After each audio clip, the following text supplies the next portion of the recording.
Hey guys, here we go. We are kicking off Tropeacetic. At first, the screen is going to appear perfectly normal to you, nothing really special to talk about.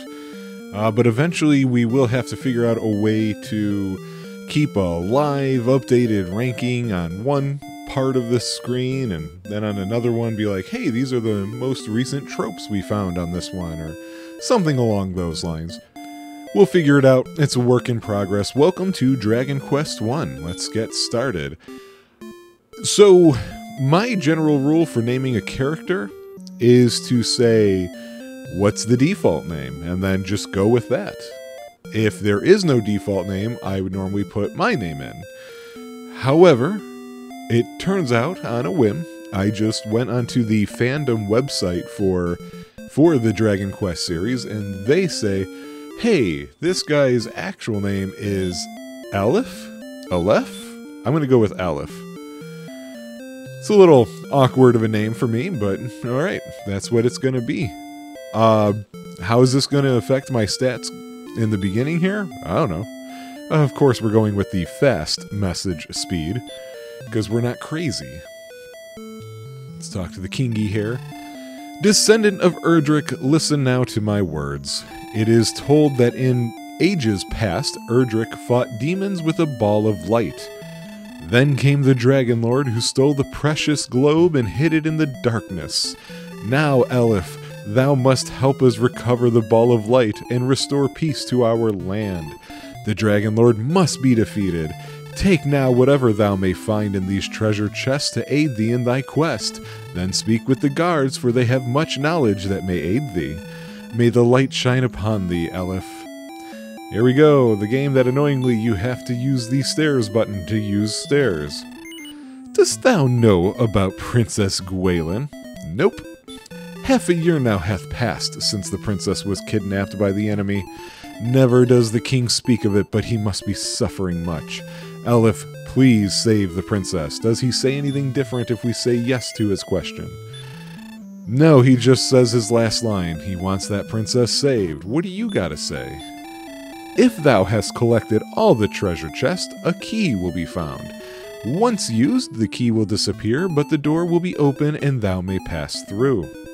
Door technology. East of this castle is a town where armor, weapons, and many other items may be purchased. Return to the inn for a rest if thou art wounded in battle, Aleph. Sleep heals all. Yes, it does. Well, at least here it does. That's probably our first trope, or one of our first tropes. We're going to count them at the end of the episodes, though, if anybody's curious. Of gold, thou hast gained 120 for the moment. Fortune smiles upon thee, Aleph. Thou hast found the torch. I'm thinking of Zippo. And thou hast found the magic key, which means something much different later on in the series. So, let's go ahead and use a magic key. And now we can exit. And I'm going to take a moment here, because there is something that I meant to activate, and I completely forgot until we actually got started here. Is it this? No. What am I looking for? Yes, it's this. Oh, I didn't save it. Haha. Well, now thou getst to wait while I add some Game Genie codes to this. I'm going to go with gold and magic points for now. I'm not planning on touching MP or fast leveling or anything along those lines. Because if you don't know why you cheating at Dragon Warrior 1, man, it's just to save time. And the whole point of it is explained why in the introduction to Tropeacetic, or whatever that video winds up getting called. So here is that code. Oh, let's try that again. Aha. Why are you being like that? Does that work? It does. Okay. Sorry, this would normally be done ahead of time. I might cut this out, or I might just have this kept in so I can be laughed at.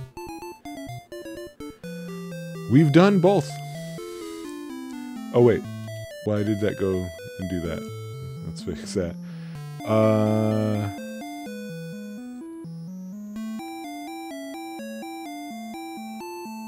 Actually, you know what?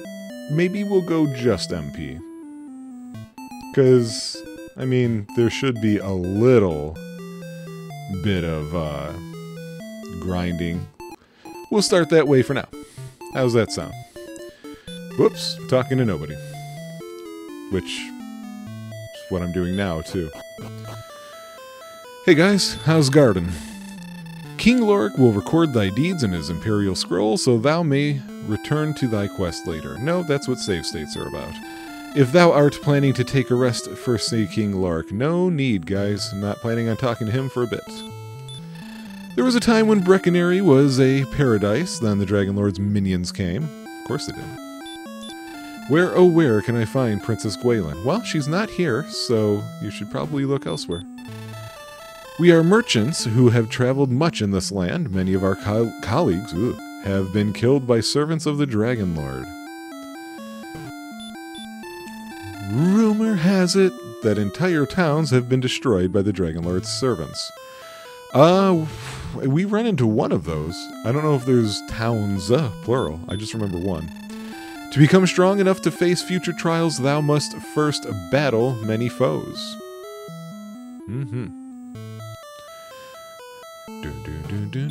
Hi, thou must have a key to open a door. Thanks, that's what the other people already told me.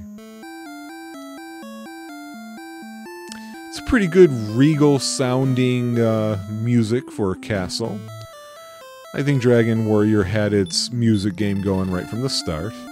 This person's not even moving and looking for the princess. When entering the cave, take with thee a torch. Yeah, at least early on, then we get a spell. Elif's I didn't remember the flashing. Elif's coming was foretold by legend. May the light shine upon this brave warrior. And then he just tased me or turned on a disco ball. I'm not entirely certain. And I'm not going to talk to you guys. You guys are just door grunts. You guys never have anything worth saying. Let's go to town. What do they have to say here? Thou art most welcome in Brecconary. I'm sure I'm going to get a lot of these names wrong. I'm more of a reader than I am a listener. Like, I tend to read news more than watch it, that kind of thing. So it affects me all the time in the real world, too, where I find out randomly, oh, that's how you say it. Enter the shop and speak to its keeper across the desk. Watch thy hit points when in the poisonous marshes. Oh yeah, Dragon Quest also loves its painful flooring. Save them from the Dragon Lord's minions. Or did you say both or just one? Because it's probably both they need to be saved from. There's a town where magic keys can be purchased. We'll get there. If thou art cursed, come again. I forgot what curse was. See King Lorik when thy experience levels are raised. It makes me think I know there's like the cursed pieces of equipment where it's like, you can't take this off and now look, you're always asleep and stuff like that. He's asking for proof that I have descended from Erdrick, not Loto. Many have been the warriors who have perished on this quest, but for thee I wish success. Did you not wish success for the others? No, I am not Princess Gwaelin. I didn't ask. Enter where thou can. Tutorial town. Within sight of Tantagel Castle, to the south, is Charlock, the fortress of the Dragon Lord. Ooh. Oh, there's somebody to speak to in the inn. So yeah, at least for the Dragon Warrior series, I'll be going and doing the day-night cycle talking as well, for anybody who's curious about that. Tell King Lorik that the search for his daughter hath failed. I am almost gone. Well, you're at an inn. You should be fine. If you made it this far. Do we have enough for the weapon? Because I would like to, Oh, you know what? Hang on. I'm sorry. I wanted to actually check my stats. 4-4, 14, 4-2. That seems about the same. So I think the name thing is growth, not start. I never remember. I was going to look it up and I said, I'm not gonna. Oh, I cannot afford the copper sword. How do I want to do this then? I'd rather do kind of a financial snowball with this, so we're going to go with the most expensive thing first, and then it should speed up from there.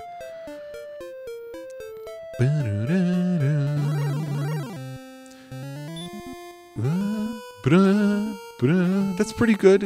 It's a tensity to that music. I do really enjoy one thing about, many things about RPGs, but one thing in particular that I'm bringing up now is I do enjoy the themes that exist over the life of a series. So, you know, I'm always looking in a Final Fantasy for Moogles and Chocobos. I want to see Ifrit, Shiva, and Rama. In the case of Dragon Quest, I want to see slimes. I want a metal babble sword. You know, stuff like that. I want to have to save with a priest. You know, music is probably one of the more easily identifiable ones for me. Oh boy, come on! Don't let him hit you for 2. I'm gonna have to take my first nap.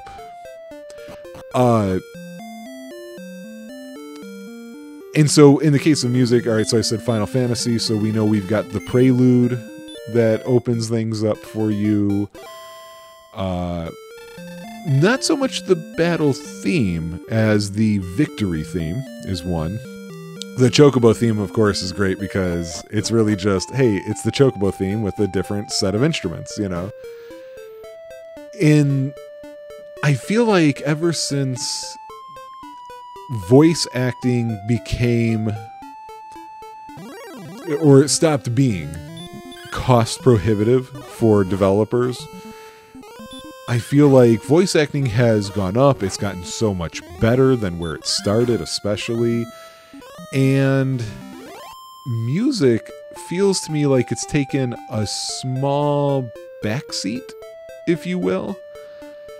So it's not modern anymore, even though I think they announced they're working on the 4th one now, but the Mass Effect series.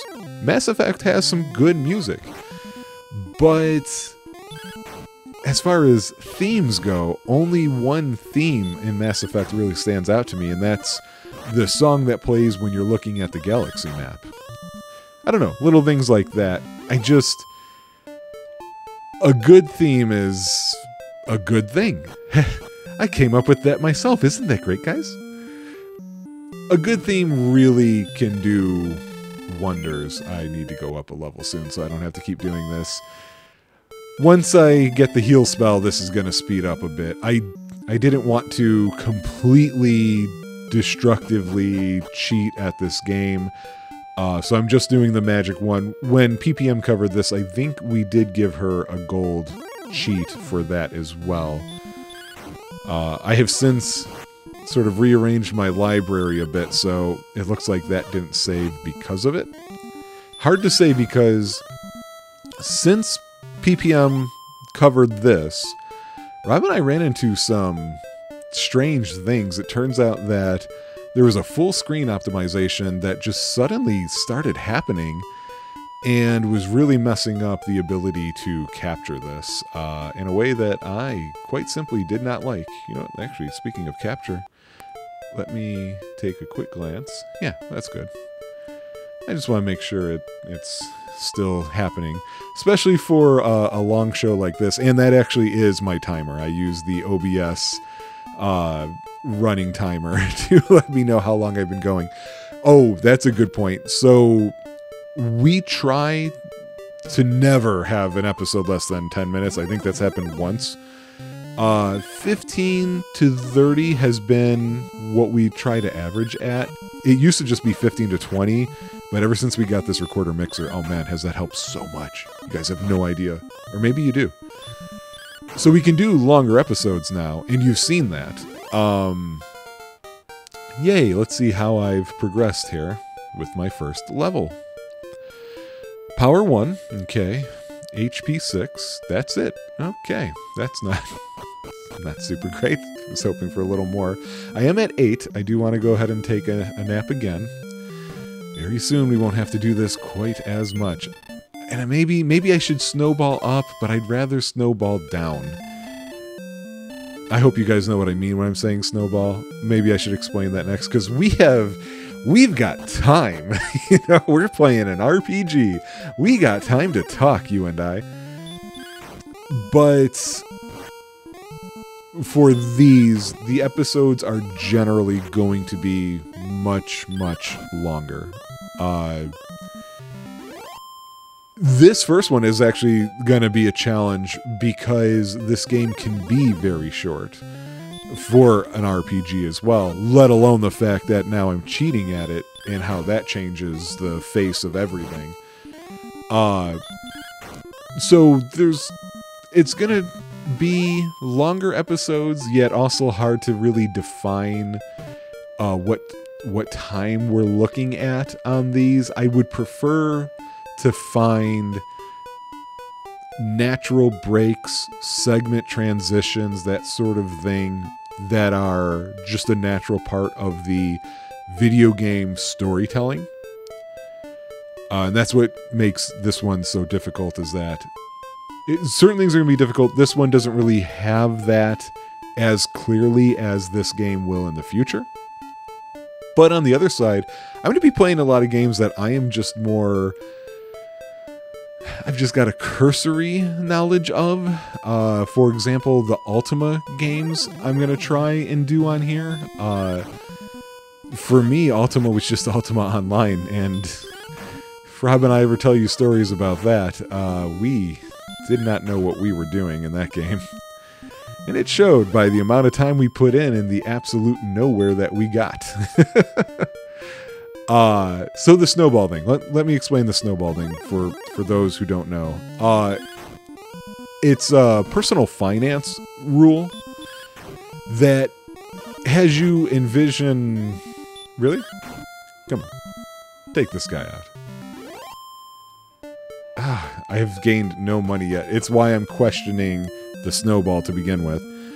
So the personal finance rule that I'm talking about here, or it's not a rule, it's an idea, it's a strategy for usually dealing with how to handle having multiple loans.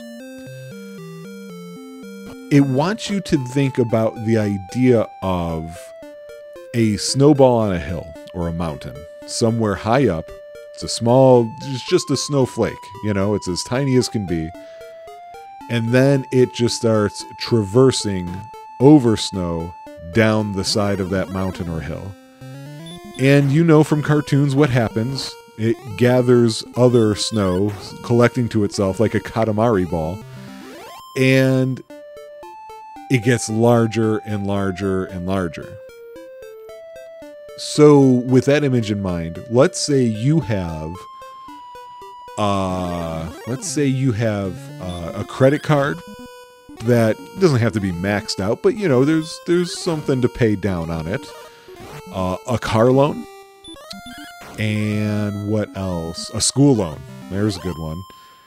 Let's just keep those three. So you've got those three loans. You don't have a mortgage, so you're not worried about that one, at least. You absolutely don't want to keep paying out all of this as much as you have to, but your budget is stretched. You can only do so much more. So let's just say, for simplicity's sake, all three of those loans are $100 a month each. Okay?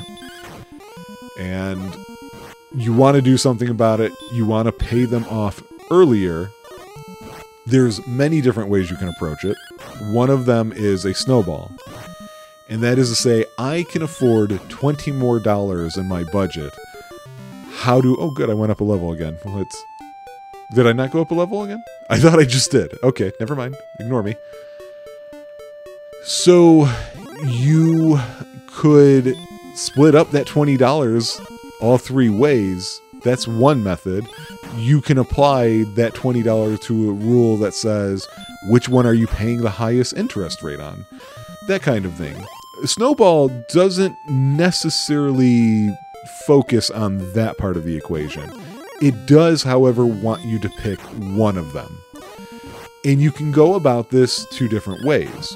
Usually you would pick either the one with the largest balance, But I think more commonly people will do the thing with the smallest balance. So let's say that's the credit card bill, right? You put the extra 20 all into that credit card bill. You pay that credit card off earlier because of it. And when that credit card bill is paid, you then take that $20 that you had originally gone above and beyond, and then you apply it to the next smallest thing. So, see, I said credit card. Let's say the car loan is the next one. You put that $20 to the car loan plus whatever you used to pay on that credit card bill. So that was $100. So now instead of having $100 a month free, you're actually now paying $220 instead of $100 on the car loan.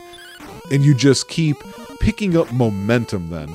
You start paying things down faster and faster. Hopefully, as all this time is passing, you're also getting raises or better jobs or something to that extent. And, you know, your budget's getting better and better, but you overpay the principal balance. You get it down and off of your books even faster, that kind of thing. And it's just a nice feeling. It's got this big reward at the end when all of a sudden you're looking at this sudden moment when, oh my God, those 3 loans that I was paying on, they're all gone. And I've got all this money left over. It's top of mind right now for me because I only have 2 loans out there right now. I have my school loan, and then I have my mortgage. And I have right now enough money in one of my savings accounts to actually pay off the last school loan. And when I can do that, I've been overpaying this school loan, so I'm not even supposed to be paying this off for another 8 years or so, but I could kind of pay it right now if I wanted to. And I'm tempted to. And so, man, an extra I'm paying $400 a month on it now. Man, an extra $400 a month to do with as I please? That would be awesome. And I kind of already know what I want to do with that. I want to, I don't want to spend all that savings now, just in case something breaks, you know. You want to have that money. You don't want to go into more debt because of it. So that's why it's top of mind. How am I applying it here? I'm applying it here by... Boy, it has taken me a long time to go up to the next level, isn't it?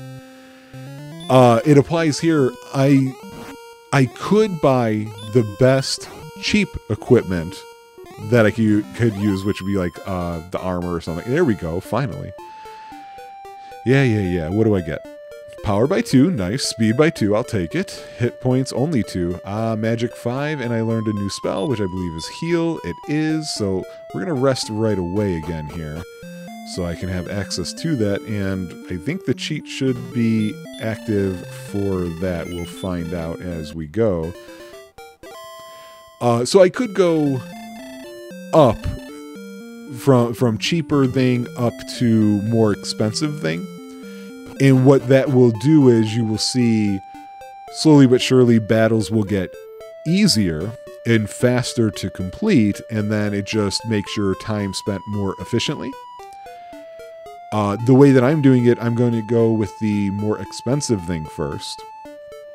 And what that will do is, because of the leveling system, it will see me have a little bit, once I get over a hill, so to speak, I will be moving on much more rapidly from there. So right now I'm trying to get $180, which will get me gold, which will get me a weapon. And in fact, once I get the weapon, these fights will be even faster then.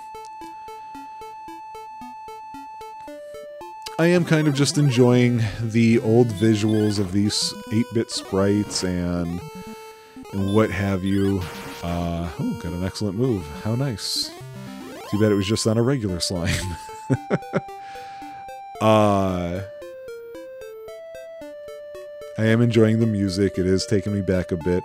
I do want to, while doing the Tropeacetic thing, I don't just want to burn through the game, or any of these games necessarily. I do kind of want to take them in, take in their environments, their music, the world that's been created, kind of get an appreciation. Like, it's not as if I don't already have an appreciation, but I kind of want to do something different with Joy Boys on this show, which is be a bit more reflective on what it offers. So, as an example, okay, here we are, we're walking around Tantagel Castle, right?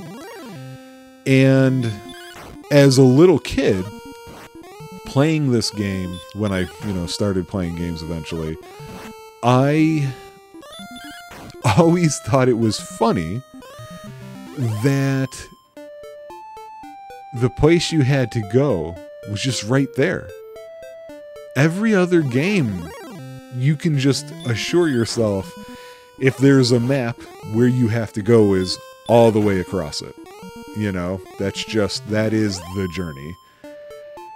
And yet here it's the opposite. It's kind of teasing you, like, don't you wish you could, just take care of everything here, huh?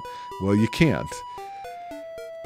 But there is something else I kind of admire about some placement, and it makes me wonder about the people who design these worlds, if they really thought about this or not.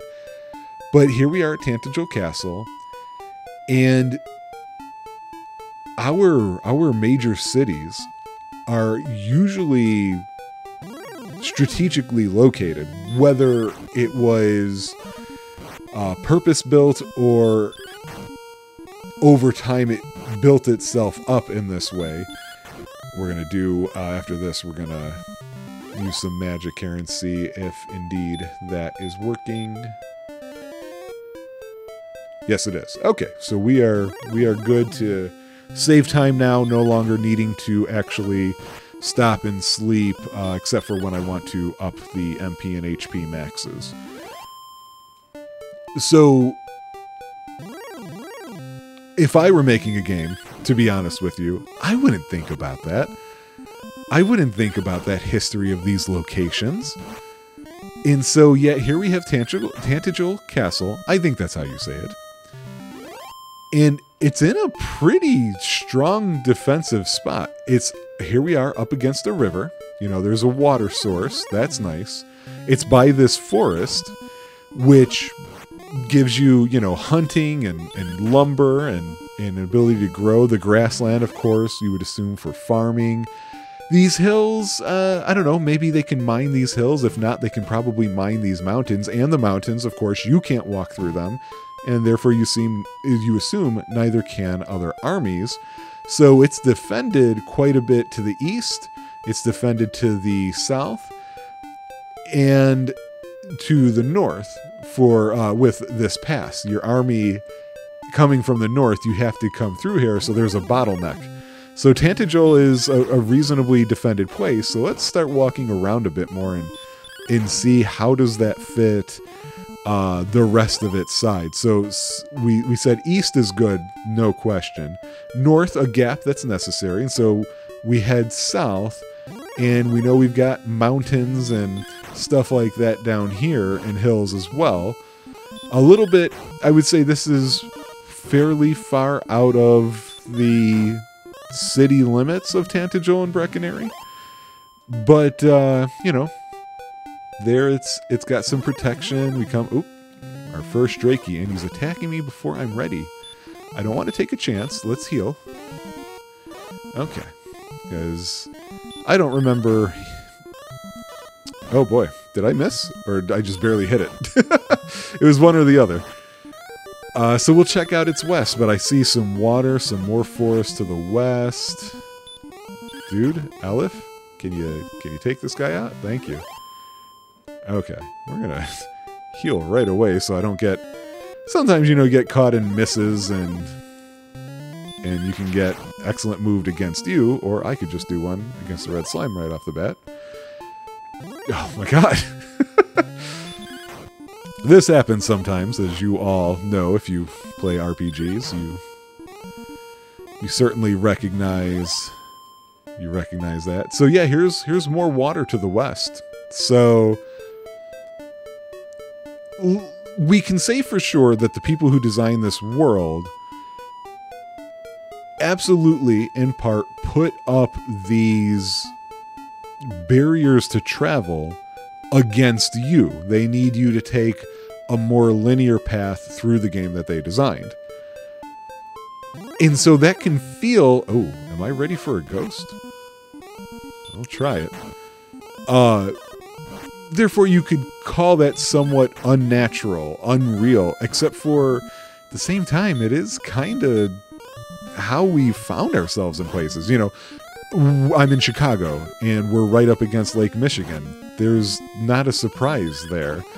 And you can find this for so many of our cities. Wow, this ghost is kicking my booty. I was not gonna... Oh, good. Thanks, Aleph. Way to miss.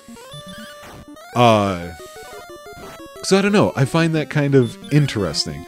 I also love themed locations or what have you. Like, I am a cold weather guy. I find my time of year, I'm happiest September through March, let's say. Not that I have anything. I like August. I like April. May, June, and July. My issues with them happen to be here in Chicago.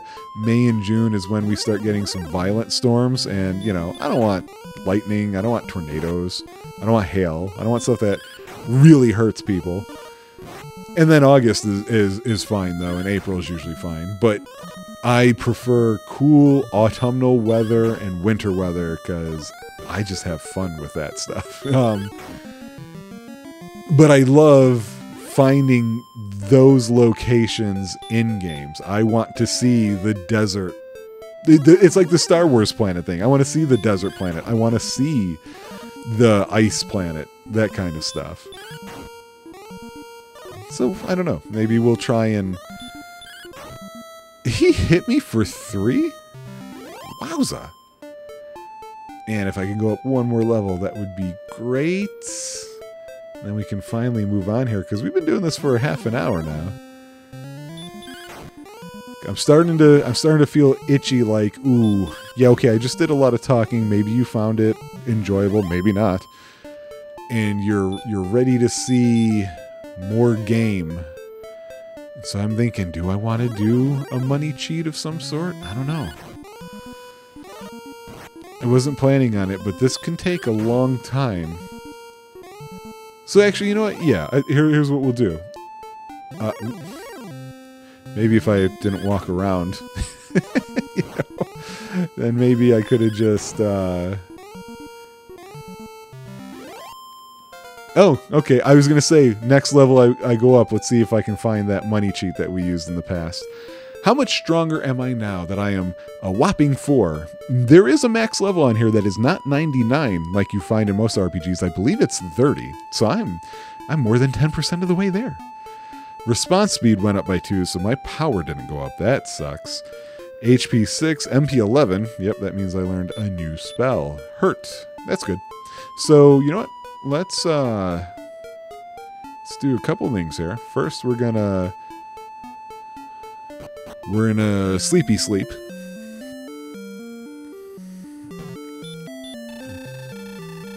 That way we can get our new HP total and our new MP total, 16. Alright, so I'm not going anywhere. This is not the end of an episode. I know I made it sound like that, but it's not. We're gonna... Oh, okay. Doing this live. It's the only way I know how to do anything. Let's see. See, a lot of these cheats that I'm seeing are like, hey, you get... you gotta start the game, but it also pushes you up to max level or something like that. I don't want that, however...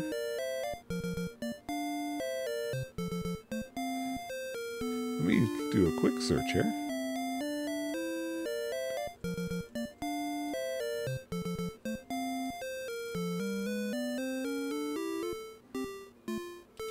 Yeah, I guess I could do those. Because I'm noticing these gold ones are a lot of start with kind of things. Or you know what?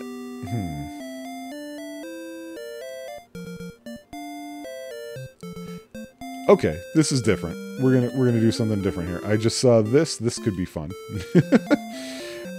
Excellent hit every time. That'll actually save us a lot of time. So, what do you mean? Character doesn't. Oh, I had a space in there. That's why. There we go. We'll add some of that in there. Let's see if this works, because that'll actually really help out. I'll start targeting some other stronger monsters. We'll find out right now if that works. That's a good sign. Oh, as you can see, I was jamming on the A button, as one does. Okay, so I think that's working. So there we go. Maybe that's what we did instead. Did we not do an infinite gold thing with her? I could have sworn she had 65,000 something gold. I don't know. Doesn't matter. We can cruise through this now. They love to just tantalize you with places you can go, but how do you get there? I decided to go with this. I realize now I just recorded the explanatory audio for what Tropeacetic is. And it occurs to me there's some things I didn't say. I don't think I mentioned how I'm picking the games that I will be playing on here. So maybe now's a good time to explain that. Because if you're still watching at this point on this video, then that means you probably care to some degree. And so we will... You're here, you're sticking it out, you're sticking through with this with me. You're a crazy person for doing so, but I won't hold it against you. Oh boy. I think I need to hurt them, so to speak. How hard are you hitting me? Okay. No! Shoot. See? I'm so used to, oh, what do they call that? Is it cursor memory? That I think eventually you start to see. Oh yeah, it's a lot better actually. I do want to fight more of those. I didn't realize those would show up right here. If I would have known that, I think I might have come down here. Oh, well, no, because I just got the hurt spell though. Oh wait, so that's doing that much damage. How much is that doing? About the same, huh? Well, I've almost got what I need for the first weapon. Or the first piece of equipment, which is going to be a weapon. So... let me explain how the game that I'm playing is being selected.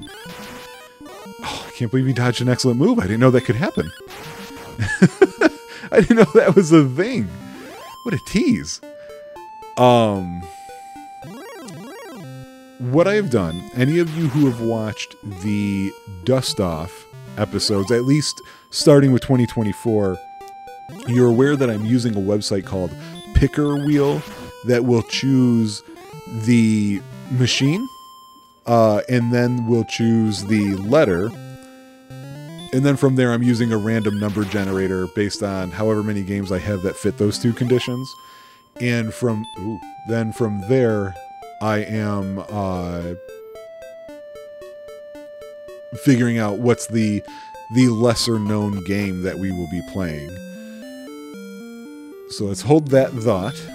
I believe the thing I wanted was a copper sword, which is 180. So the next thing we'll get is the shield for 90, and then the leather armor for 70. With the copper sword in hand and the higher levels and the lower amounts to get, that's how we are going to snowball. This is going to be faster. So yeah, that's okay. Thanks, guy. Do I wish to buy anything more? Not at the moment. I need 90 gold. And I got a sword in my guy now. Way to go, Aleph. you're our hero. So I made another picker wheel. It's not one that's going to get, I don't know, unless if people want to see the spin. I don't know. I feel like that was a fun fit for, having Rob sit there and not know what he's about to get into. In this case, I don't know that maybe you guys would find it fun or not. I'm not sure.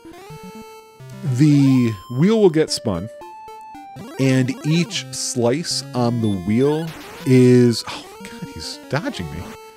How dare you? Thank you. Yeah, now I'm hitting him more than the hurt spell would. Perfect. Each slice of the wheel is a RPG series with a couple of asterisks applied. It's not every RPG series. There are some that I have no real knowledge of. They're not my type. Like, boy, I hate to say it, guys, but Elder Scrolls is just not my thing. It will eventually be added to the list. But I want to get a good amount through the list first before I start adding those. One of the asterisks is that the series has to have at minimum 3 titles in it. So there are a number of series out there that are on the list, but they aren't their own pie slice. If they're 2 or... Ooh, a scorpion right here? Holy crap. Why, Oh, shoot. Heal? Because I don't want him to excellent move me.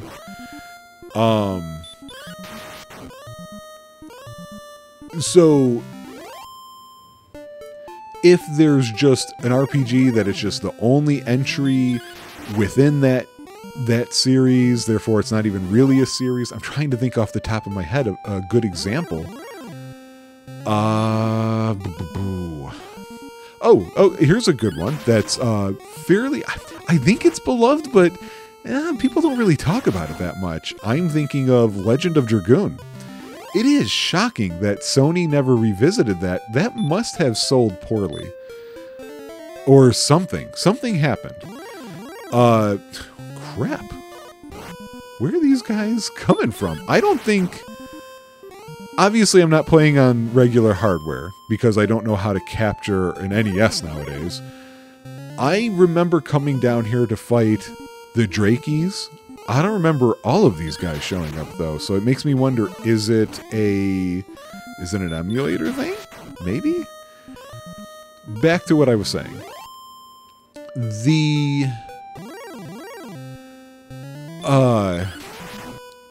If it's something like Legend of Dragoon, there is the biggest pie slice on it. Oh, I'm going up a level.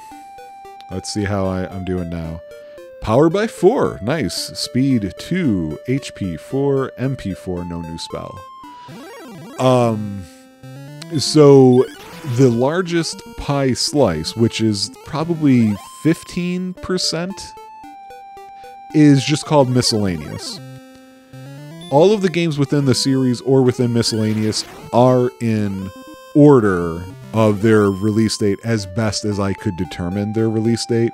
Similar to what I did with my Bonanza, and therefore similar to the list that Pixel Pack and Mama is going through.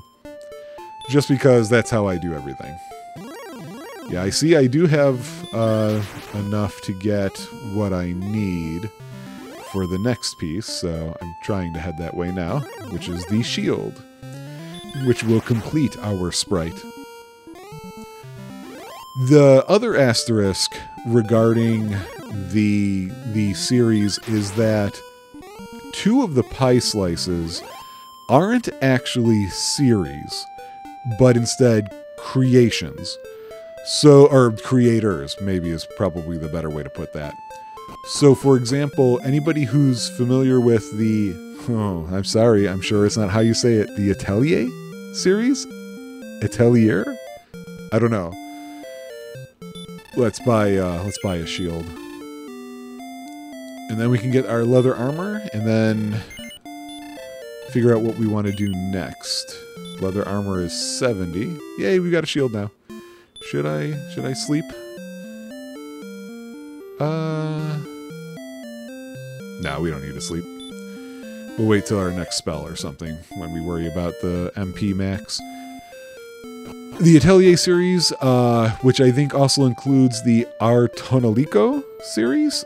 Again, I don't know how to say a lot of things, guys. Sorry. Oh, I'm starting to get blue slimes to run away. Those are all made by Gust. So there is a Gust slice. Another one that I decided to do that with was actually BioWare, speaking of Mass Effect not too long ago. So the BioWare slice has Neverwinter Nights and Knights of the Old Republic and Jade Empire, Dragon Age, Mass Effect, all of that sort of thing. Those were the only two I decided to do that way. I don't know if I have a good reason why. It's just what I decided to do. And so they're all weighted by the number of games within the series / company / whatever. And I will update it. So, for example, when I'm done with Dragon Warrior 1, I will go to the picker wheel and I will remove 1 from the weight of the Dragon Quest series.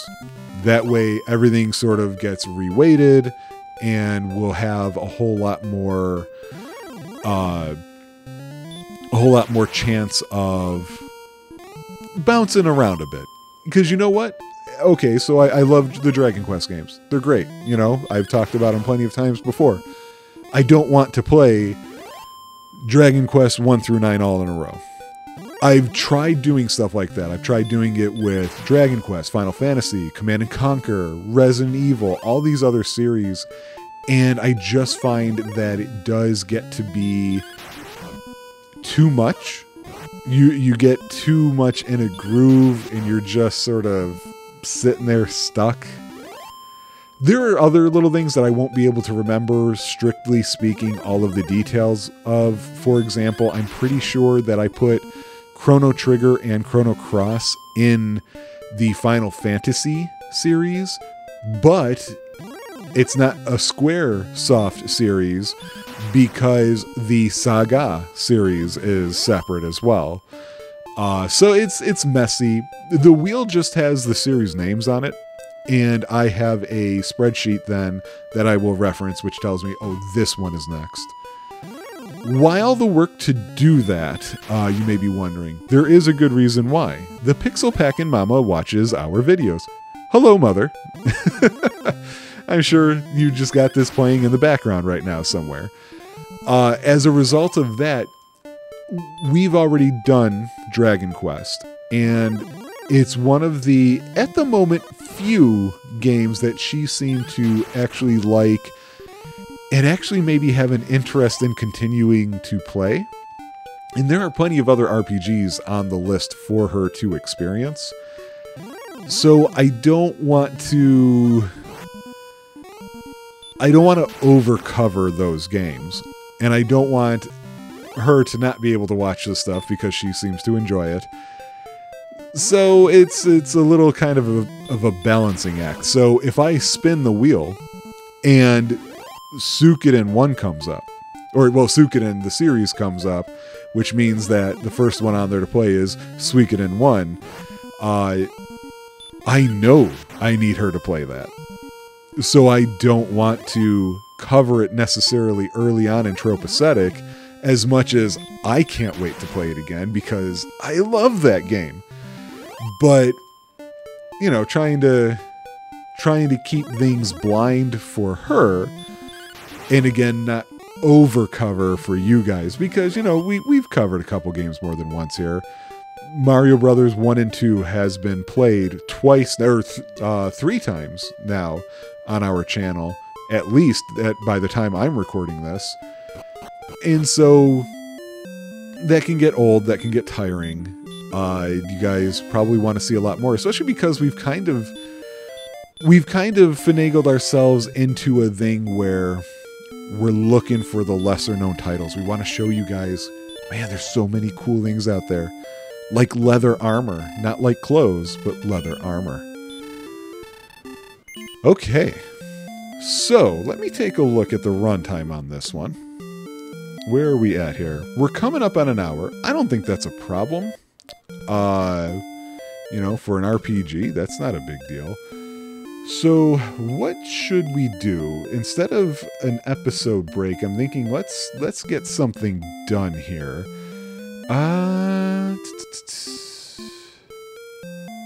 Oh, you know, I just remembered something. I just remembered something. I made fun of that guy flashing his flashlights at me, but now that I think about it, doesn't he actually refresh your MP?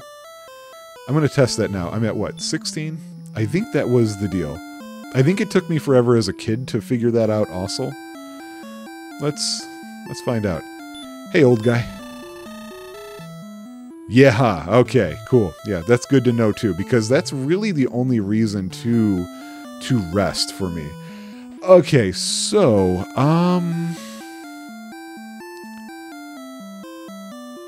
I guess we should get the tablet now. Make that a part of this episode. That's at the cave, I believe, where you kind of get your destiny told to you or whatever it is. So yeah, let's do that. I do have a torch, but I remember it's northwest, southeast. Oh, and then I forget from there what it is. And I don't have the light spell yet. So here we're leaving the confines of the Tantegel region. And here's a special little mausoleum. The last bit I wanted to say about the picker wheel stuff, actually, let me walk around a little bit just so I can explain that. There will be times when I spin it. This is another reason why this actually solidifies why I don't want to do the spin recorded. And if Suikoden 1 comes up and the PPM has not played that yet, I don't want to then do the game for Tropeacetic yet. I'd rather wait for her benefit and for your benefit. So then I might be like, okay, what's the next series on this list? And let's do that one instead. So things will get added to the list over time. They'll be subtracted from the list over time. And there will be a little bit of bouncing around. And again, for those of you who don't understand, I am cheating, and the cheats are just to save time. That's the whole point. I mean, how many people do you think have played Dragon Warrior 1 on YouTube, right? It's got to be beyond hundreds. It has to be thousands, right? It's such an important game kicking off one of the biggest RPG series ever, and one of the ones that had to have its own holiday in Japan. I'm assuming that stuff was true. Okay, so yeah, we're northwest. Yeah, we're northwest, so... Okay. Sorry, for people who have not played this...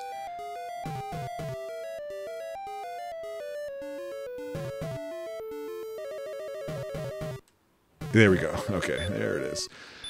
A lot of us will go through this. You know, it's probably not fun to watch. A lot of us will go through this by sound, especially this first one. I know there's plenty of people who will do the later caves as well, until you get the light spell, which also lets you see more than what I can see at the moment. Was it? Yeah, that's the dead end. Yep, there it is. I'll be relying on maps later on too. Let me read this tablet. I am Erdrick, not Lodo, and thou art my descendant. 3 items were needed to reach the Isle of Dragons, which is south of Breckenary. I gathered these items, reached the island, and there defeated a creature of great evil. Now I have entrusted the 3 items to 3 worthy keepers. Their descendants will protect the items until thy quest leads thee to seek them out. When a new evil arises, find the 3 items, then fight. Alright, so that's all that was about. Just a little plot detail, which might be important for what we're doing here at Tropeacetic, which is asking ourselves the question, how tropey, how cliche riddled is this game? And how does it compare to all of the others? So yeah, the cheating, I'm sure a lot of you are going to be like, oh, it's lame. It's really just it's partly for my own sanity, let's be honest. Because as much as you might like certain games, you can get tired of certain things over time. Like, okay, here I am talking highly about the Suikoden games, but Suikoden 1, as much as I love that game, you know what I don't look forward to on there? I should walk around while talking about this. I don't look forward to playing that stupid Cups game for that one lady, or I think it was a lady, I can't remember, to join my castle. I hate that stupid spinning wheel, speaking of spinning wheels, that is in LaPonte's house, that you have to go to get his sword in order to tick him off and try and con him into a meeting with you. There's stuff like that in all of these games that I'm still going to have to deal with, but they just add to the time, you know? So I think that's Garenham, I think is what that's called. So this might actually be a really good spot to take a break, but before we move straight on to an episode, let's now get to what Tropeacetic proper is about. So I'm going to do a little save-a-rooney. All right, so we've saved. Let's let the game music play. I need a drink of water. I've been talking for an hour.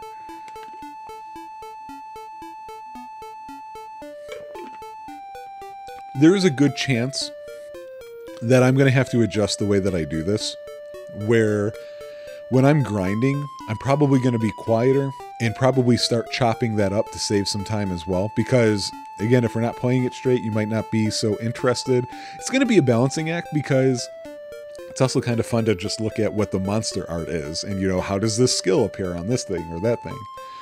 So what I'm doing as we stare at the outskirts of Garenham is I am pulling up my updated list of these cliches. 192 rules broken down into 277 possible points. We're not going through every single rule right now. I just want to be clear about that. I have divided these up into the time frame of the game, and so we're going to start out with 22 rules that I feel like when I read their description was mostly based on the opening section of a game.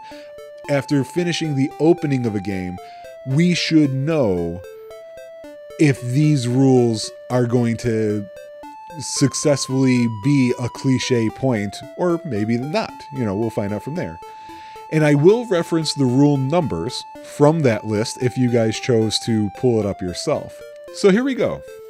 We start with rule number 1, the sleepyhead rule. The explanation for this rule is as follows. The teenaged male lead will begin the first day of the game by oversleeping, being woken up by his mother, and being reminded that he slept in so late he missed meeting his girlfriend. So of course, first couple seconds of the game we know whether or not that's the case for the game we're playing. Sleepyhead rule does not happen here. We were not woken up by our parents. Our parents are not a part of this game as far as I remember. We're there talking to the king. He summoned us or what have you. So this is a no. This is no points there. Rule number 2, no, my beloved peasant village. This one is the hero's hometown, city, slum, or planet will usually be annihilated in a spectacular fashion before the end of the game, and often before the end of the opening scene. So this is a great rule to have here, because maybe this happens, but not in the opening. I love Dragon Quest. Dragon Quest IV, Chapters of the Chosen. That happens, but in the final chapter, chapter 5, right? It doesn't happen here. I don't think we even know who Alepht's hometown location is. So far, no tropes. Number 3, thinking with the wrong head, aka the hero rule. No matter what she's accused of doing, or how mysterious her origins are, the hero will always be ready to fight to the death for any girl he met 3 seconds ago. I think that's a no on this one. You do go to save Princess Gwaelin, but that's A, optional, number 1. I will be doing it because, come on. And number 2, there is no other party member. There is no other real character. Gwaelin's not a real character. She's just an object. Like all women. I'm joking. But that's a no. So we can move on. Now we skip ahead to Rule 11. Let's start from the very beginning, aka the Yuna rule.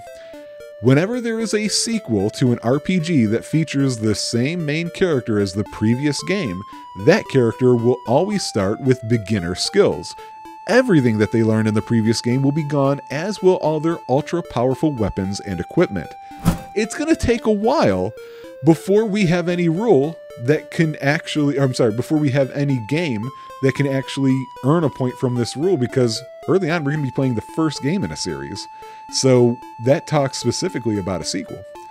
So still going. Rule number 12. Poor little rich hero, the maze rule.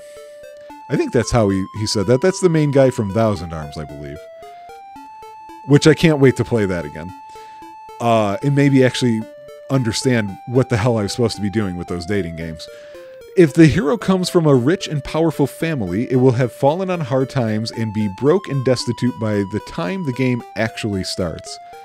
There's a chance that's true for this one because we are a descendant of Erdrick, but it's not how the story's told, so I gotta say no on this one. You guys can argue with me and tell me I'm wrong, but that's how I'm leaning. Skip ahead to number 27, the Nostradamus rule.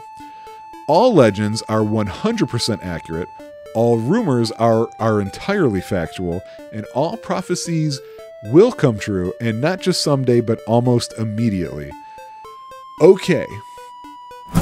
I'm going to say no on this one. This seems less prophetic, what's happening here, and just more like we were just prepared just in case. So I'm gonna say this one doesn't make it. So we still haven't gotten our first cliche point yet.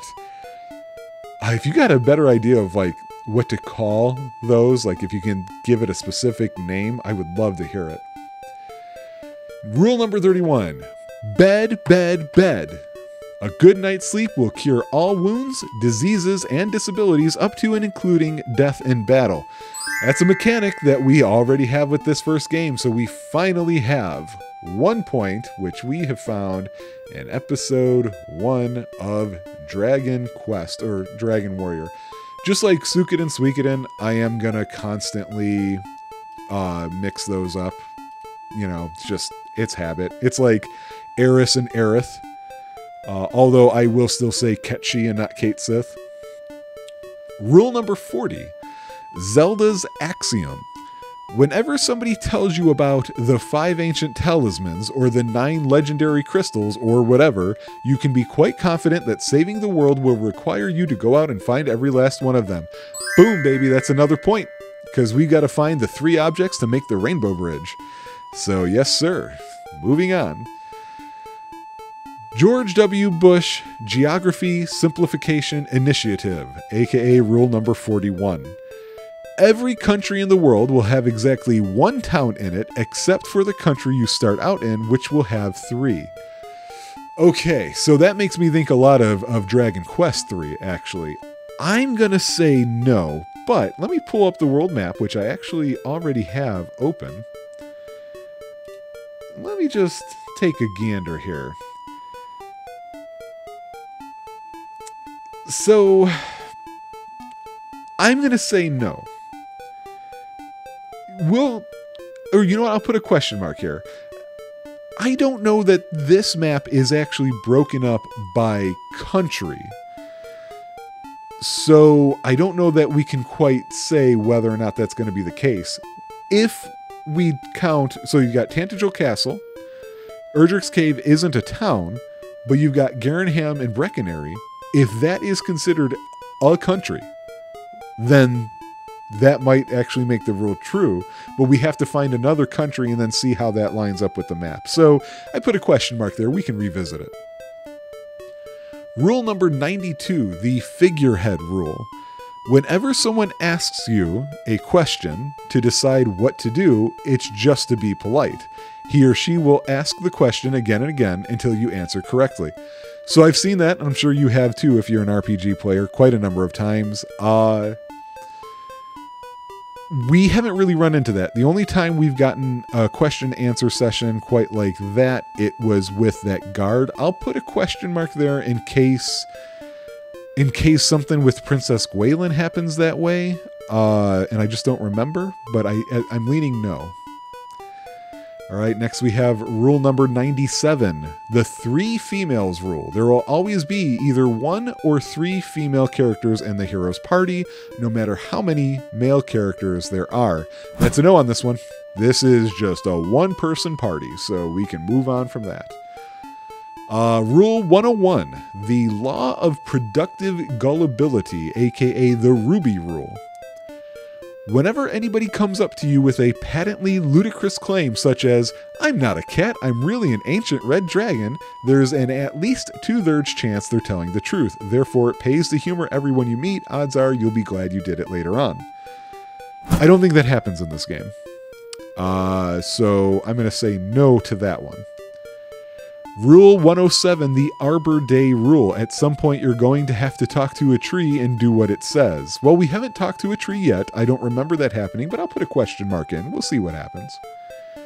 109, the invisible bureaucracy rule. Other than the royal family, its shifty advisor, and the odd mad scientist, the only government employees you will ever encounter in the course of your adventure are either guards or kitchen staff. Yep, I forgot about that one. That 100% fits what we see here. So, no chefs on this one. But yeah, okay. That's a unexpected point for it.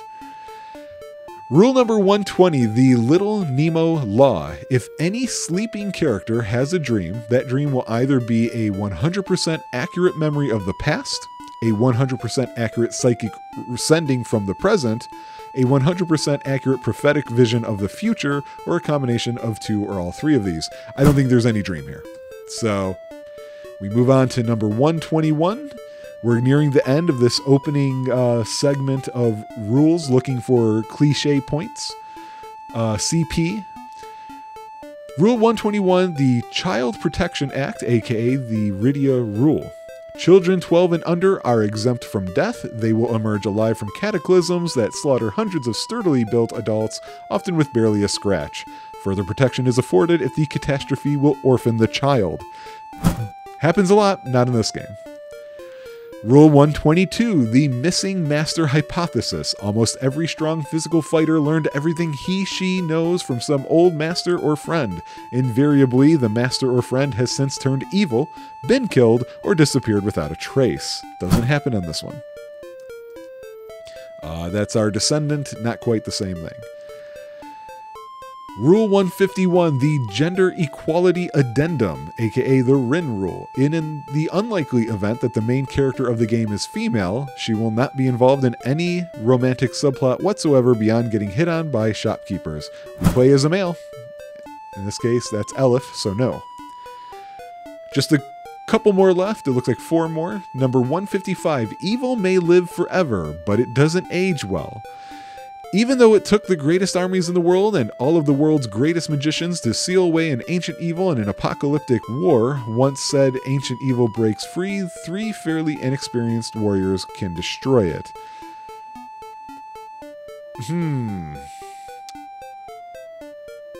No.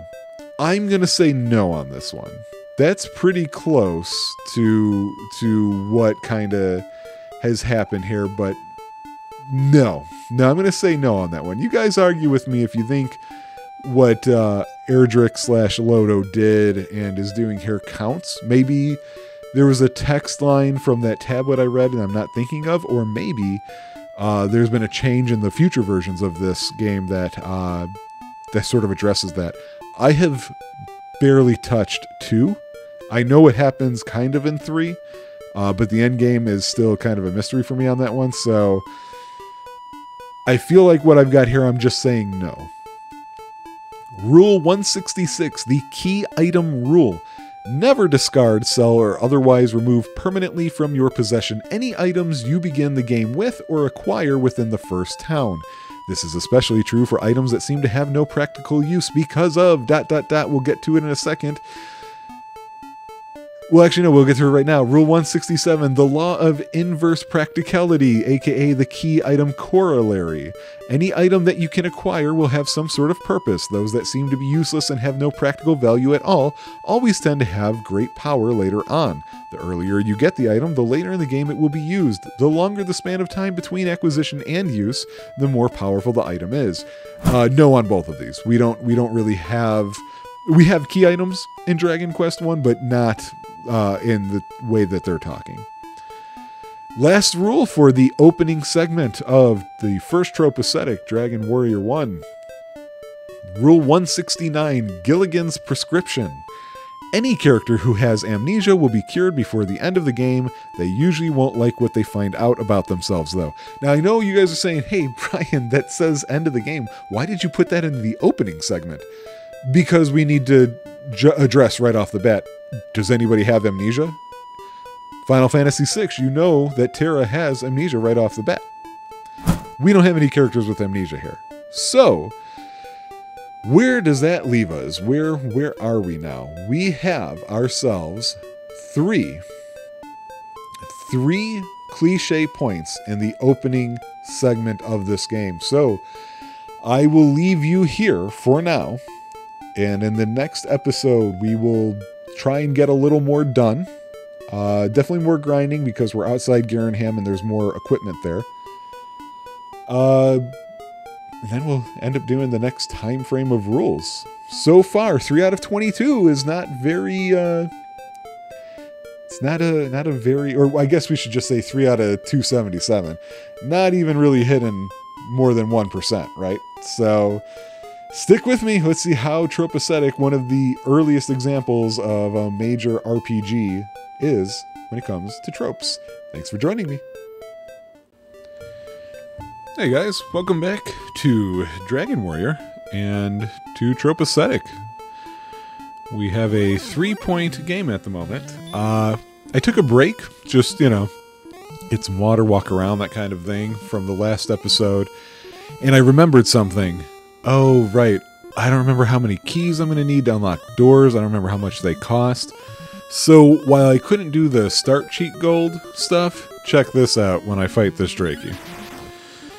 So I have 115 now, and boom, 191. So, oh, I also went up a level unexpectedly. I didn't know I was just 1 away from that. Courage and wit have served thee well. I am now level 5? 6. I'm going to be level 6. Power 4, HP 3, MP 4. So, just a power thing. So yeah, I found that you could put in a Game Genie code that really boosts the amount of gold you get from fights. I just did it for the basic monsters you mostly start with. Basically the ones that I've seen so far, at least most of them. This way I can... save some time. Yeah, see, I can get some of this gold really, really fast. Because I don't remember, man, how much some things cost on here. And I don't remember how many keys I'm going to need, stuff like that. So we are going to head back to Garenham. I just wanted you guys to see what I did. I thought about maybe just doing that off air, but then I would have to explain it anyway. Might as well see some highfalutin 8-bit RPG fighting action. Did I give it enough words to make it sound cool? Oh, here we go, fight after fight. I've said it before a bunch of times, I know, but just the speedrunners for this game are freaking amazing. The stuff that they figured out about this. How could he attack me? I am level 6. Attacking me before I attack him. BS. So yeah, oh, that's right, I forgot. The red slimes will also run away. Why are they so much faster than Aleph? So while I have some familiarity about this game, I would say from the NES era of Dragon Warrior games, 4 is the one I'm probably most familiar with, followed by 3, followed by this one.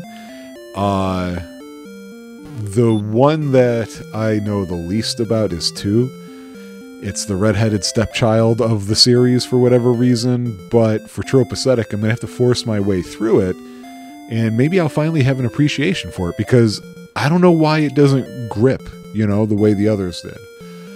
So let's walk around and talk to people in Garenham. Garen, a wandering minstrel of legendary fame, is said to have built this town. Do not lock me in here, guy. Alright, they deal in tools. Still don't remember what a dragon scale does. I don't want to bother with torches because I should have the light spell soon? Question mark? Many believe that Princess Gwaelin is hidden away in a cave. Many are correct. I have heard of one named Nestor. Dost thou know such a one? Are you talking about the old emulator? Alright, yeah, let's up our equipment now. We got ourselves a hand axe. Let's go ahead and do that. Yeah, buy thy copper sword for 90, please. Does that? I don't remember if that changes my sprite. Then, let's see, the half plate. Yes, buy that. Now I don't have enough gold, I don't think, for the large shield, 800, but I can get it very soon. Does it change his weapon? Nope, still looks like a sword. Did I talk to you? I don't miss that. I don't miss them moving when I'm trying to talk to them, and I don't miss them locking you in places. And I'm going to have to deal with that for a while now. Welcome to Garenham. May thy stay be a peaceful one. Thank you for thine old language. I haven't gotten to the town with keys yet. It is said that the princess was kidnapped and taken eastward. Isn't Eastmost Peninsula the secret? That's what I was told. Oh, I guess I shouldn't move too far from here. I might as well get the shield or whatever before we move on here. So yeah, that's what I'm going to do. And this way, just having less concerns about gold. About gold. Gold dust. That's not where I'm supposed to go. This is where I'm supposed to go. Yeah, that's why I'm here, man. Give me a large shield. Supersize it. Oh, nope, I meant to say no. Okay. Yeah, that doesn't change your shield there either. So I guess we've seen all the changes we're going to get to our sprite. Take a look at our status here. Just seeing... Look at those big numbers. Those numbers are so huge. Alright, I've got a guide up because, honestly, while having beaten this game only once myself, it was a long time ago, and whenever I feel like revisiting it, right around here is when I get bored and move on. So, let's take a look. Okay. So, we need to go to the town of Kol. K-O-L. Yeah. Where's that bridge? Okay. So, let's go that way. I should have looked for just like a checklist style guide, because I'm really just trying to find out the point-to-points. You know, a lot of these made in good faith strategy guides are like, here's a better place you can go to level up for the time being, and then buy this, buy that. Super useful information for those who are playing this game normally. I'm not. So, I believe, was Kol the town where we get the keys? I don't remember. But I should have the cash for it. Woo! Battle after battle. And not getting much experience anymore. Because we are level 6. I mean, just take the Dragon Lord on now. Yeah, you better run away.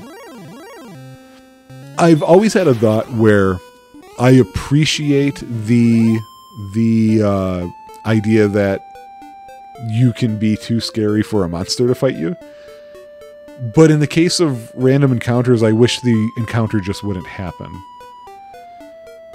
Although, I guess I'm of two minds of that because,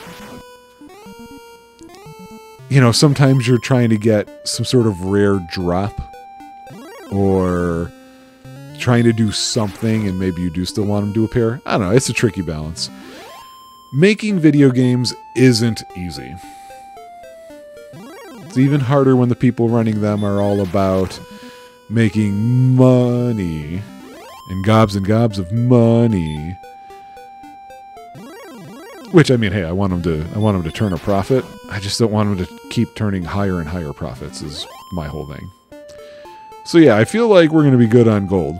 Because I didn't do this with every creature. But still, we should be fine. Poison Swamp, we'll be going there soon. The big tongues on those ghosts.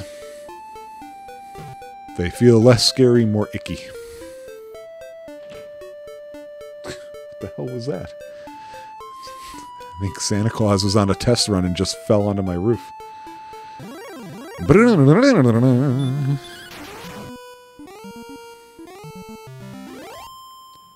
There's something about the 8-bit font on an NES that is satisfying. I know we gotta search the ground somewhere in here, but first let's talk to people. This is the village of Cole. Thank you, that's what I was hoping it was. Hi, please save us from the minions of the Dragon Lord. I just got here. Dreadful is the South Island. Great strength and skill and wit only will bring thee back from that place. Don't walk in front of it. Okay. East of Hawksness, there is a town, 'tis said, where one may purchase weapons of extraordinary quality. And this guy deals in weapons and armor. Oh, he's got full plate. I don't even have the money for full plate, and I'm cheating. That means his prices are too high. In legends, it is said that fairies know how to put Golem to sleep. Golem is afraid of the music of the flute, so 'tis said. Well, so I didn't need to talk to a fairy after all. Hast thou seen Nestor? I think he may need help. I don't even know who he is. I think it's right over there where I gotta find the thing. This bath cures rheumatism. Misinformation, even from back then. Oh, right, yeah, this jerk makes me walk across that stuff, right. Art thou the descendant of Erdrick? Hast thou any proof? That's not the first guy who's asked me that question. Ugh, I'm here. Though thou art as brave as thy ancestor, Elif, thou cannot defeat the great Dragon Lord with such weapons. Thou shouldst come here again. So he must hand me something at some point. You need to move the other way. Quit walking into me. Keep going. I can't remember if... You son of a bitch! Oh my god. Okay, good. There is an escape out here. Oh, that's what I'm talking about. Hast thou been to the southern island? I have not. To the south, I believe there is a town called Rimaldar. There is. I've been there in the past. You deal in tools. What do you sell? Oh, the wings. Wings only bring you back to Tantagel, however, in this one. It's not like Wings of Wyvern or the Return Spell or whatever that was called. Rimaldar is the place to buy keys. Well, thanks. I have to exit your town this way and enter because of your weirdo citizens. All right, so let me double check here. I thought I had to search somewhere here and get the flute that they're talking about. I think that's why they know about it, is because I think it's here. So let's see. It was... I should be able to find it without looking it up, actually. Because I remember walking down from the spring. So it was 3 or 4? 2, 3. Hey, that's off of memory. That's pretty good. Look at that. Wow, that's nuts. I shouldn't have been able to remember that. Huh. so weird. So I know they were leading me to Ramaldar. I do kind of want to get the other piece of equipment, but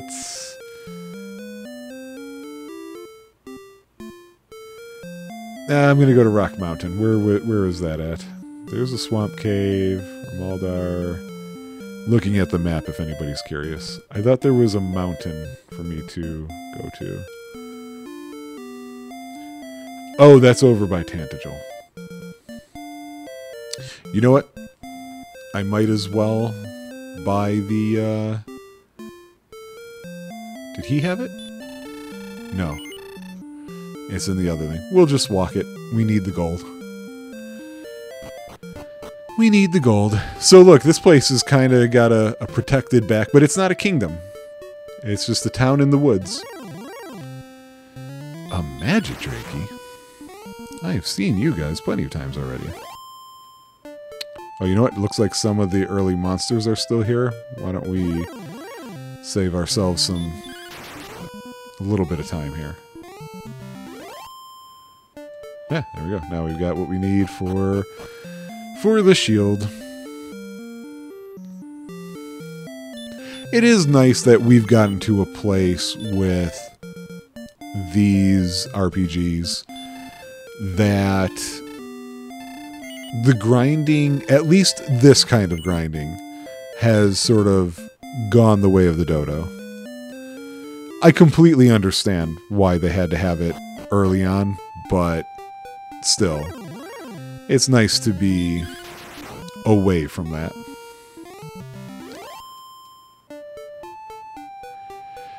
Yeah, because I don't remember what else. I'm pretty sure there's a better weapon than the hand axe that we're using that'll have to be bought at some point.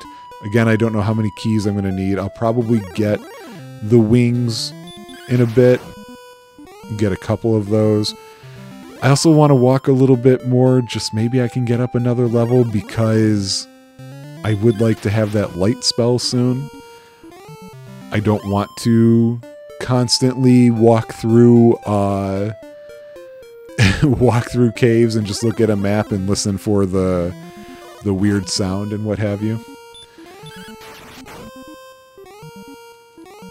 I'm just trying to say I'm never going to be one of those blind playthrough kind of people, you know.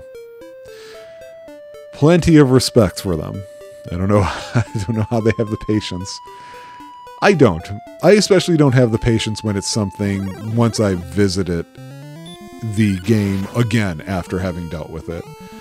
A good example of that would be like that's where my familiarity with cheating in video games has come from. It's, boy, I would really like to play blah game again. But just thinking about, oh yeah, they make you go through this hassle and that hassle. Let me do something else. There has been a time when I've actually purchased the physical copy of strategy guides, especially the Brady Games brand, not to actually use to beat the game. It's usually always for games that I've already beaten before.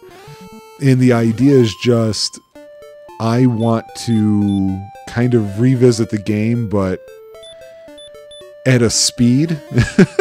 And so I treat them like they're books, essentially. I don't know. I can't be the only person who's done that, right? I can actually give a weird recommendation, but good luck finding it other than somebody who's put it together on like a PDF or something. The recommended... Let me start that sentence over. The recommended strategy guide to read almost like a book telling you the story. Oh, crap, right. Do I have this map? I do. It's not what I wanted to do, but... Because I don't remember when... No, I don't want to do it this way. That's not fun for anybody. What we'll do is we'll go... We'll walk, we'll grab a couple torches. maybe we'll get the light spell along the way. What the hell, you know? Like, as if we haven't actually already saved a bunch of time, because we really have. You know, considering the equipment I've got and the things that I can do already, we've saved time. It's fine. The one of the more enjoyable reading experiences of a strategy guide actually comes from, in my opinion, not like I've seen every single one of them, the strategy guides for Lunar Silver Star Story Complete and Lunar Eternal Blue, or Lunar 2 Eternal Blue Complete. Those were the, I gotta stop mashing buttons. Those were the PlayStation 1 remakes, not just remaster, but remakes of the Sega Saturn or Sega CD. What did those originally come out on? I think maybe those were Sega CD RPGs.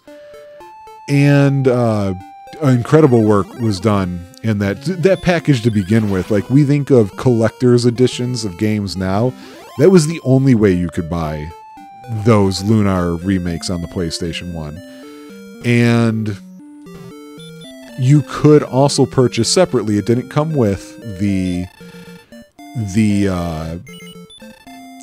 purchase of the game, a strategy guide that it had your maps and it had your secrets and things like that, but it also had the what am I looking to say here? It wasn't checklist based. It was basically, it was kind of like retelling the story in a way. And it was humorous in a way of not like, you know, us adults aren't going to be like, oh, that's the funniest thing I ever read. Not like that. It's just very cute, charming humor. And if you enjoyed the humor of those remakes, you're going to enjoy the humor of what's offered in these strategy guides. It was just a really nice approach. Not that I could say it was perfect.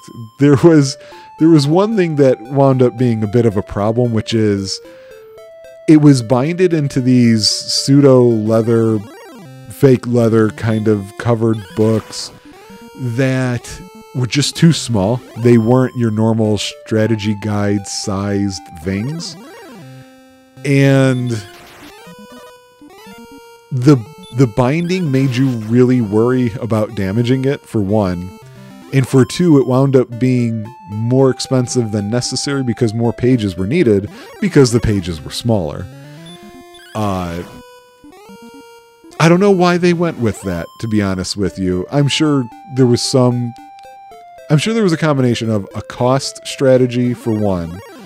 Although maybe not, because if I understand correctly, Working Designs unfortunately poured a lot of money into what they made and never made the money back, it feels like.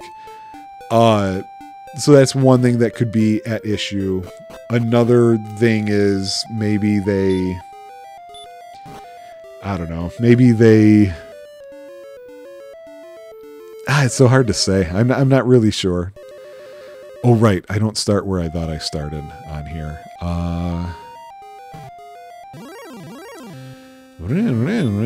That's right. You do fight in this one.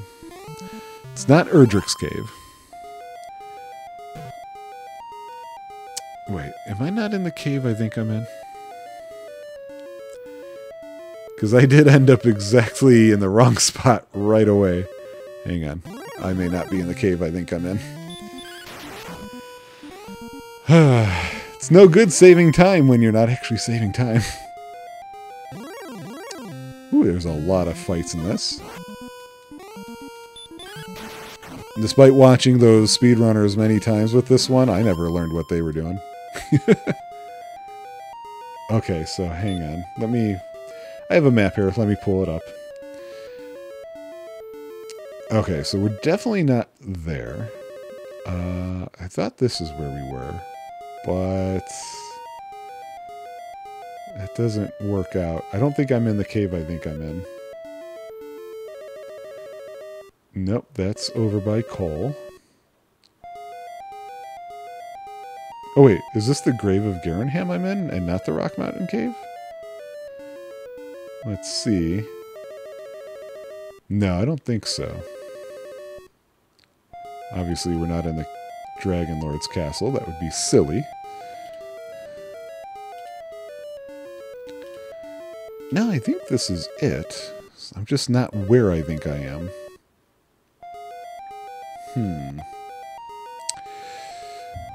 It's always bad when you've got a map and you're lost.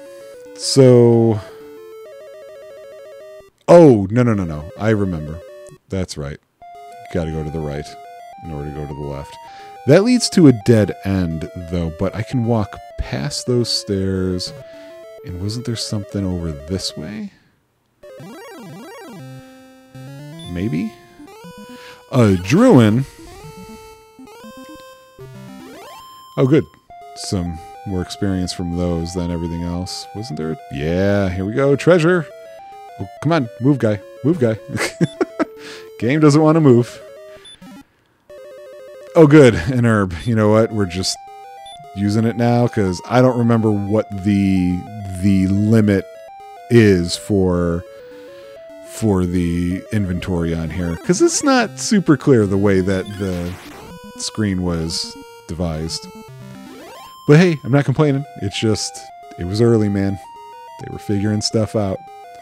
And from my understanding, the US version of this game is with lots of improvements, I think. Okay, now the question is, I know you got to go down and around. So, let me look at the map. Yeah, I think I'm right. Oh, I don't remember this treasure chest. A Drachima.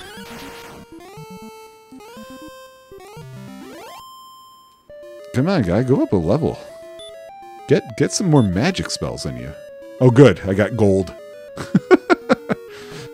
That is the funny thing about revisiting games, cheating on them like this, is things that were great to find. Ooh, Poltergeist. They aren't so great to find anymore because they're not always helpful. That's okay. I mean, like, again, not a complaint. Just what I wanted? Wait. That was gold too? I thought... Huh. Let me think here. I thought you got a ring. Huh. Alright, to the guide. Let's see here. Well, you know what? I'm going to stop talking because maybe it'll be better if I cut this out. Okay. I think I was thinking of a different cave. I kind of remember that pathway, but I was thinking there was going to be a green dragon fight there too, which I'm probably not ready for anyway, so I don't know why I'm just happily going towards it. I didn't kill him in one hit? How about two? There we go. Much better. But yeah, I was thinking of the wrong spot for the only reason to come here. I don't even remember what this ring does, so hopefully it'll be clear once I see it. Alright, I think I want to go up. Yeah, is that it? Oh, there's two here? I don't remember that. Oh, good. There we go. So let's take a look at our stats real fast. So 15, 10, 30, 39.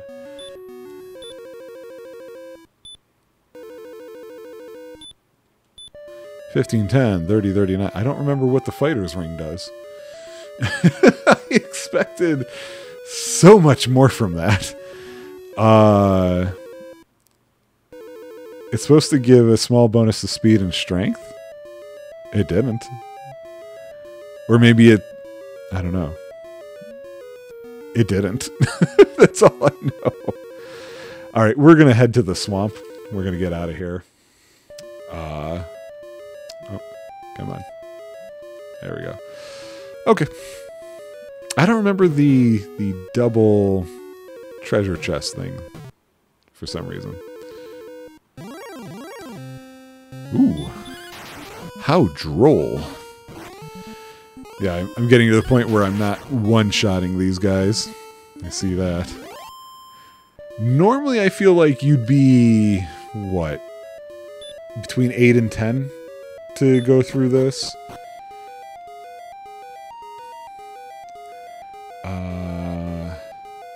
I've already forgotten. Oh, no, I do remember. Because I gotta walk past the other stairs, I think. So, of course, we're in the era where stronger enemies are really just recolors. Always a funny thing.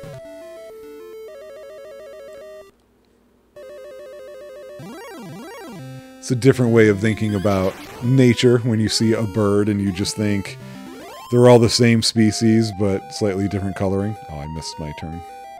There we go. I gotta fight me on the stairs, huh? Mm-hmm. Get out of here, you. Should be going up soon, right?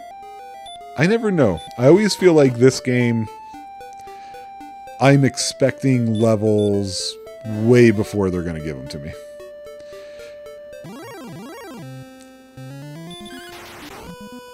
So yeah, we're done with that. We're going to head to a place that we walked by once already, actually. I don't have keys yet. I thought I would have keys by this point. I think where we're heading is where we get keys, is past the place where you have the swamp cave without a swamp thing. Is that where you get the dragon fight?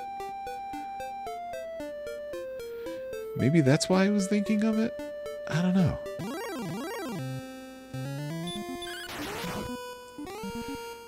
I feel like you can remember the strangest things from these games, not necessarily the most useful things.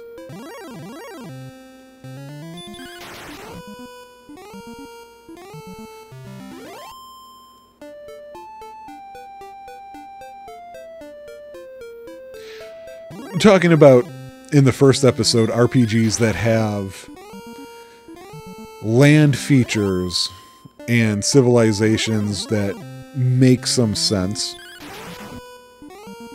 What's the deal with caves?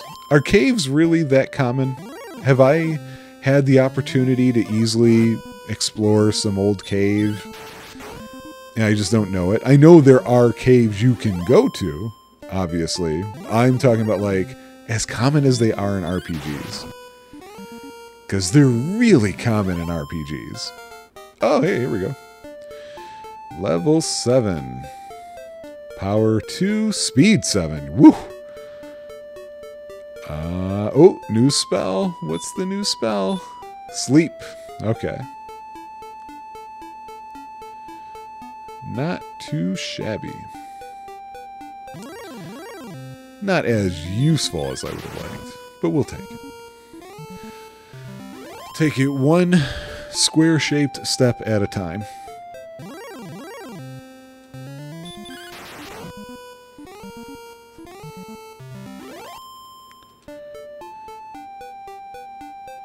You know what? I'm going to turn something off real fast. I'm going to turn off the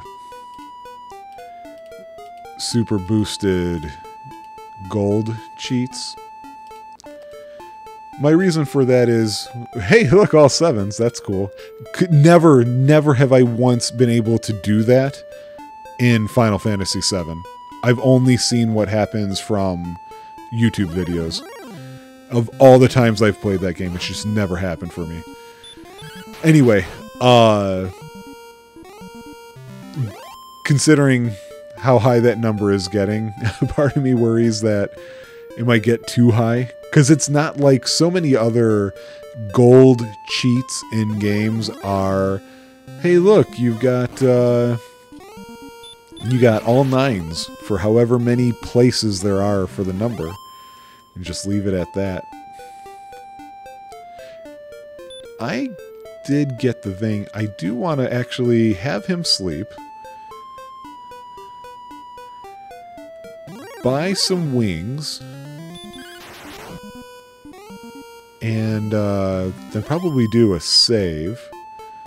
Just, I don't know. I just think that would be a good idea. Of course, I gotta go walking around. Where is the inn? There we go. Glad they have a sign that says it.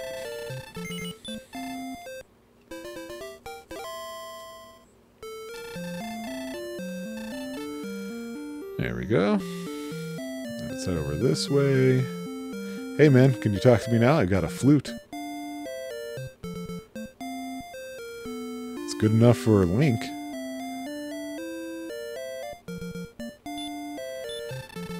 Yeah, let's buy just a couple. Just a couple. No, that's good enough for me.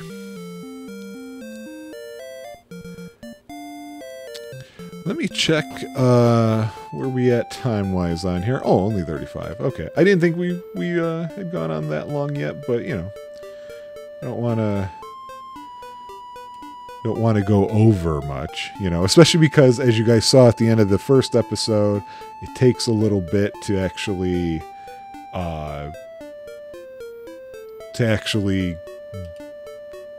go through the list and figure out the numbers. Alright, so yeah, we're heading towards, I believe, the place that you get those keys that we've been talking about. Oh, I wanted to save. I didn't do that. Let's do that now. There we go. Save state 0. I have played Final Fantasy 8 and 10 on the Steam remasters, where they have a bunch of those little extra functions that you can use to kind of speed up your gameplay time, which I thought was a really cool addition, you know, and of course you turn it on if you want to. One thing I'm not sure how I'm going to want to address is Final Fantasy IX. I know they're working on a remaster, another one perhaps, or maybe it's the first time it's been remastered. I played the Steam version recently, well, recently as in a couple years ago for my Bonanza, and I decided to use a mod that's included that you guys may have heard of, but it lets you turn the ATB style battle into a turn-based one in that game, and it blew my mind. It felt uncomfortable, and then the next thing I knew, that was the only way I wanted to play the game. I don't know why. There's something about the timing of... I just noticed that... I don't know. I have the feeling I didn't use the ring correctly. Oh! Isn't this where Gwaelin is, but I need a key? So yeah, I remember this long-ass hallway. I think I just keep going south. Because you're crossing the channel. Yep, walk into the walls. I am using the NES with the RAFnet adapter. I don't know, I just felt like it was the right way to do it. And I think you guys have heard enough of me and Rob complaining about the D-pads, but we're sorry, the D-pads are real trash nowadays. And I get it, but they shouldn't be. Rimalder was to the south. Because I think there's 2 mountain ranges.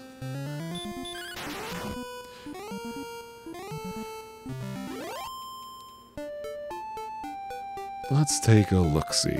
Yeah, here we go. In this big ring of mountains. So here we go. Another example of... Ooh, Warlock. You damn Warlock hitting me first. Take that. You son of a bitch. 2 hits, baby. 2 hits.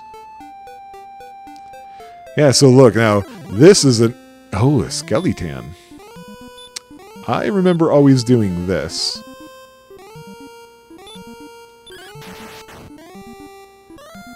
Okay, I don't need to do that. Not with this cheat on. Yeah, look at this. A ring of mountains, a ring of a lake, or really probably more of a moat because of how specifically designed it is. All right. Let me see. What do I have to get here? I know I have to get keys.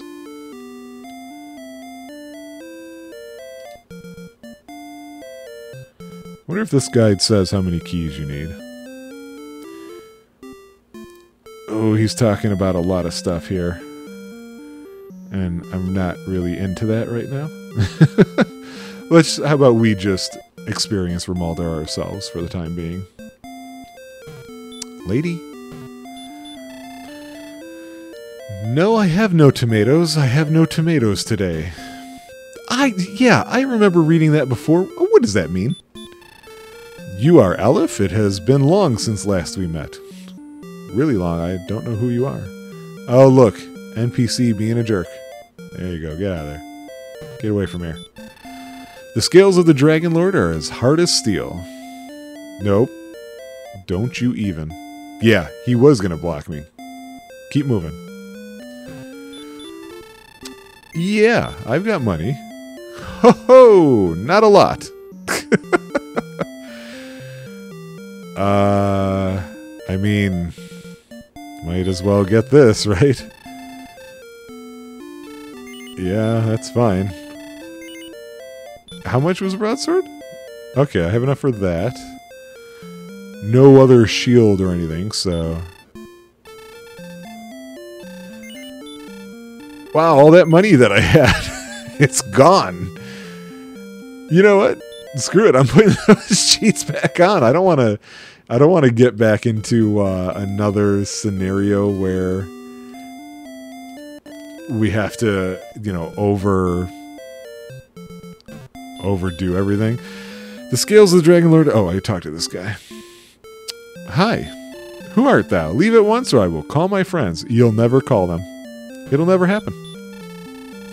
Art thou the descendant of Erdrick? Hast thou any proof? I'm getting asked that question an awful lot. Over the western part of this island, Erdrick created a rainbow. 'Tis also said that he entered the darkness from a hidden entrance in the room of the Dragon Lord. Oh yeah, right. There is a hidden thing in the Dragon Lord castle. Charlock? Thou shalt find the stones of sunlight in Tantagel Castle if thou hast not found them yet. Yeah. I need a lot of keys, I think. Heed my warning. Travel not to the south, for there are monsters. For there the monsters are fierce and terrible. In this world, is there any sword that can pierce the scales of the Dragon Lord? Oh great, thanks for locking me in, guys. Before long, the enemy will arrive. Get out of the way. Hast thou found a magic temple? No. Go to the south. Yes. In this temple, do the sun and rain meet. Oh, you're telling me about the dewdrop stuff. Okay. I thought we got... Oh, wait, there's a thing outside. Right. How do I get there? Oh, hi. What? Oh, hi. Is that a wedding ring? Thou seems too young to be married. No, it's a fighter's ring. It does nothing. It's great. Where is that exit point? I feel like they always love to put this early on in all of the Dragon Quest games where... Yeah, I see her over there. Am I going to have to go by the entrance? Is that the way to get to the gap? The transition gap? Yeah, because there's a guy over there too, so it's got to be over this way. Yeah, here we go. We'll go this way first. Hi. I'm Orwick, and I am waiting for my girlfriend. Okay, I don't care. I really don't care. It's not important to me. Welcome. Glad he practices lines. Magic keys. 53 gold. Okay, not as bad as I recalled. I'm just filling it up now. And now I don't have any more room. Does that only take up one spot? Yeah, okay. I mean, we're here now, and there was that treasure chest in that room. I know we have to unlock doors back at Tantagel for one of the items. But I mean, look. There's stuff right here. And there's a dude to talk to. I mean, what more can you ask for? Hi, dude. Good day, I am Howard. I don't know why I find that funny that his name is Howard. And the other dude's name was at least Orwick. 4 steps south of the bath in Cole, thou shalt find a magic item. Wait, I took 3. Did I take 4? I just realized I don't even have to use item there. Those aren't stairs, Brian. You want to take that. Oh, good. Wings. I guess that's just like its way of hinting that, hey, yeah, you got to go back to Tantagel. So let me think about the spot I have to go through here.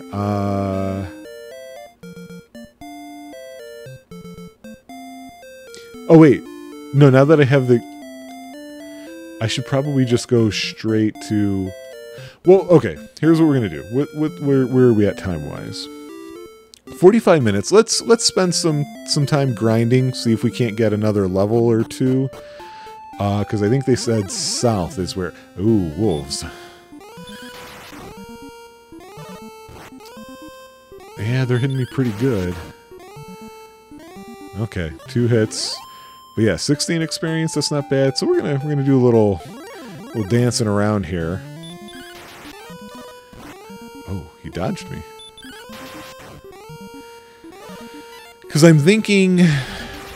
For this episode, the way we'll end it before we hit up the list is I'm thinking we will save Princess Gwaelin, if I'm right and she is just up ahead, and then go to Tantagel, open up the doors.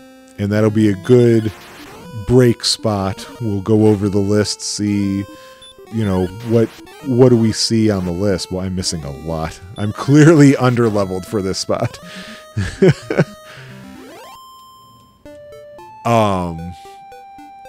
Yeah, and just, you know, give that a try. Ooh, Metal Scorpion. I'm looking forward to... Well, I shouldn't say it. The PPM will hear, and then she won't be surprised. Let's just say, everybody, I had a thought when I saw a Metal Scorpion, and I was thinking about the PPM playing some later Dragon Quest games. And I think those of you with experience with this series, you know what I'm getting at. You know the suffering and the... And not suffering, just the, oh, come on, I was so close, right? That's what it is. At least we get to see some different models here with the werewolves and the skeletons. Kind of like when we went through Rock Mountain Cave, we saw the Druins and Drolls. All fun stuff.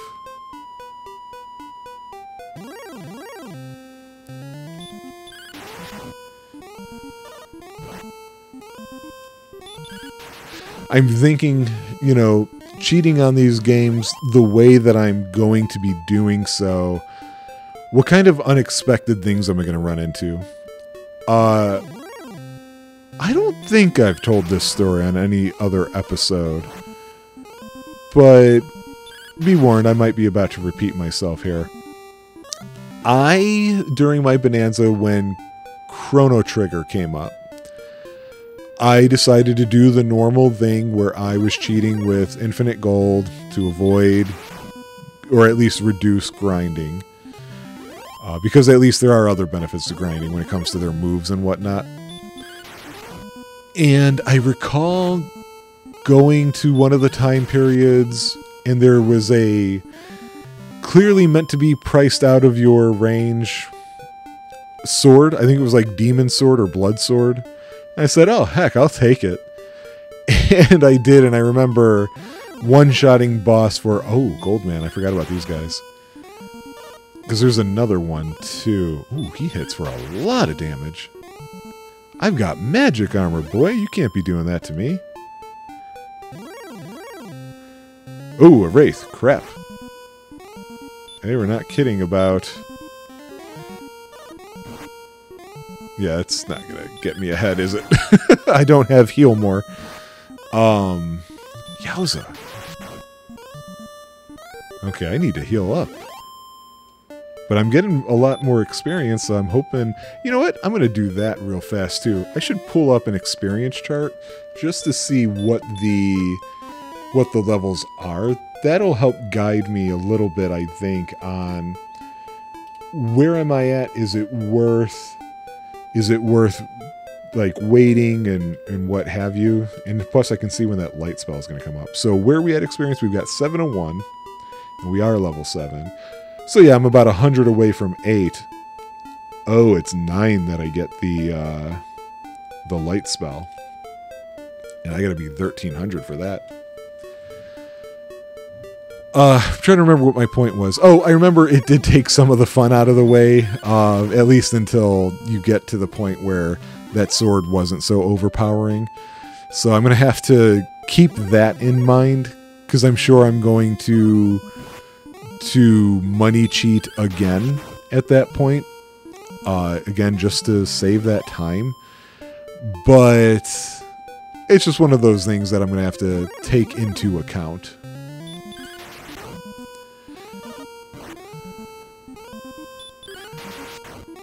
So I don't know if I'm going to be prepared to fight. I vaguely recall a green dragon fight to get Gwaelin.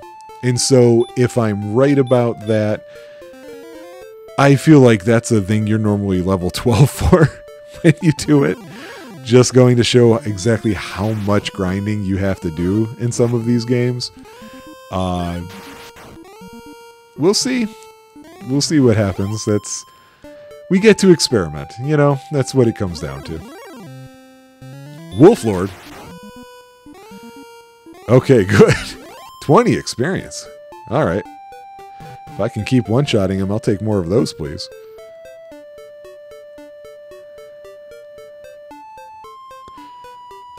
That is a pretty good overworld song, right? There's something about that...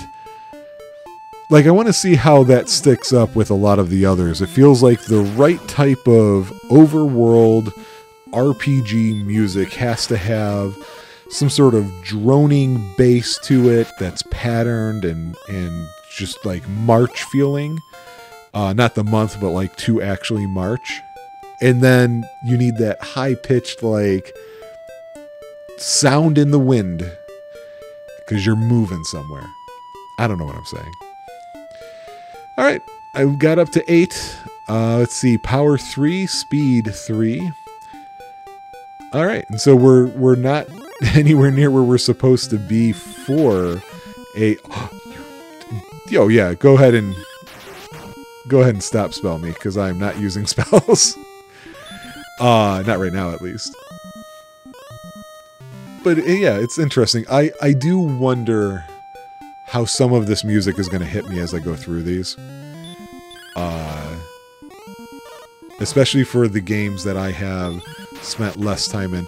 I just remembered the magic armor heals you as you walk, because I just noticed my HP had gone up from the last fight. Was there something else that did that? I know you get Erdrick's armor that you can just walk through the poison stuff. I think in 4 the Zenithian armor did something similar to that as well.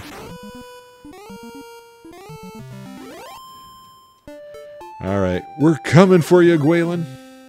Magidraki. What world are you in?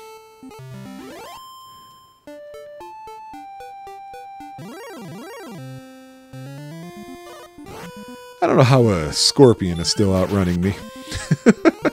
Are scorpions fast in real life? I don't even know. I need some water.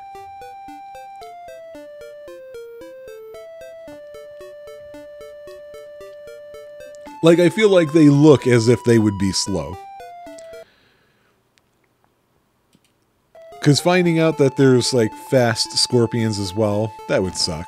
You know? Like, I don't want to know that's true. Alright, so I need to go up the long hallway until I see an opening. Getting grindy from all this talking, which is why I'm probably going to start talking a little less. You can enjoy the music and sound effects, though.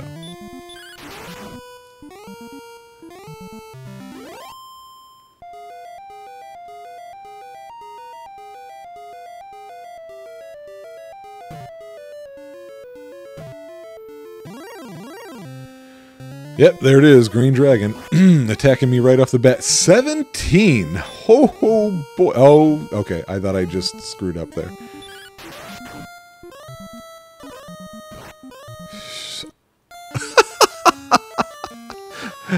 Alright. We're gonna... we're gonna... load this up here. I'm gonna stop talking for a bit. I'm gonna do a little more grinding, and I will see you guys over... with another level.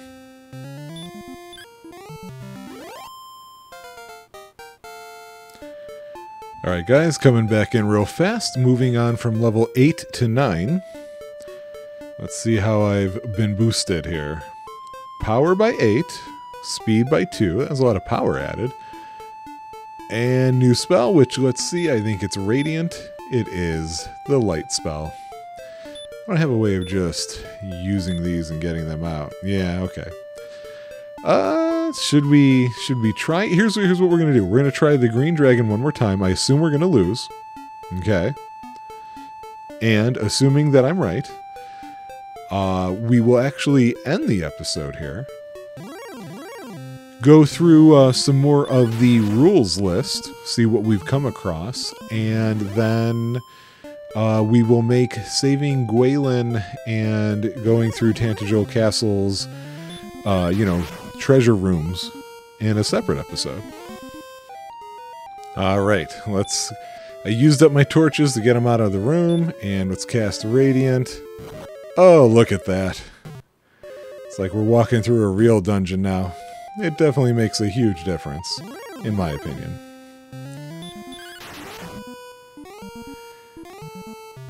So, I'm hitting a heck of a lot harder after getting to this level, but that wasn't really my issue. My issue was really taking hits, so I assume nothing's been fixed there. So here we go, let's find out.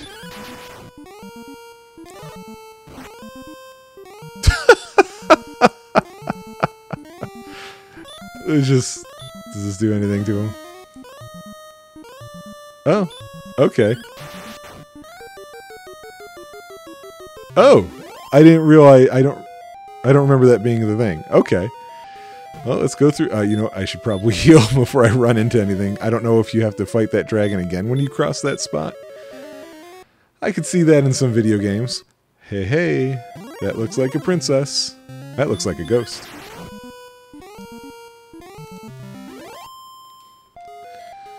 Wow, beating that dragon and not being level 10 seems strange to me. Why are you gray? You've been in this cave way too long.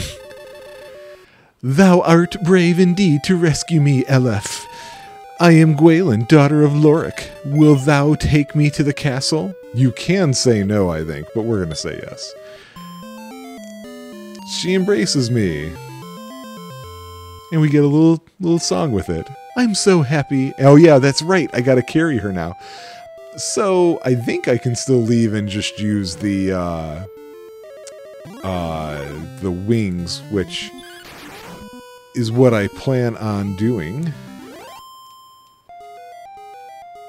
Let's get out of here first, though.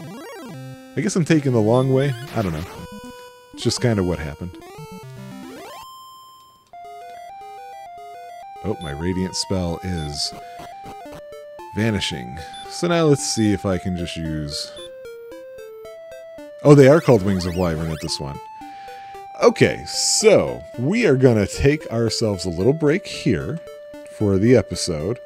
But of course, I think you all know what that really means is next. It's time to go through the list. So last time we went through the opening. The next time stage that I have here is called Beginning. So still the first half of the game. We might be beyond that at this point, for Dragon Quest 1 at least, but this is fine. We've got a lot of rules to go through here, though. There's 49 of these. Maybe we won't do all of them. Maybe we'll just do half of them right now. So let's just get started, shall we? All right. Rule number 14, Garrett's Principle. Let's not mince words. You're a thief. You can walk into just about anybody's house like the door wasn't even locked. You just barge right in and start looking for stuff. Anything you can find that's not nailed down is yours to keep. You will often walk into perfect strangers' houses, lift their precious artifacts, and then chat with them like you were old neighbors as you head back out with their family heirlooms under your arm. Unfortunately, this never works in stores. I'm going to say no on this game because I believe the spirit of that rule fits with something else that you will see in the series that we're playing now, which is them having dressers and wardrobes, desks, stuff like that you're going through. I feel like there's got to be much more of a rummage thing. At this point, we've been using keys in places that don't really seem like people's houses. So I'm going to say no. I'm going to say this one doesn't really have that. The flute we found on the ground, so let's move on to Rule 19, Silly Squall bringing a sword to a gunfight. No matter what time frame the game is set in, past, present, or future, the main hero and his antagonist will both use a sword for a weapon. I'm going to stop reading this one right there because we already know this isn't the case on this one. The Dragon Lord doesn't use a sword. So I'm going to move on and say no on this one. Level 20. What am I saying? Rule 20. Just nod your head and smile. No matter how big that big-ass sword is, you won't stand out in a crowd. Nobody ever crosses the street to avoid you or seems to be especially shocked or alarmed when a heavily armed gang bursts into their house, etc., etc. I'm going to say no on this one, too. This rule feels like it should be surprising to see somebody walking around the way that we are. Not so in this case.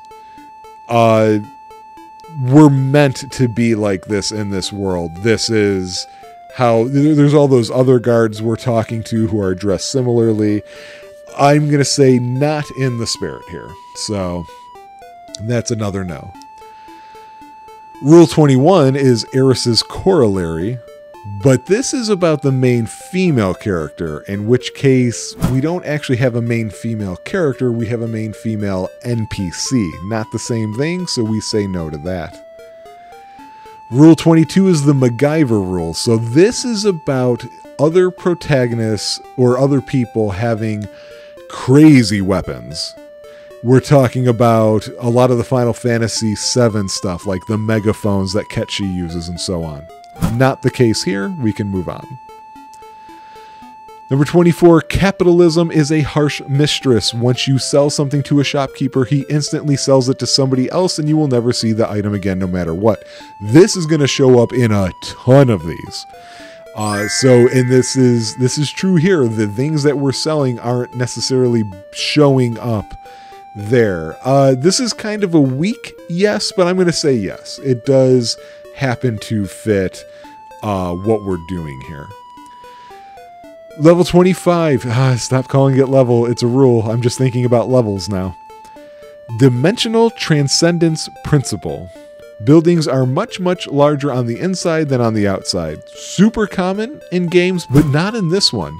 This one you can actually see the size of the thing when you walk through the door. So we're going to find that one in a lot of them. Surprisingly, not here. So it's a little bit unexpected now that I think about it. So that's interesting. Rule 28 is IDKFA. The basic ammunition for any firearms your characters have is unlimited or very easy to obtain, even if the firearms themselves are rare. Not a firearms game, we can move on. Rule 30, selective paralysis. Your characters must always keep both feet on the ground and will be unable to climb over low rock ledges, railings, chairs, cats, slightly different colored ground, or any other trivial objects which may happen to be in their way. I'm going to say no here. The only thing we haven't been able to cross are walls and rivers, which seems pretty reasonable. So, no on this one. Rule number 47. We had to destroy the village in order to, well, you know the rest, aka the Celine rule. No matter what happens, never call on the government, the church, or any other massive controlling authority for help. They'll just send a brigade of soldiers to burn your entire village to the ground. Not a part of the plot in this game, so we can say no to that one. I'm starting to get a little surprised by how many no's there are going through this list for Dragon Quest I. Rule 49, the Maginot Line rule. I don't actually know how to say that. Maginot. I think it's French. I know what it's referring to. I just have no idea if it's Maginot, etc. I should look that up. But this one, it's not the case. This bad guy isn't actually going around and conquering people. It's about people in the street saying, oh, we're all fine. Rule 50, the short attention span principle, which means that all bookshelves contain exactly one book, which only has enough text on it to fill up half a page. We don't have books in this one, so that doesn't make it.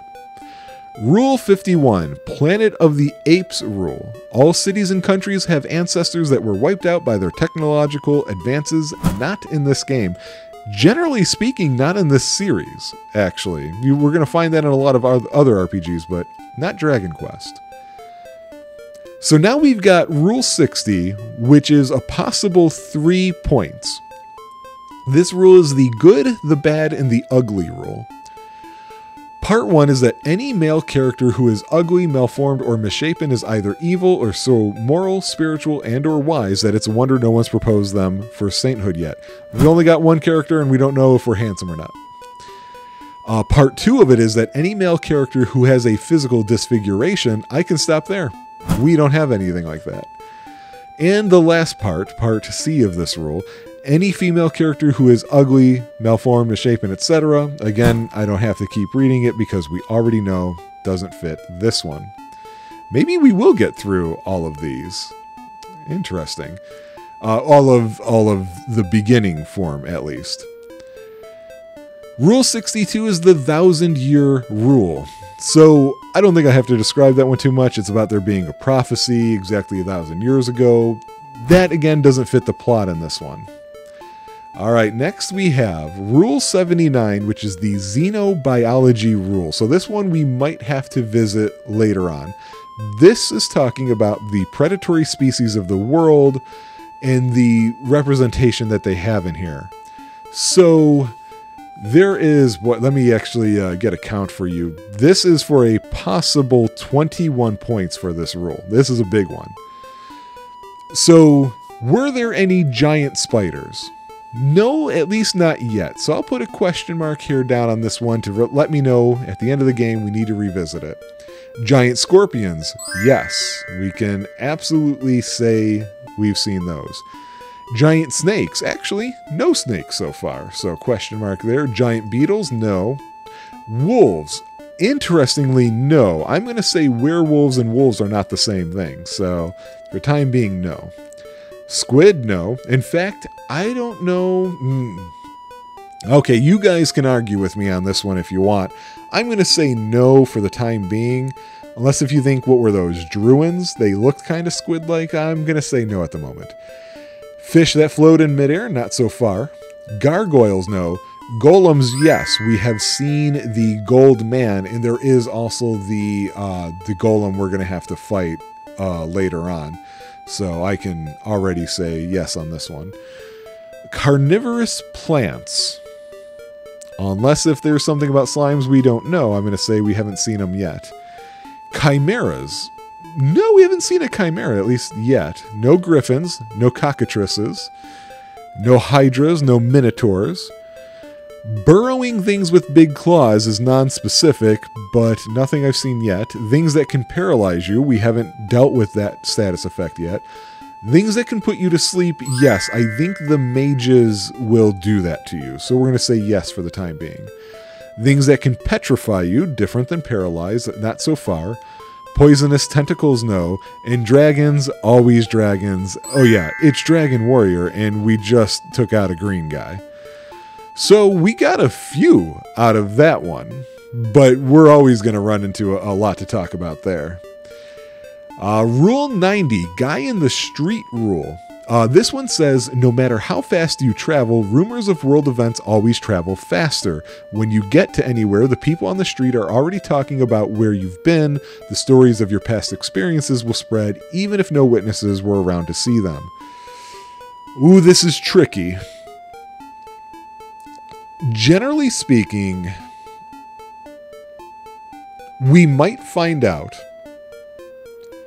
when we finish the part where we've rescued Gwaelin. Maybe some text messages will get changed to reference that.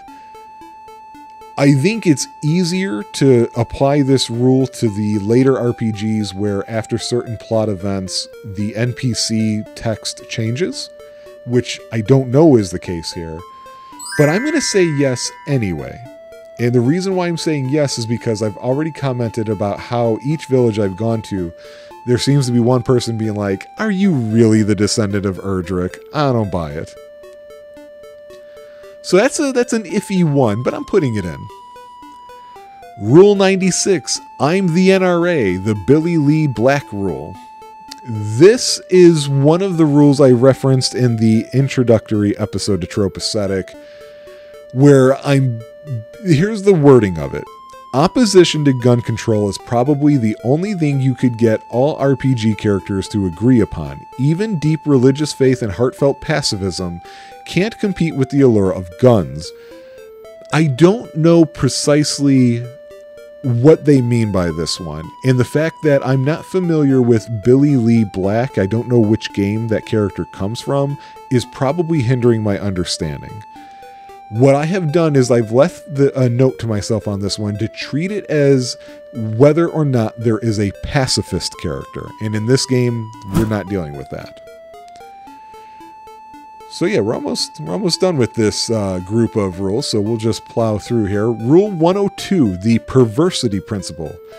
If you're unsure about what to do next, ask all the townspeople nearby. They will either all strongly urge you to do something, in which case you must immediately go out and do that thing, or else they will all strongly warn you against doing something, in which case you must immediately go out and do that thing.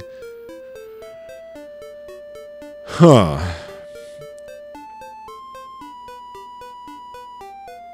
That's tough. I feel iffy on this one. When we went to the town of Cole, they were making it clear about Rimuldar going there. But they were just talking about Rimuldar and where it was. They weren't saying do this or don't do this. However, we were strongly warned against going south of Rimuldar. And we do have to go down there. There is an old man hiding one of the treasures there. I figured that out when I was grinding off screen. But it wasn't the next thing for us to do. So I'm going to say no. It's tough, but I'm going to say no on that one. Rule 106, the law of traps. No matter how obvious the trap, you can't complete the game unless you fall into it. That's a plot device we haven't seen here. Rule 113, place transvestite joke here. The Miss Cloud rule. So this one is obvious. It's about dressing up as something else, kind of how Cloud does during the that market part of Final Fantasy VII. Nothing like that takes place here, so we can say no to that. I don't remember us coming up with the plan to fight the Dragon Lord by dressing up as Princess Gwaelin. Rule 114, make room, make room. There are always more people in a town or village than there are houses for them to live in. I can stop there and say, oh yeah, I definitely have, I didn't make any comment, but I did notice, where are these people staying? So that's a yes. Rule 119 is a 3-parter called Don't Stand Out. First part, any townsperson who is dressed oddly or otherwise doesn't fit in with the rest of the townsfolk will either A, join your party after you complete some task. There is no other party here, so we can say no to that. They will be in the employ of your enemy. The closest we get here is Princess Gwaelin. She's not the enemy, and she won't join our party either. And the last part is befriend any female member of the party and then be immediately captured and held hostage by the villain. So no, none of those fit here. We've got 2 rules left of this group before we end this episode. Rule 140, Law of NPC Relativity, aka the Magus Rule.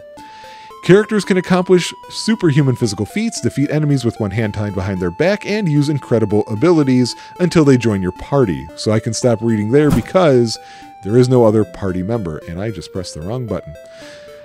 Last one for today, Rule 141. Guards, or the Lindblom Full Employment Act. Everything will be guarded and gated. Elevators, docks, old rickety bridges, random stretches of roadway deep in the forest, except for the stuff that actually needs to be. I don't feel like we run into that here, so I'm going to say no. So with that, let's take a look at our updated list here. How much have we got going for us? At the moment, it looks like we are registering 10 points this deep into this game. So it has been a lot less tropey than I expected it to be. However, I assume in this case it's a corollary rule. It's probably because of the minimalism to it that is causing that to happen. But we won't know for sure until we continue on. The middle rules are the next segments to go through, and of those, there are 123 middle rules. But we're not doing that right now. Thank you guys for joining me. We're going to do some more Dragon Quest, maybe get a little further, and drop off this princess. His arms must be getting tired. See ya. Well, here we go. We have Gwaelin in our arms. We are going to return her to her home. Nobody mind. We're just walking carrying the princess you're supposed to be protecting. Don't come help me or anything. It's fine. I killed a dragon to get her. In case anybody wants to know. Forever shall I be grateful for the gift of my daughter returned to her home, Aleph. Accept my thanks. Now, Gwaelin, come to my side. Gwaelin then whispers, Wait a moment, please. I would give a present to Aleph. Please accept my love, Aleph. Even when we two are parted by great distances, I shall be with thee. Farewell, Aleph. No, I'm not going to tell you anything, King. Yeah, I'm continuing with my quest. I don't need to talk to those Imperial Scrolls of Honor. What does she do? I don't remember. Yeah, sure, love you. That's great. Oh, we get a song. It's never happened when I've told somebody I love them. Not once. Oh, brave Aleph. I can't figure out a way to stick with how to say his name. Word of advice, save thy money for more expensive armor. Listen to what people say, it can be of great help. I thought he was going to say, hey, go take the stuff in this place. You were freaking out about her. Hey, come back here. Thank you for saving the princess. You guys have nothing of interest to say. We're going to go in here. What do you have to say? Never does a brave person steal. Well, I'm not stealing. I earned the stuff I'm taking. Oh good, 7 gold. It's real worth it. Oh good, 9 gold. What? Wait, I thought you get a thing in here. Okay, that's... I'm not pleased by that. How many keys do I have? Only 2 left. I'm gonna have to go stock up, it looks like. Boing boing. We're gonna go down here first. Let us wish the warrior well. May the light be thy strength. You're not gonna do the flashy thing, huh? I'm looking for the castle cellar. I heard it is not easily found. If thy hit points are high enough, by all means enter. Yeah, so I'm at 46. Hey, I wanted to talk to you. Stop moving. In Garenham, look for the grave of Garen. Thou must push on a wall of darkness there. Yeah, so that is going to be our next thing to accomplish, I would say. Although I am going to take a side trip to get some more keys, because, again, I don't remember how many you're supposed to have. I'm just not certain. Hi. When the sun and rain meet, a rainbow bridge shall appear. It's a legend. Magic... Oh! This guy... Oh, he sells them for a lot of money. It's these damn tangible taxes. Oh, right. I forgot there was a cap. Oh, 6 was the cap, so I just magically had the right number last time? That's funny. Well, that actually saves me a little bit of wandering. So I'm happy about that. So I think we just head over to Garenham now. I want to see something here.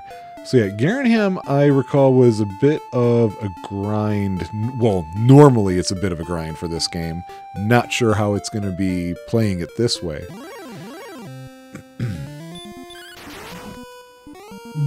Yeah, it should be said, I beat this game one time. It was legitimately. It was a long time ago. And whenever I revisited it, I don't stick with it for long. Like, I usually drop off shortly after the first chance you get to visit Garenham. Usually don't make it to Cole. Rarely would I find the princess again. So from here on, I'm definitely going off of less memory, so to speak.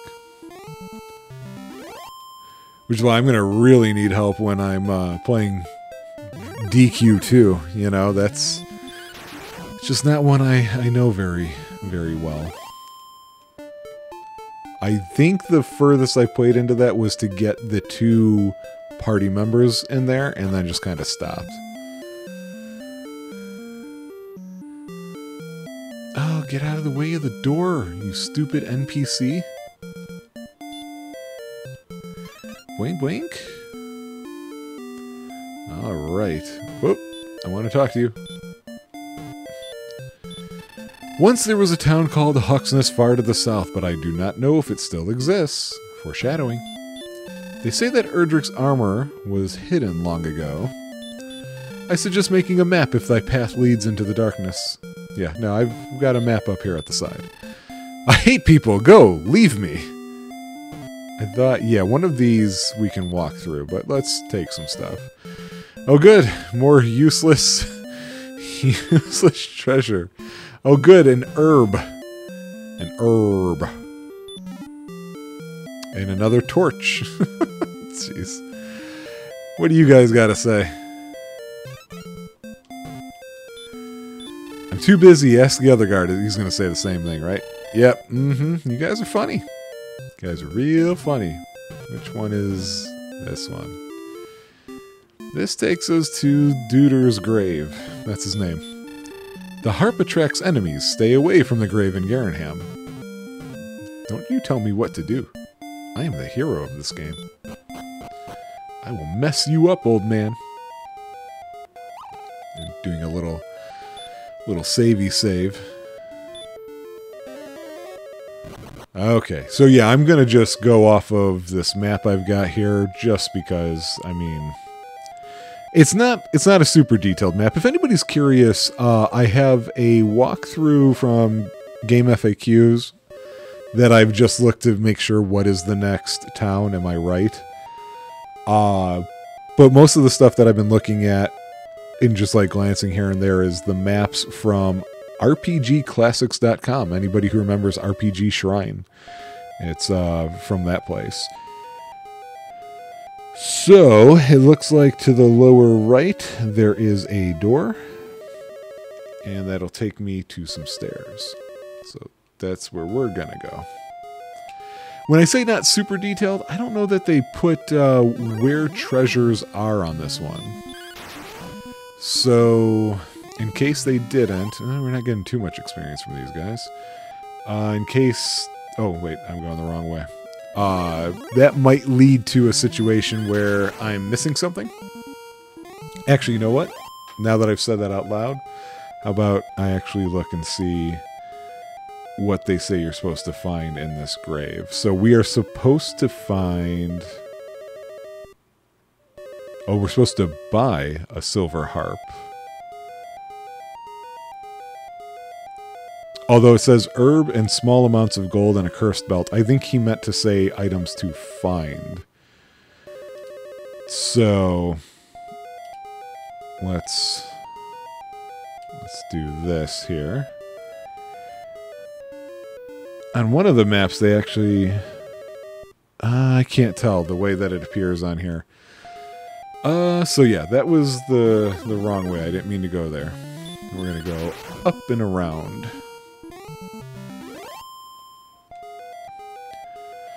I could have looked... I don't know who maintains the stuff for RPG Shrine. I do know for these older versions of the game, some of the stuff is in need of an update. A little sharpening, if you could, of the scans on here. There's always a chance that what I'm actually seeing are the scans from something like Nintendo Power from back in the day. But I don't know for certain. I'm just guessing. And that RPG Shrine stuff would have been from before Retro Mag's day and what have you. Alright, so we are in the upper right corner of a place that has immediate stairs next to it. Oh, we got into B2. Oh, we were in B1, so that makes sense. We need to get to B3. So the stairs we're right by lead to just a dead end. So we don't want to worry about that.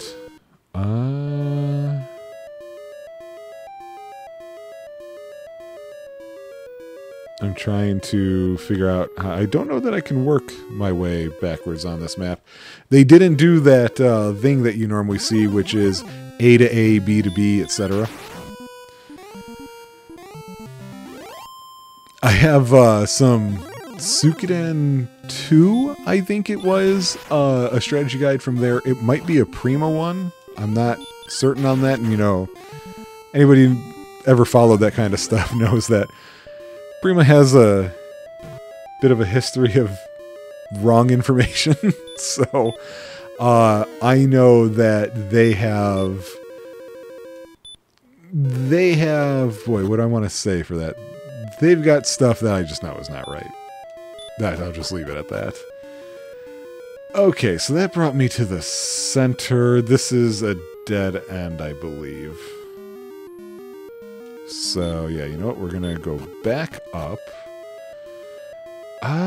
Boy, I think I want to go to the the south, blah, blah, blah, west. I was about to say left and west, and that just wouldn't have made any sense.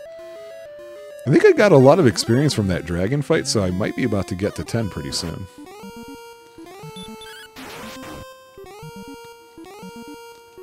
But yeah, so the issues with the Suikoden 2 thing that I've got, that I've noticed, I think the third time I was playing through that game, I decided to say, hey, let's use this with me. It wasn't organized the best as far as chapters went. It was giving you some information a little too early. Fine, whatever. But they didn't do the A to A, B to B thing for the maps. They tried to actually have lines drawn, which, okay, you know, you're trying. But some of them were just wrong. They sent you into the wrong place. I don't know. That stuff always... strategy guides always seem like a real tough business to be in, because you're trying to meet the release of the game. Things can still change. You got a Spectre. Alright, did we get where we needed to be? We have found the silver harp. That's all I wanted. I don't want the cursed belt, because you may have heard it's a cursed belt. It's not how I like my clothing or my furniture. A Druid Lord. Not that it matters. But yeah, that stuff is so hard. I wonder, somebody out there might know the answer to this, but I've always felt like Brady games, not perfect. Anybody remember that Final Fantasy IX Play Online strategy guide? But Brady games has always seemed noticeably higher quality. Even just from looking at it, there was like the clean whiteness to those covers that they would have. And the paper material felt mostly the same. That's not the one. I want this one. But yeah, they seem better. They seem to have better information. And I just wonder what the inner workings of all that was. It's to the point where after I started buying these, I started noticing a lot of the same names. I want to say the name David Cassidy is one of two of them. I can't think of the other one at the moment, that were just names that you saw on the cover of these that you got used to seeing. Almost like anybody who was playing 8-bit and 16-bit, especially 16-bit, Square games, especially Final Fantasies, you probably got used to seeing, I can't remember if it's Ted or Robert Woolsey, the guy who essentially is translating all of these for us. Did I find my way out? I did find my way out. Okay, cool. Do you have anything to say? The harp attracts enemies. Stay away from the Graven Gear. Oh! Wait. You know what? Hold on a second. I wonder if I just wasted my time by exiting that place. Let me see. Uno momento. Okay, I actually think we're good. I think I'm A-okay here. I was starting to be under the impression that I might have meant to stick around there, and I didn't. But no, I have to go. I forgot that grave he's talking about is, yeah, it's by that town where we got the flute, Cole. I don't know why I always try and take the long way. So we're gonna go there. But, well, we're not going to go there. We're going to head in that general direction and then go walking a little way away from it once we get in its general direction. Now we're back to the area where we were making some money from these first people. I mean, considering this is the third hour, I think, that we're playing this game, and here's where we're at, that's not too shabby, you know? So it does definitely save time. It does let us get things done. Which I appreciate as the player. I'm hoping you guys appreciate it too. And of course, you know, there's so many, if you want to see straight normal playthroughs, there are so many YouTubers out there who've done that. Definitely look for the smaller channels. Give them some love, you know. It's just how I am about, you know, buy indie, you know, the same way with YouTube channels. Look for the people who, I have a specific bias. I am very against watching videos from those channels where the thumbnails are pictures of people making a goofy face. That, a couple of years ago from the time I'm recording this, I know that research was done and it got around. I question the conclusions people took from that research a little bit. But I'm also not an expert, so what do I know? But so many people started doing it, and so now I actively avoid that. There's a couple couple YouTubers I like that do that, but it's kind of like too late. It was before I realized it was such a common thing. The people that come to mind for that is Game Grumps will do that, though they often will at least have theirs drawn sometimes, so they can be all over the place with it. I don't actually know how to say his name despite having watched a lot of his videos, but Mapoclops, who I think is fantastic. Very much enjoy what he does. His are always his face, and then you have... I didn't expect this to be the castle music. Then you have... oh, what is her name? I can't move forward until I remember what her name is. Gab Smolders. Hers is usually her face. Although, I don't think she makes a goofy face. I think it's closer to of just, here's the face. You know? Might have changed. I haven't checked her stuff out in a few months at least. So, I don't know, whatever. Let's talk to this old guy. Thou hast brought the harp. Good. I have been waiting long for one such as thee. Take the treasure chest as I disappear and don't tell you how. And we found the Staff of Rain. We are getting closer to what we need.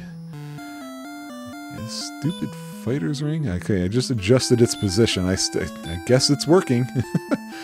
Oh, right. I forgot Gwaelin's Love was an item. Forgot about that. Can I use this? Good. Get that out of my inventory, because I feel like there's only room for one or two more things here, and I need to get rid of this torch next time I'm in a place. Okay, so we've got ourselves the Staff of Rain.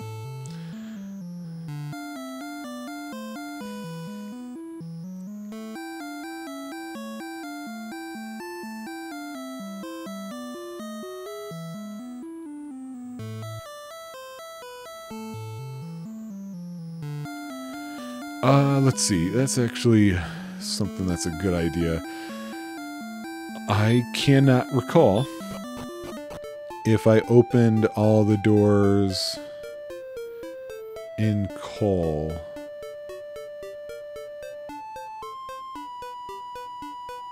Oh wait, no, I did do that.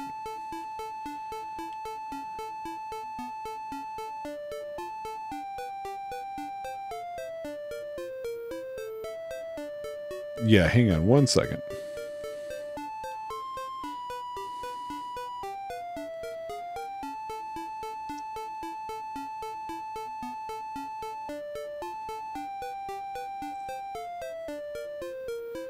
I want to see on this map. I can't remember the name of the town. Okay, there it is. How do we get there again? Oh, we got some walking to do. Yeah, we got to actually pass. Okay, we got some walking to do. All right. We're going to go to an area we have not been before. Cantlin is the name of the town we're headed to. How am I on keys since I'm right here? You know what? Let me buy some keys. I can only hold 3 more. Might as well just grab them. How is a regular scorpion still attacking me before I have a chance to do anything? Come on now. Come on now. In this way I can confirm. Yeah, because I did talk to that guy. Oh, I didn't unlock the doors. Oh, glad I did come here. I thought I did. I did not. That gives me another exit as well. What do you have to say, guy? Hast thou found the flute? I have. Go to the town of Cantlin. Well, that's where I was going anyway. Like, read the newsletter, man. Oh. Oh, wait.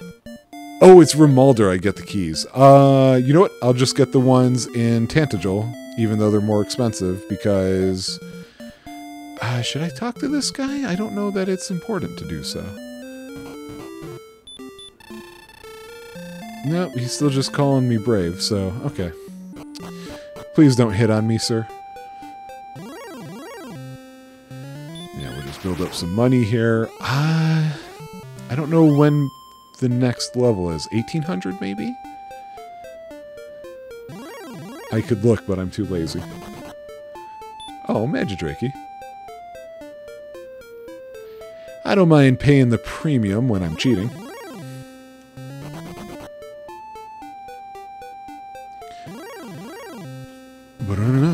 Wow.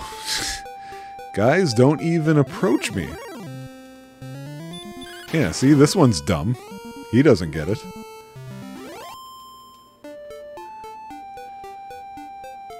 I am excited to finally be doing this Tropeacetic thing. It's going to be a lot of work. It's probably going to be delivered in an extremely messy fashion. Any advice you guys give me, I will take into account 100%. Just keep in mind, we are talking about...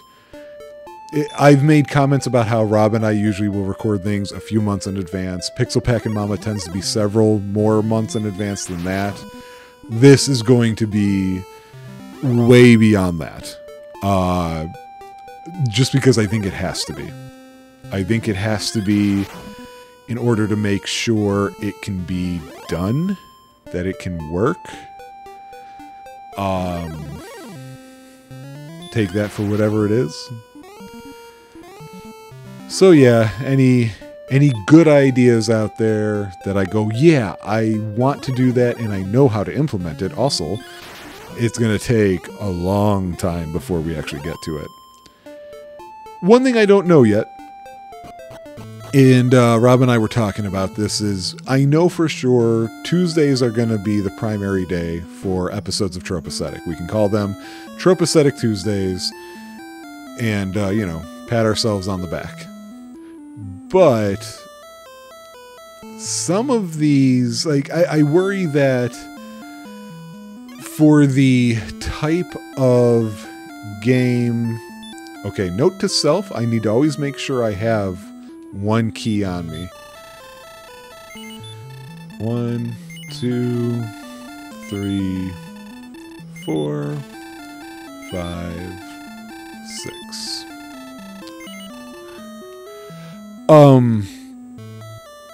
Yeah, because otherwise I have to walk all the way up to Cole again. Some of these are, I feel like the episodes of this, you're going to want to have them come out more consistently, especially once we get into the longer ones.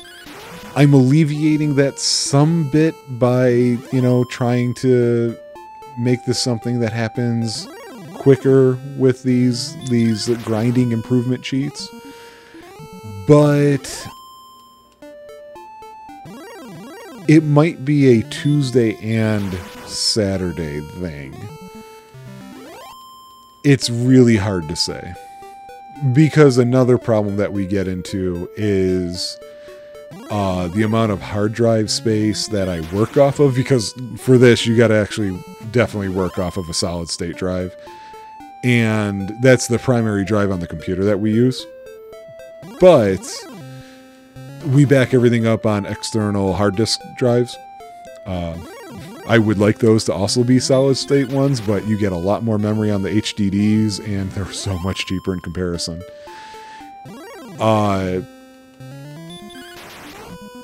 So it's like these are going to be episodes not just recorded in advance, but they're going to have to be produced in advance, uploaded, ready to go when their day comes, that kind of thing. Which is why it's gonna needle us a bit. We're gonna have those episodes sitting there and just think oh, it'd be great if we could clear out 2 at a time per week. But with the number of different things we can run into, I just don't want to take those chances. I'm also not a completionist. This is something else I hadn't really realized I should discuss on the intro video, which, boy, turns out I wasn't as organized with what I wanted to cover on that as I thought I was. I'm not a completionist, generally speaking. I often will start out as one, and then start to fall off and just start wanting to pound through things, kind of. It's why I had referenced before Final Fantasy VII and Chocobo Racing. If that stuff started much earlier, I would be all for it. But by the time you actually can do it, I've already been materia hunting and what have you, and I just want to go. Just go. I'm going to pop in here. Let me save real fast, but I don't remember being able to really do much here. Yeah, I don't think I should do that just yet.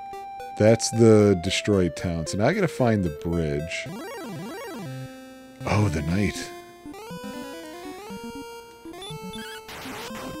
Let's see how fast I can take him out and how hard he hits. He hits hard! I'm glad I saved when I did. Oh, that's a lot of experience, though. So here's what I'm going to do, guys. I'm going to grind at least one level here. Let me actually take a look at what the level guide says, because I'm 9.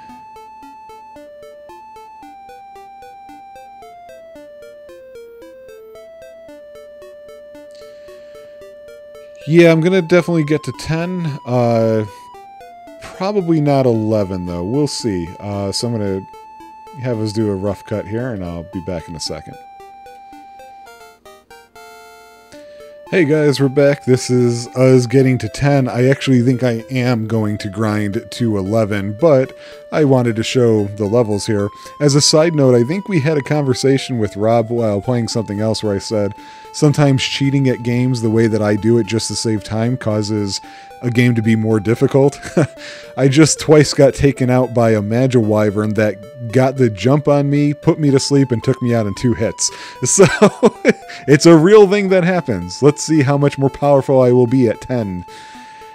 Power increased by 4, not bad. Speed by 9. Hopefully that'll stop what I just went through from happening. Not much more in hit points or magic points. But I did get a new spell. Stop spell, which they've been using on me constantly. I don't really plan on using it on them. But I'm going to go ahead and power through to 11, maybe even 12. So I'll be back. Alright guys, popping back in. Oh man, this has been a lot tougher of an area to take on, but I just killed a metal slime, and I'm now going to become level 11. So let's see how we've powered up here. Power by 5 and response speed by 4, not too shabby. Hit point 7, that's helpful. No new magic spell. I got more work to do, I think. I'm going to have to go to 12 because these have been tough. See you in a bit. Okay, so we're going up to level 12, and I still think I need to grind out some more levels. I'm just way too underleveled to get through this without a whole heck of a lot of hassle and annoying things to watch for you guys. So I actually picked a few monsters in this area, bumped them up with the amount of XP that they give out to speed it up on my end a bit, but let's see how we level up with 12. Power by 7, speed by 5, those are pretty good. Only 1 extra HP, I could use more. But I learned a new spell. Let's see what this new spell is. Outside, okay, hey, that'll save us some time, especially for where I think we're going for the next... Well, maybe not. Well, whatever. That's what we got. I'll see you guys in yet another second. Alright, we're back. It's time to go up to 13. I have finally noticed a little bit better performance over these monsters that I've been fighting. Still a little rough. Still going to do some more. Going to 13, my power increases by 3. That's not great. Response speed by 8. I am constantly, or near constantly, attacking second, so I'll take it. Hit points by 7, thank you. MP by 6, and another new spell. Let's see. I was hoping it was Heal More. It's not. It's Return. I don't know how late Heal More comes up. Return is useful, at least. Where he's outside is questionable. I'm going to get back at it. I will see you guys. Alright. 14. Here we go. I'm finally much more consistently attacking first. Still a close call here or there. Power by 8, that's awesome. Speed by 7, that's awesome. Hit points by 7, I'll take it. MP by 6, no new spell this time. Where are you, Heal More? So, I'm definitely going to go to 15. We'll see what happens. See you guys in a moment. Okay, here we go. Reaching 15. I no longer have to constantly save scum before every fight. Power 7, that's nice. Speed 9, very nice. Hit point 7, MP 2. Oh, a new spell? Is it what I wanted? Nope. It's the repel spell, which I don't remember how well that did or did not work. I'm gonna go definitely to 16, maybe to 17, until I kind of get heal more. I think I need it so that I'm not bothering you guys with these little heals all the time like this. So give me another second or two. Alright, it's time for another level. Sweet 16 gives us only 3 power, but 6 speed. Hit points only 5. Woo, MP by 23, jeez. But that's it. So, yeah, let's go. Now I'm saying 18. I'll be right back. Alright, we're back. Level 17, almost to 18 now. No increase to power, but speed by 8. 8 hit points, 5 MP, and a new spell. Is it the one I've been waiting for? It is finally Heal More. Yay! I still want to get to 18, and then we will finally get this episode going proper. Okay, well, here we go. We are now about to be 18. I have no idea how long the video is actually going to be up to this point. For me, it's a little over an hour. We'll talk about that a little bit more in just a second, but at this point, I am ready to proceed on.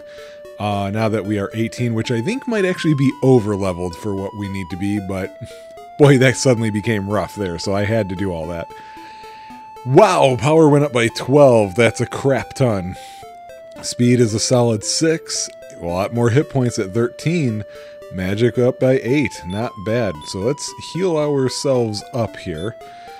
And we will continue on the way we were going. I'm leaving those bonus XP things going for the time being, just because I was thinking while I was doing this that this actually wound up being a great example game to start with about how I'm going to approach cheating for the time on these. I'd really rather not do what I ended up doing, which is cutting and trying to figure things out time-wise from there. What I am doing right now is actually I want to make sure I'm in the right part. Yeah, that's what I thought. Okay, wanted to check out the map a little bit. Actually, let me move this out of the way here, because that is in my way. Okay. This is going to be, in the end, a pretty solid example of how my approach to cheating is going to be. You know, when this started, it was simply, oh, MP, let's not worry about magic points going down. That way I can heal on the fly and just proceed on. Then it became, okay, let's boost the money that I'm getting a little bit. Then it became really nothing for a while. Nothing additional until the sudden brick wall I ran into. And then I just went on from there. You'll notice I'm still not going infinite HP. It's not exactly one hit kill, though I've got that excellent move thing going on. It's kind of, I don't want to completely break the game while also understanding there is a mission for this show beyond just, hey, play a game. And so maybe that'll give you guys a little bit of an understanding about what I'm looking at and what I'm looking to do here. Because it's weird. I get that it's weird. It's definitely different, and what have you. But this game wound up being a great showcase for exactly that. Whew, I may have to use that repel spell soon because these fights are just going. I forget the name of the town that we're supposed to be going to. Cantlin? Ooh, a star wyvern. I'm glad I just saved. I don't remember how tough they are compared to the other wyverns. Looks like they're just faster. Alright. Finally getting out of that one particular part of the map that I felt like I was looking at for a very long time. Like I said, I don't know where we are at time-wise on this episode, which sucks, but hey, what are you gonna do? I gave myself this dumb mission. Now I have to live up to it. I'm surprised this knight went before me. I feel like I've leveled up enough that I wouldn't see that for a while. And I was wrong. Oh, did I not pick the right path? Well, let's keep going and we'll see. Yeah, and so you're seeing the enemies that I was facing for the most part.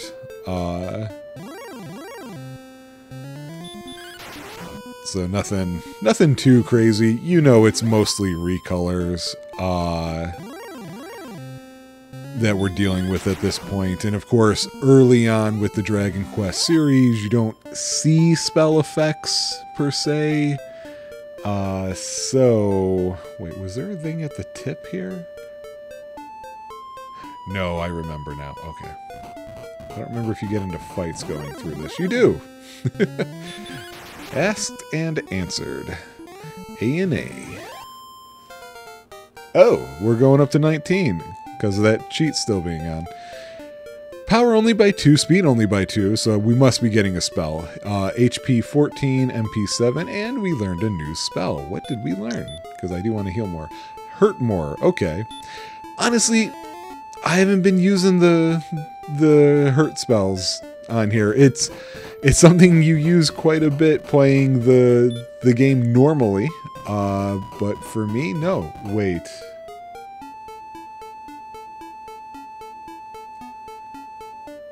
I don't think I took the right path. Was there supposed to be... Hold on, let me think here for a second.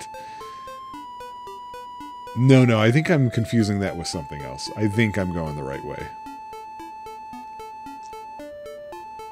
Okay, yeah, there's a bridge here. Does this let me wrap around to the north? I have a map open in one of these tabs. I should just be looking at it. Okay, yeah. We're fine. Everything's okay. Don't you heal more yourself, Star Wyvern. Get out of here with that nonsense.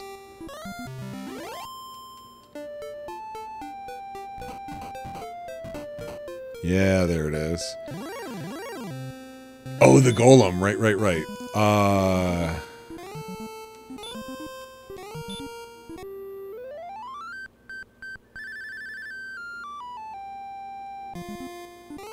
Yay. Okay, I thought that was the case. Am I hitting him pretty good? Oh, yeah, I didn't even need to do that. Okay. Ha! Look at all that nothing you get from him. I do want to sleep and get those MPs up in case that matters soon. Hi, is this Cantlin? Yeah, welcome to Cantlin, the castle town. There's other places that have castles too. Oh, why make an NPC merchant move? I know what you deal in. Give me stuff. Wait, really? Okay. You know you got crap, right, guy? Okay. I'm gonna smack you, guard. Gonna give you a smack. Yeah. Let's sleep. Let's see what these max numbers actually are. 118 and 115. Whew. Loaded. What shall I get for thy dinner? Are you getting my dinner?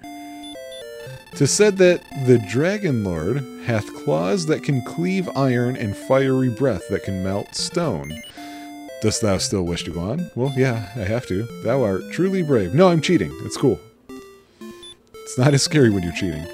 You deal in tools. None of the ones that I need. What do you have? Come buy my radishes. They are fresh and cheap. Buy thy radishes today. Okay. Welcome, we deal in tools also. But different ones than that other guy has.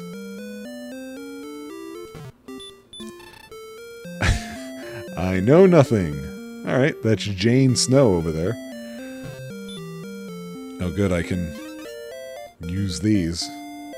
Yeah, please get to the desk. My grandfather Wynne once had a shop on the east side of Hawksness.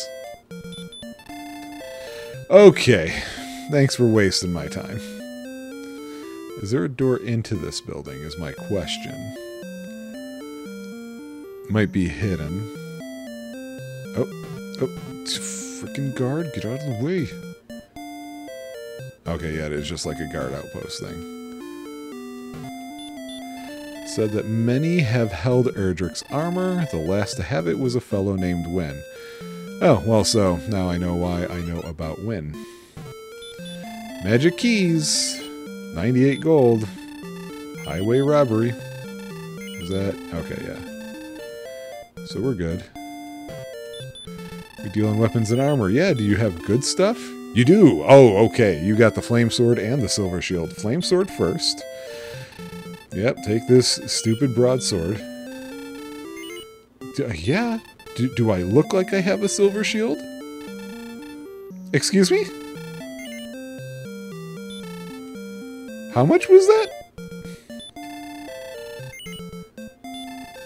Oh, it's 14.8. I thought it was 12.8. I thought I had exactly enough. Wow.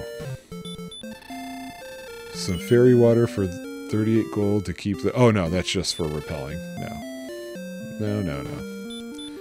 Grandfather used to say that his friend Wynne had buried something of great value at the foot of a tree behind his shop. Yeah, that's right. I remember that. Hey, it's Nestor! We found him! Hey, where am I? No, don't tell me. Okay. If you didn't know where you were, wouldn't you want to? Oh, you deal in weapons and armor too? Yeah. Nothing that I don't already have had or have better. 'Tis said that Erdrick's sword could cleave steel. Okay. Oh! Oh, right. Okay. Hi. To learn how proof may be obtained that thy ancestor was the great Erdrick, see a man in this very town. Who? I don't actually remember this part very well. Oh, this guy, I'm guessing. Oh, how bad is that hurting me? That's hurting me pretty bad. Those are definitely rougher than the poison places. Yeah, wow, look at that. That's a lot.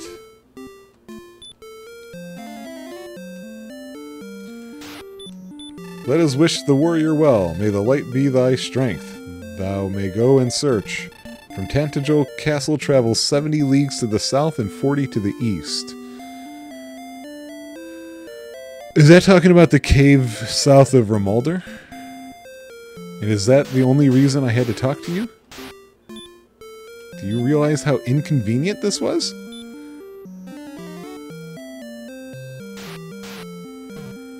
Okay. I feel like I didn't accomplish anything from coming here. I wanted that shield, but that didn't really work out too well for me. So yeah, I know we need Erdrick stuff now, because that's all that they're talking about. Well,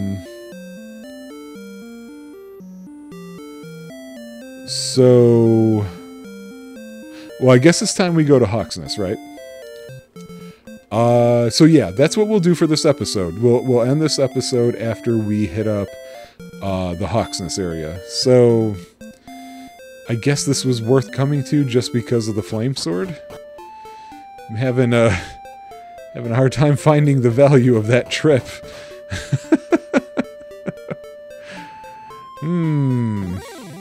Video games. But again, for me, it's still way ahead of the amount of time that this would have otherwise have taken. And for you guys, especially with the cuts that are going to be put into place. So, you know, mission is still being accomplished. And to be honest with you, like, this is all the same day for me. I knew I would be able to do all of this in one day. That's going to be one of the challenges. So we normally do our recordings on Saturdays. Not every Saturday, but a lot of them. And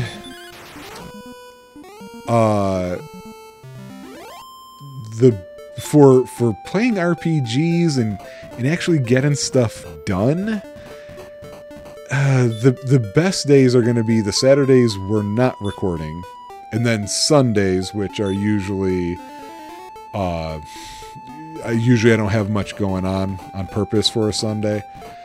Mondays sometimes. Mondays and Fridays are tricky because usually I'm working out.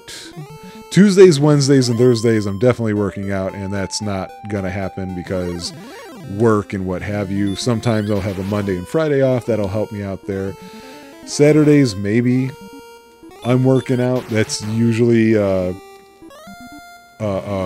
likely. There's the two most likely days that I'm not going to be spending time doing that are Wednesdays and Saturdays. It's the schedule that I've ended up building for myself over time. Oh, hello, sir. You used to be a boss. Now look at you.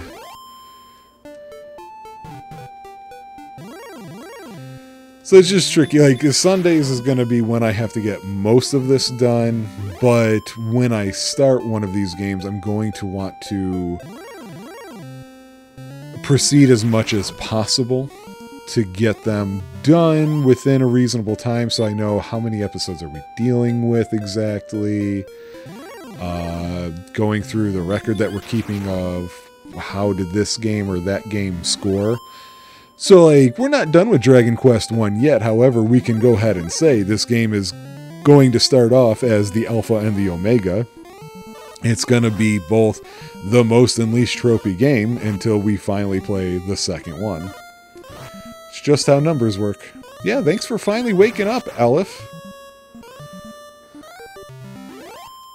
That was what was doing me in before. I kept running into that particular type of wyvern, and then it's like, oh, I'm going to attack first, and you're asleep. And then just 2 hits at that point was all it needed to take me out. Sucks that I didn't get the silver shield, but I almost have the money for it now. Almost. I don't think I would have had the... Wrong one. Would have had the money for it if I didn't buy those extra keys. Actually, that's another thought. I should see how many of those keys I do have, because I need to remember I need at least one. Yeah, good. Talk to nobody, Brian. Because... Okay, good. I got 5, so I'm almost maxed. Just because you can use the return spell and stuff to get to Tantagel, and I've got those wings that'll do that too in the meantime. And that just is more convenient for me, I feel like. I do remember when you finally get to the Dragon Quests that are like, oh, actually you can use this spell for anywhere that you've been.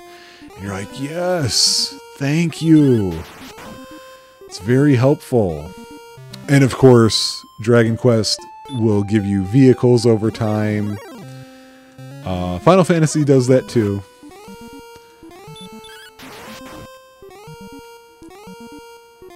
But yeah, anything that makes traversing go more smoothly. Okay, speaking of smoothly, I don't entirely remember... I think there's a boss fight.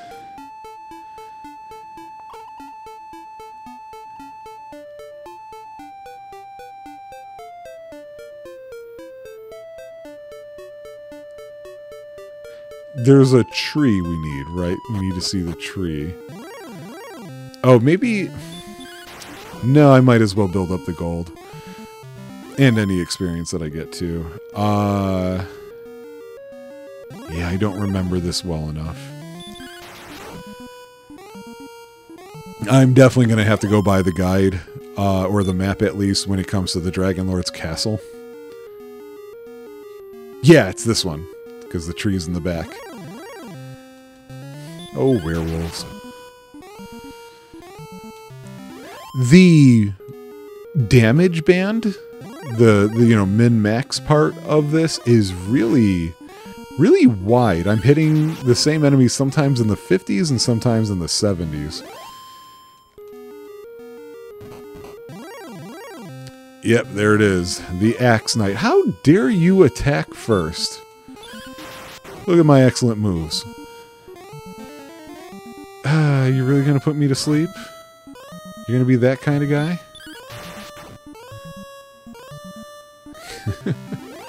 Wow, that fight is always so much worse. It's very weird to do this.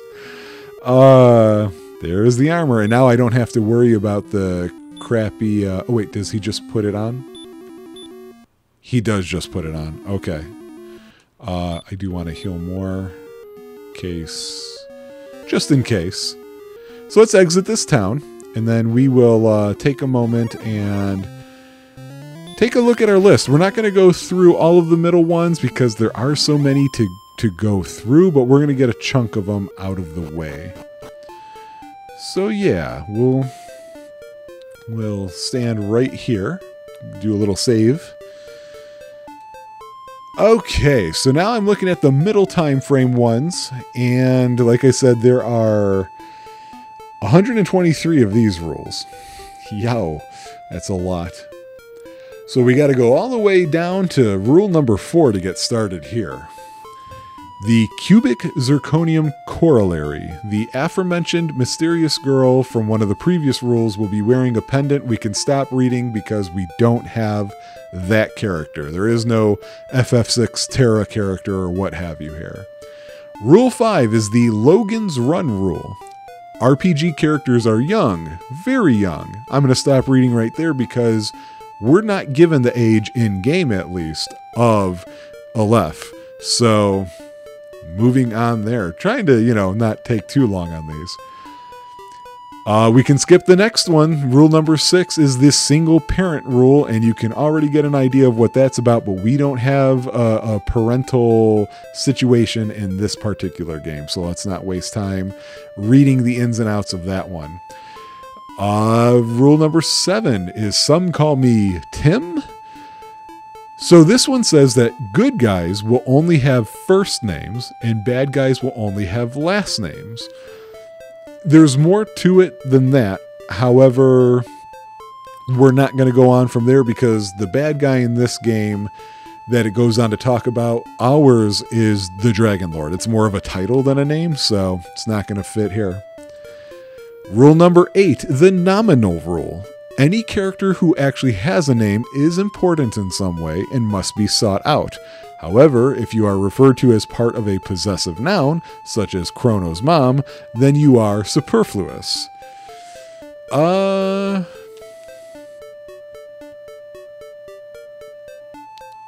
We don't have the superfluous example that they have here.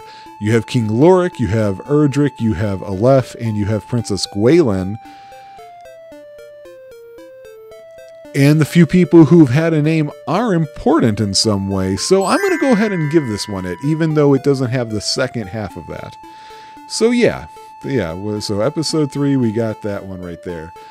Rule number 9 is the compulsories. Now, there's a lot of these here. This is about locations, and I sort of reference them either in the beginning of this run or of this game, or for the entry, or the intro to what Tropeacetic is. So, there's always a fire dungeon. There is no fire dungeon in this one. An ice mage or an ice dungeon? No. A sewer maze? No. A misty forest? No. A derelict ghost ship? No. A mine? No. A glowing crystal maze? No. An ancient temple full of traps? No. A magic floating castle in a technological dungeon. I don't remember what the special area of the Dragon Lord's castle looks like. I think those are no's, but I'm going to give them question marks for the time being. Rule 10, the Luddite rule, or the George Lucas rule. Speaking of which, technology is inherently evil and is the exclusive province of the bad guys. No, we can stop right there because it's going to start talking about advanced technology. We don't see that in this game, and in fact, you actually don't see it very often in the Dragon Quest games early on. Later on, you get some stuff like I'm remembering DQ7, your time travel, there was the robot place, so there is some of that there. We can skip rule 13 as well, the higher the hair, the closer to God cloud rule. We don't have the hair situation here. We've got horns on our helmet. Looks like we've got another multiple part one. Several multiple part ones here, the next 3 rules. Rule 15 is the Hey, I Know You rule. It says you will accumulate at least 3 of these obligatory party members, which means that I can instantly move on because we don't accrue any party members in this RPG. The next rule, 16, is Hey, I Know You Too. You will also confront or be confronted by at least 3 of these obligatory antagonists. So we've only got 1 antagonist in this game, but let's check this out just in case. They have the amazingly good-looking and amazingly evil long-haired pretty boy who may or may not be the ultimate villain. Not here. The villain's loyal right-hand man. We can stop now. There is no right-hand man for the villain in this game. The villain's attractive female henchman. Nope. Your former ally. Nope. An irritatingly honorable foe. Nope. The insane clown or jester. None of those. A mad scientist. There's no mad scientist in this one.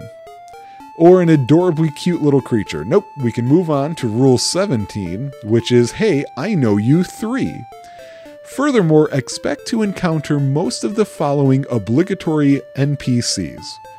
The townsperson or crew member who wanders aimlessly in circles and never quite gets where he is going. We almost had that with Nestor. Nestor got somewhere. We don't know why he was going there. It doesn't seem like he's wandering aimlessly. He's just lost. I'm going to say no on that one. Hilariously incompetent or cowardly soldiers. No, we haven't got that feeling from these soldiers. The NPC who has a crush on another NPC. Nope. A group of small children playing hide and seek. That is a common one, but we don't see it here. The wise and noble captain, king, or high priest. You know what? Everybody seems to like King Lorix, so we are gonna go ahead and say yes on this one. The wise and noble captain, king, or high priest, splutteringly evil second in command. No such character here. That is the wrong button again. Cancel. I almost deleted the entire sheet. The NPC who is obsessed with his completely mundane job. We don't have such a... I gotta stop hitting that button. We do not have such a character. The adult NPC who has nothing better to do than play kids games with any passers-by. No. Or a group of young women who have formed a scarily obsessive fan club for one of your female party members. That makes me think of Final Fantasy VIII. That was absolutely weird. But no. Scooting right on along here. Rule 18, Chrono's Complaint. The less the main character talks, the more words are put into his mouth, and therefore the more trouble he gets into through no fault of his own. Definitely happens to Chrono. We are a silent protagonist, but we don't have the issue here with this one, so we can move on. Rule 23, Oh brother, where art thou? Melphis rule. If the male hero has an older sibling, the sibling will also be male. We can move on, we don't have siblings. 26, the local control rule. Although the boss monster terrorizing the first city in the game is less powerful than the non-boss monsters that are only casual nuisances to cities later in the game, nobody from the first city ever thinks of hiring a few mercenaries from the later cities to kill the monster. We don't actually have... So we were just in Hawk's Nest, something happened there. We did fight this special knight guy, but there is no real menacing of other towns despite one NPC making such a reference, so we're going to move on there. That makes me, the local control rule makes me think we might run into that with, if anybody remembers, Legend of Legaia, because that town you start in, you're kind of under siege from monsters.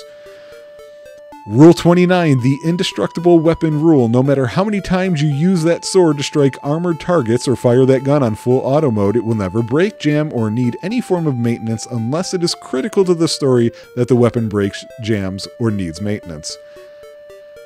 A lot of games are going to have this one definitely be active. I remember when I was preparing for this and reading this rule, I was thinking to myself, should I only count a game where the unbreakable weapon breaks only because of a plot point? And I think so. I think this one should only be activated when that is put in place. Otherwise, most games are going to get this because most RPGs, you don't have that kind of damage modeling in the weapons, while also most of them don't seem to have a plot point about a broken weapon either. So I'm going to say no. I just wanted to explain that in case anybody was like, well, your weapon's indestructible in this one. That's why. It's not about its indestructibility. It's about A, this game does not have a destructibility mechanic, and B, despite A, it ends up breaking because of the plot at some point. Number 32, you can't kill me, I quit. The safer rule. The good guys never seem to get the hang of actually arresting or killing the bad guys. It goes on more there, but I already can tell that's not going to count here. Right now, the Dragon Lord's just sitting around waiting for us. 33. And now you die, Mr. Bond, the Beatrix rule.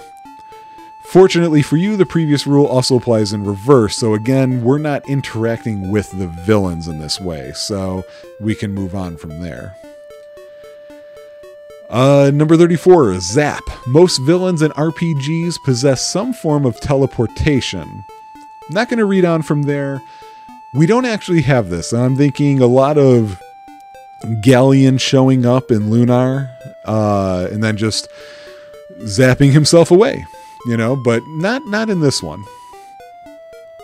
It's funny because now that I'm thinking about it, in the Dragon Quest series, you really do spend a massive chunk of these games not interacting with the villain very much until you get to Dragon Quest VIII. I don't remember 5 or 6 very well because I know there were issues about those getting translated and released here.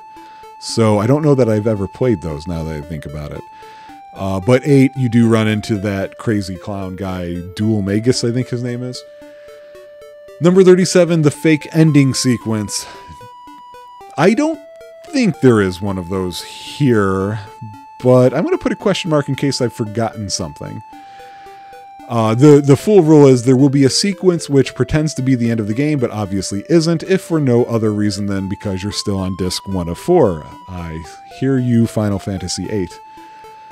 Rule 38, you die and we all move up in rank. During that fake ending, well, we can skip that because we don't have it. Rule number 39, what are we going to do tonight, Vinsfeld? The goal of every game, as revealed during the fake ending, is to save the world from an evil figure who's trying to take it over or destroy it. There is no way to escape from this formidable task, no matter whether the protagonist's goal in life is to pay off a debt, to explore distant lands, or just to make time with that cute little girl in the blue dress. It will be necessary for him to save the world in order to accomplish it. Take heart, though. Once the world gets sorted out, everything else will fall into place almost immediately. So here's another one.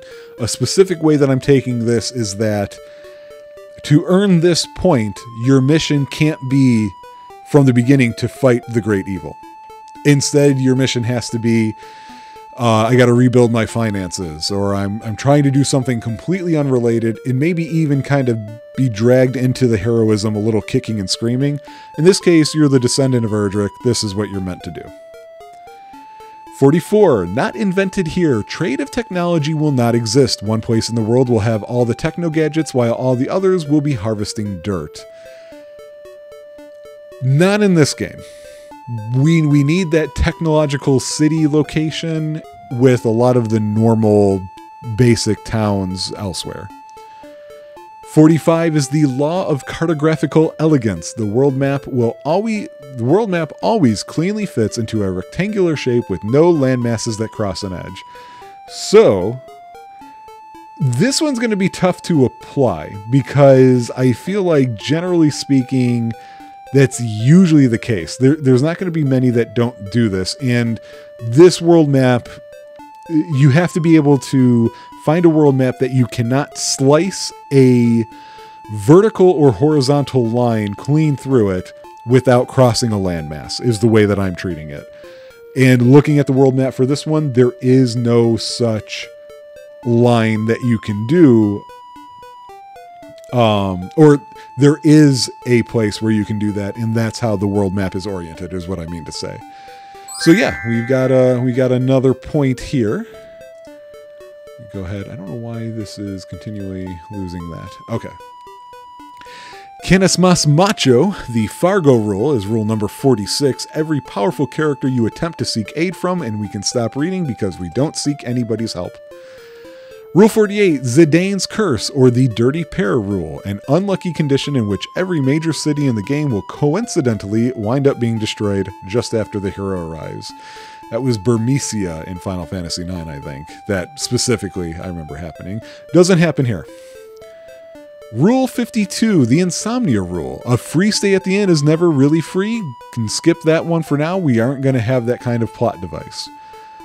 53 is the Bling Bling rule, or I'm sorry, the Bling Bling thing, aka the Lamina rule. No matter how much money and treasure you acquire, the greedy member of your party will never be satisfied and won't stop griping about the sorry state of the party's finances. Lamina, I believe... Wait, Lamina? Maybe this isn't the reference I think it is. Lamina Ausa is Lunar Silver Star, the mother of Mia. I can't remember what the name of the Mia-like character from Eternal Blue was. Was that Lamina? Maybe. We don't have such a character, so stop thinking about it, Brian. Just move on.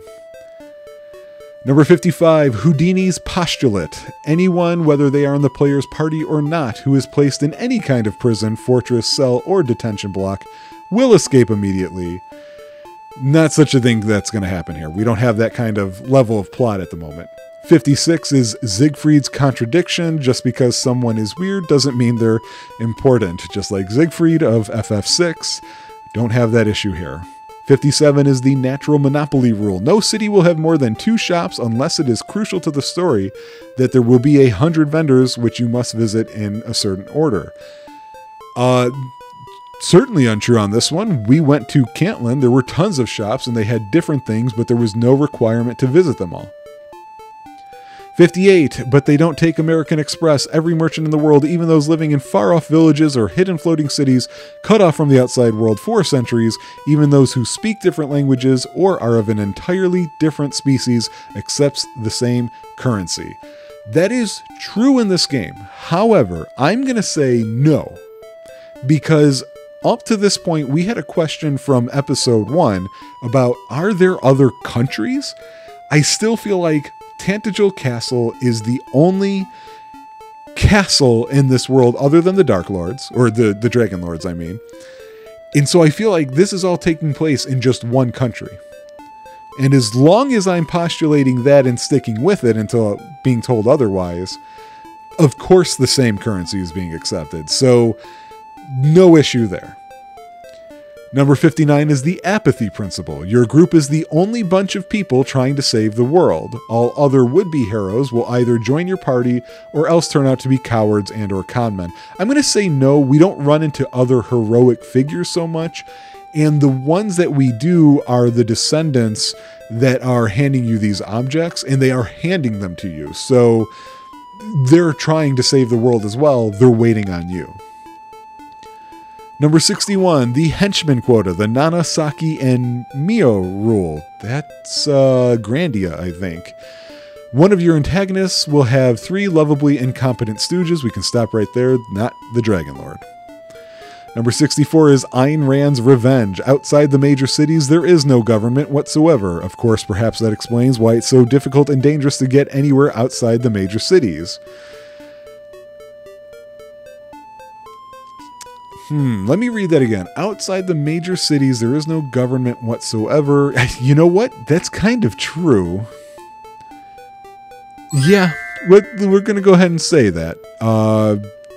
Maybe that can be argued that this isn't quite in that spirit, but I'm going to go with it for now. 74, if you meet the Buddha in a random encounter, kill him. When you're out wandering around the world, you must kill everything you meet. People, animals, plants, insects, fire hydrants, small cottages, and so on and so forth. Not quite the case in this game. You're not running into anything other than the monsters you would expect to kill. 75 is the law of numbers. There will be several items or effects which depend on the numerical value of your hit points level, etc. We don't have that in this game. Number 76 is the magical inequality theorem. In the course of your travels, you may find useful sounding spells such as Petrify, Silence, and Instant Death. However, you will end up never using these spells in combat because of a number of reasons we don't have to go on for. We don't have those kind of spells in this game. That is definitely much more a Final Fantasy thing than it is a Dragon Quest thing. 77 is the magical inequality corollary, which is that when the enemy uses those, they're very effective. Again, still same situation there. 78, Pretty Line Syndrome, or Crash Bandicoot the RPG. Seen in most modern RPGs, the key to completing your quest is to walk forward in a straight line for 50 hours, stopping along the way to look at, kill, and or have meaningful conversations with various pretty things. There's nothing pretty about Dragon Quest, come on. And we don't walk in a straight line. 81 through 84 are related, even though they are different rules. First is Dungeon Design 101. There's always goodies hidden behind the waterfall. No waterfalls in this one. Dungeon Design 102. When you are confronted by two doors, the closer one will be locked and its key will be hidden behind the further away one. Not happening here.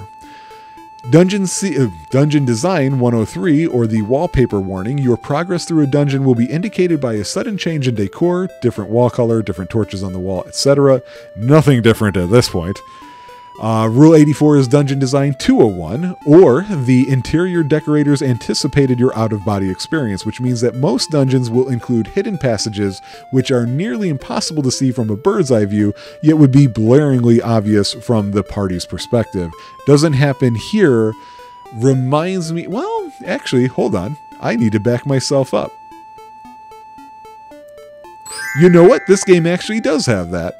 We had to go looking at the gray buildings to figure out which one of these wall pieces is an actual door. So you know what? Yeah, this does indeed have that. Even though that's much more in line with what you're going to find from like Final Fantasy 4 and 5 come to mind on that one. I'm actually going through all of them on this one after all because I just remembered, yeah, this was a shorter episode than I think it is because of how much is going to be cut. So let's just get through these middles here. Rule 87, Supply and Demand Axiom. Killing a powerful enemy will usually yield an item or weapon that would have been extremely useful if you had gotten it before killing that enemy. That's not how items work in this game. That also doesn't feel like a Dragon Quest issue to me. 88 is Edison's Lament. No switch is ever in the right position. We don't have any switches here. We don't have to worry about that. I do love that cliche, though. 91, wherever you go, there they are. Wherever the characters go, the villains can always find them. We don't have that kind of interaction in here, so we can move on. 93 is the put and tame rule. The average passerby will always say the same thing no matter how many times you talk to them, and they certainly won't clarify any of the vaguely worded warnings or cryptic half-sentences they threw at you the previous time.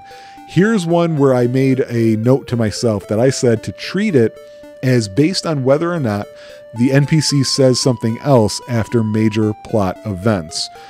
So if major plot events happen and none of the NPCs of the areas we already visited ever change what they say, then that would be this. However, we already know after saving Princess Gwaelin, people did change what they said, so that's not true here. And I think I would kind of combine that with the idea of multiple text boxes. I know that the Lunar games were really good at that, where you talk with somebody, they say one thing, you can talk with them again and kind of continue the conversation or get something a little different. Number 94, Franklin Covey was wrong. Sticking to the task at hand and going directly from place to place and goal to goal is always a bad idea. This is all about how if you're playing an RPG and you know where you're supposed to go, you go there last. Not really true with Dragon Quest 1, it's just not that deep.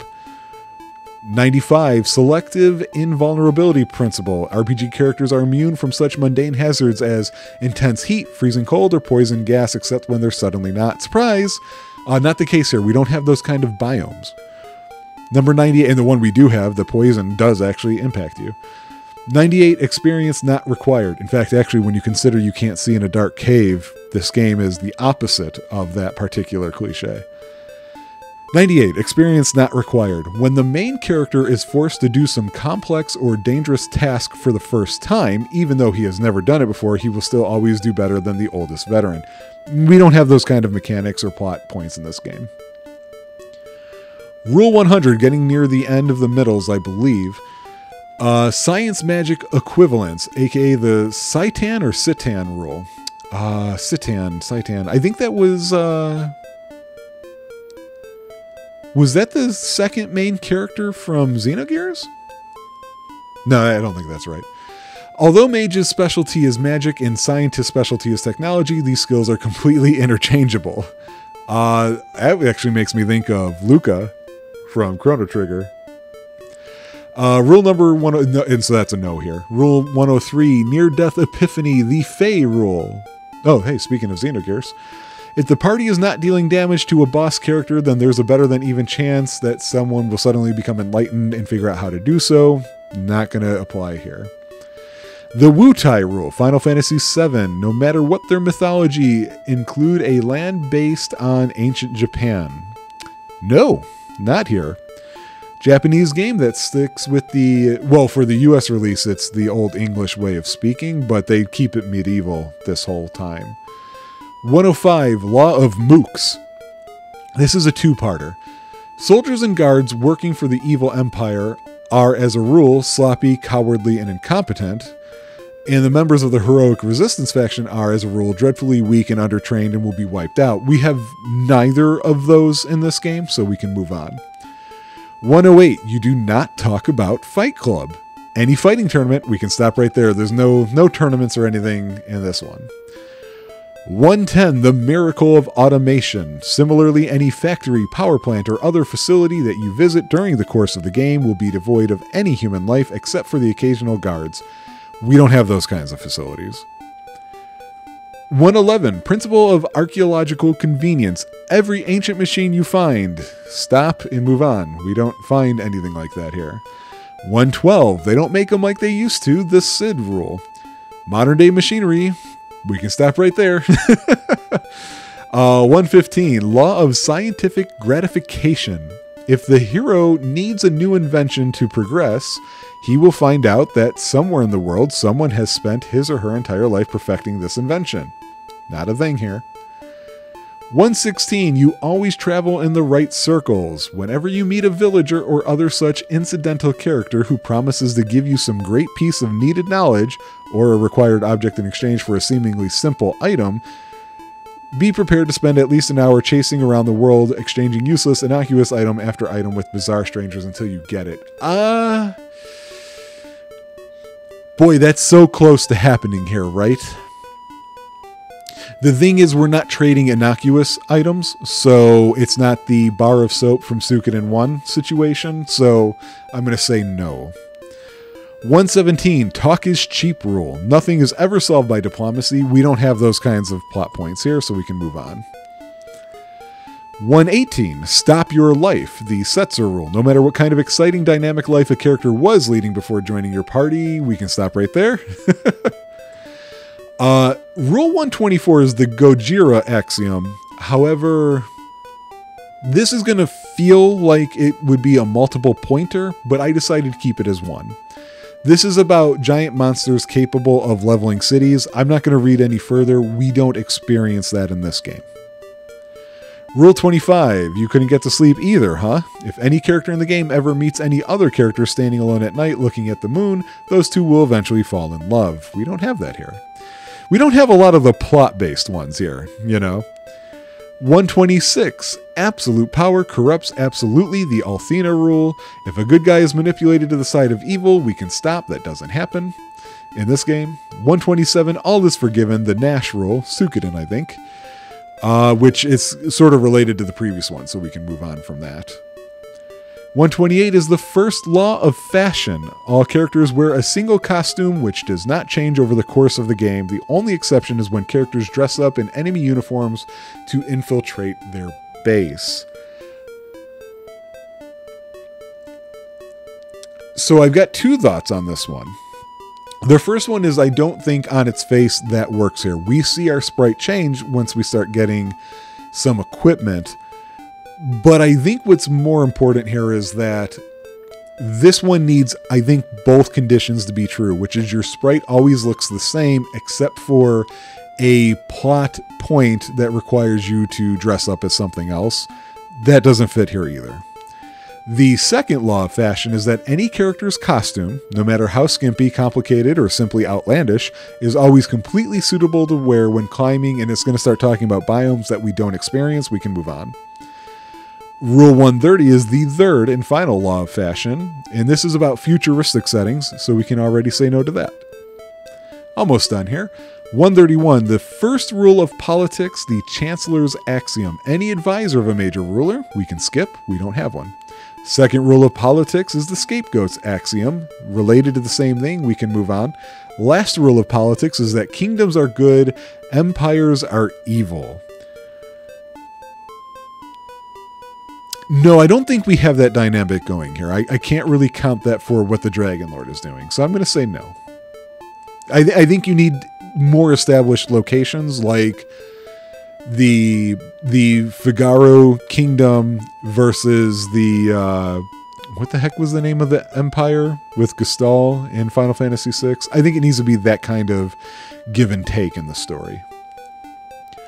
136, dealing with beautiful women, part 1, the Yuffie rule. All good-looking young females, we can stop right there. Oh wait, you know what? Actually, hang on, let me read this one. All good-looking young females are there to help you. This rule holds even when the girl in question is annoying, useless, or clearly evil. Do I count that with Princess Gwaelin?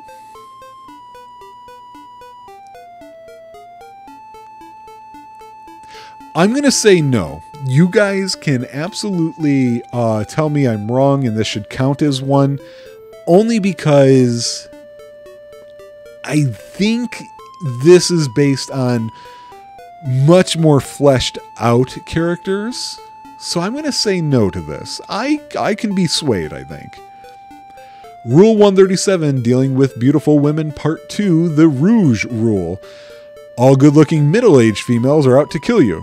Again, we don't have one of those situations here, so we can move on without reading the rest. 138, well, so much for that. After you've completed your mighty quest to find the object that will save the known universe, it will either get lost, get stolen, or not work. Does not happen in this one, as far as I remember. 142, thank you for pressing the self-destruct button. All enemy installations and city-sized military vehicles will be equipped. Well, we can stop right there. We don't have those. Oh, uh-oh. Okay. Oh, boy. The screen may have just gone out for you guys because I hit a button that I kept telling myself stop hitting. So, we can go on. You're just not going to have music for these last handful. No such self-destruct button thing, so we can move on from that. The falling rule. An RPG character cannot fall any distance onto anything without suffering anything worse than... We don't have a fall that happens here. Material Science 101. Gold, silver, and other precious metals make excellent weapons and armor, even though in the real world they are too soft and heavy to use for that purpose. I guess we have to go with that. That silver shield would have been an improvement. So yeah, this one does take the point. Material Science 201 is that everyone you meet will talk enthusiastically about some rare metal. No, we don't have that here. I'm concerned that that isn't coming back on. 148, Gender Equality, Part 1, the FINA rule. So this is probably going to be a no right off the bat because, yeah, no, I'm going to move on from that one. The Tifa rule is Part 2 of that rule, so we can move on from there. 152, Stealing the Spotlight, the Adia rule. No, we don't have anybody briefly joining our party. 156 is the Sephiroth Memorial Escape Clause. Any misdeed up to and including multiple genocide is forgivable if you're cool enough. We don't do anything like that here. 159, bad is good, baby. The heroes can always count on the support of good-hearted vampires, dragons, thieves, etc. We don't have that. Oh, cool. The music just came back on for me, so I'm going to make sure I save so I don't lose that. I think what happened when I accidentally locked the screen is that it had to reconnect to my hard drive or something. Anyway, seriously almost done, like 3 or 4 left here. 160. Good is bad, baby. So the opposite of the other one, we don't have those character dynamics here, so let's move on. 161 is related to that. That's the General Leo exception. Same situation. 162. No, that has to do with henchmen. Let's skip that.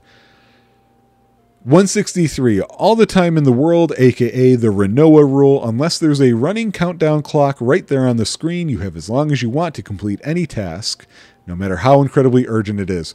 I'm going to say no. Nothing's rushing us time-wise here, but I don't think that fits the spirit of the rule. Last one for the middle game rules. Know your audience, the Vice rule. Every woman in the game will find the male lead incredibly attractive. Yes, there's only one with a name that matters. And, oh wait, no. You know what? That doesn't fit the spirit of the rule because it says every woman in the game, not every female character. And we don't hear that from the NPCs. In the examples that I'm thinking in my head where that does happen, even the NPC females will make comments like that. We didn't see any of those. So I'm going to actually say no. Just misses it by a hair. That was almost one. So let's look at the updated countdown that we have so far. We have 16 cliche points. This is nowhere near as high as I thought it was going to be. And of course, the last group that we have, it's about 83 left for the later game. There are a couple question marks we have to go back to, but we've almost got it. We're almost there. So I will see you guys on the next episode. Maybe the next episode will be the last one. I might split it in 2. It depends on the time. Take it easy, peeps. Thank you for joining me. And hey, we've almost finished our first game. We'll have our first number to compare everything to. Bye, guys. All right, guys. Are you copacetic with the tropeacetic? Because here we go. We got some things to do here. I took a little break between the episode. Got a little food in me. I've been doing this for a few hours now, and so I needed it. And it occurred to me when I was looking at stuff, I forgot what Gwaelin's love was. And then I was like, oh yeah, I can get like coordinates here. So there's her voice. She gives you the nonsense about blah, blah, blah. She says 46 to the north and 18 to the east. And we already know I want to be 70 south in 18, or 70 south and 40 east? I forget now. So we got to go back the way we came. We've got ourselves Erdrick's armor, and I was right, there is something I think we're supposed to find in that super swamp. So we're going back through an area that we've already been. I would apologize, but you know what? Hey, this is RPGs, especially early ones. Backtracking just happens, you know, gotta do it. Yeah, so what? And hey, you know what? I'll have the money going back to Cantlin to get that shield, which I think is the last shield you get. I don't think you get another one. I could totally be wrong about that, but I'm not too certain. Oh my god, every single step we're gonna get a fight? I didn't want the gold that bad. Oh, but we're gonna go up a level. Level 20. Power by 4, speed only 2, those aren't great. Hit point 7 is fine, MP is 13, we don't care about. No new spell. It is every single step all of a sudden. Oh man.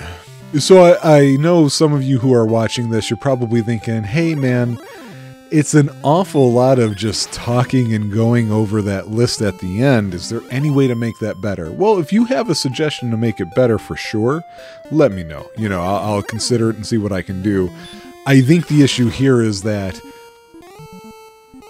while we're cheating to knock the time down, go through it, see this world, figure out what exists on this list and what doesn't, one of the things that I think is really important to keep in mind is that as short as this one is going to be, they're not all going to be this short. There's only going to be so many of these RPGs that we can knock out as fast as we are knocking them out here, which means we're going to have more episodes for the games later on as we move along.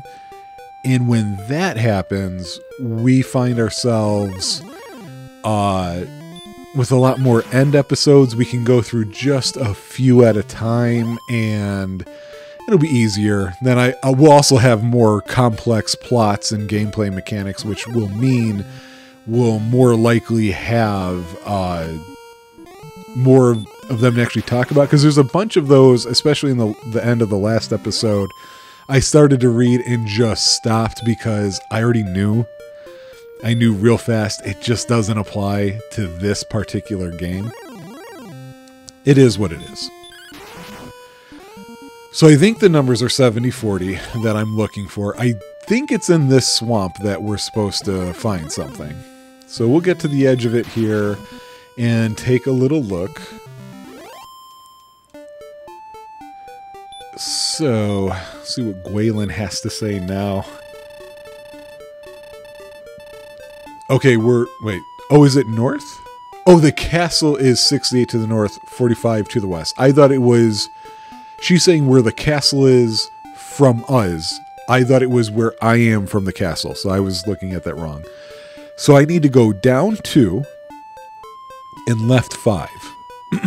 So it's 1, that's 2, it's 1, 2, 3, 4, 5. If you guys recall in one of the earlier episodes, maybe it was the previous one, I can't remember now, I did stop and think, I think something's in there. Yeah, Erdrick's token. What the heck was this again? I think we take it to somebody, right? Yeah, okay. So we're going to keep going through here. I want to stop and get that silver shield. I might also want to pick up another key, and I might want to talk to that guy at the bottom again. I have the guide open here to my left. I can check that out in just a moment. It is funny looking back at how the direction is pretty broad, pretty non-specific about what they want you to do. I know a lot of people probably preferred that rather than the sort of linearity of proceeding with plot that happens nowadays, but I actually do like a nice tight experience. It's a non-RPG that I think about the most when thinking about that particular situation. I always consider the Arkham series. Now, I've only played 2 of those. I should be clear up front. I played Arkham Asylum, of course, the first one, and then Arkham City. And you're talking about 2 good games, you know, no question there. But for me, Arkham Asylum felt like the better game, because when you were backtracking, it really felt like you were backtracking for a good reason, to do something fun, you know? Arkham City, I just felt like, oh god, there's so much to consider here. Oh, can I not enter from the top? Wait. Okay. Now, I don't remember if this armor keeps me from getting hurt here or not, so we're going to find out. It does. Alright. I don't know if talking to him again means anything. May the light be thy strength, I might go and search from tangible head. Oh, he was just telling me that. Okay, so that was a little bit of a waste. I guess we can be happy we got ourselves a shield. I do want to max out on keys here for just a second. And then I do want to take a quick glance at the guide. Nope, it's this one up here. At the guide just to see what my next location is, so that we're not wasting too much time. Again, we're saving a lot of time. so it's hard to feel too bad about it. We're only level 20. We're not leveled up enough to drink yet. Yeah, blah, blah, blah. Okay, so...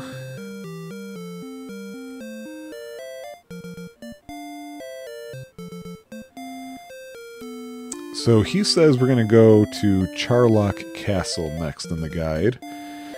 So here's where I am. Charlock's way over there. I have to go back through the swamp. Wait, can I go there?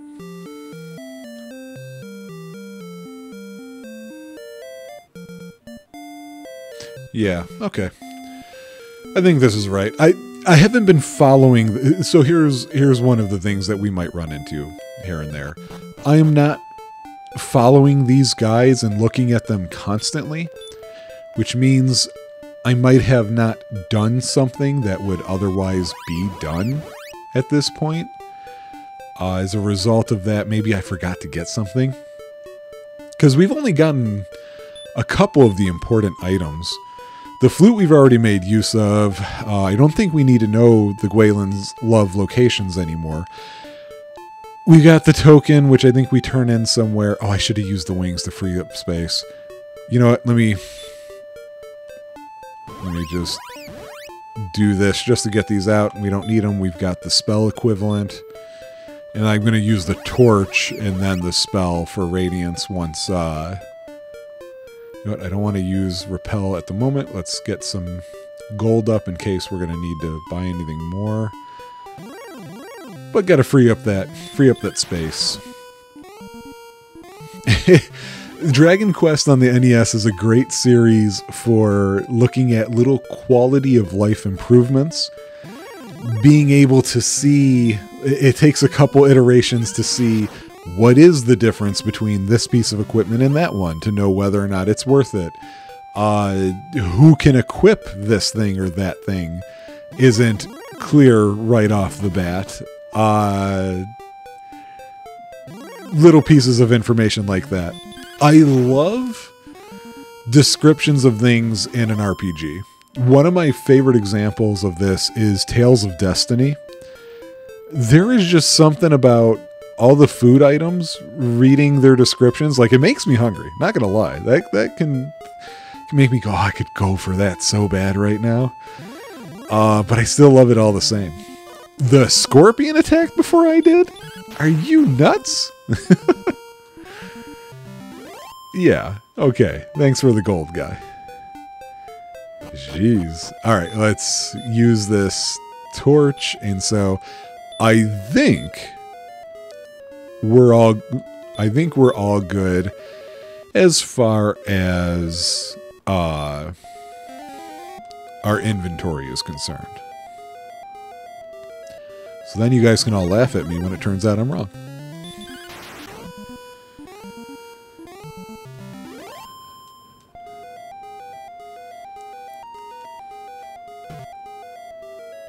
It has been fun revisiting this, though. When I was doing my Bonanza, I was only playing so deep into most of the RPGs. There were a few that I was playing all the way through, but I kind of knew I wanted to do Tropeacetic, although I wasn't thinking early on the equivalent of recording a show and putting it out on YouTube or anything like that. I was just thinking of doing this on my own time and maybe putting something out somewhere. Maybe hitting up the Giant Bomb forums and be like, hey, look at this crazy bullshit I did. So to have it have turned into this it's weird. It's just one of those things like, I don't know what in the world I was searching for when I came across this cliche list. And I don't remember what I was thinking when I saved it to a text file. It is still available. I was able to find the website that the list is hosted on still. I don't know if that's where I found it the first time. That's where it is now. But to have it all these years later come up to something, because that list was sometime early 2000s, I feel like it was fully updated to where we're at now. And then I didn't find it till years after that. All right, I think I need... Oh, wait.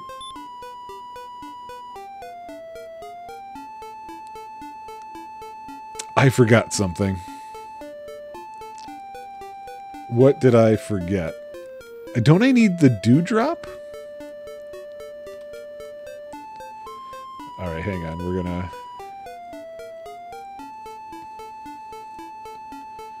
Wait, let me see what the guide says. What's the item that I'm supposed to use here?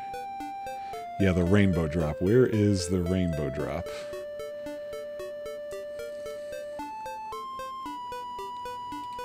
Of course, Game FAQs has the answer. I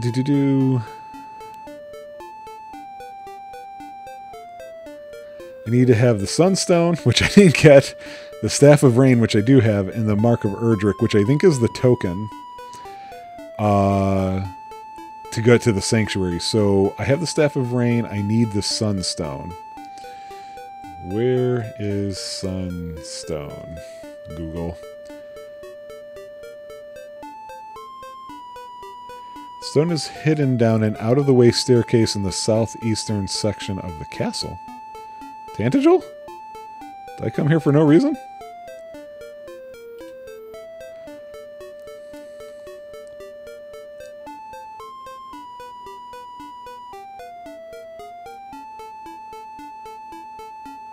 Uh-oh. Hold on. I may have forgotten to... I thought I went through every door.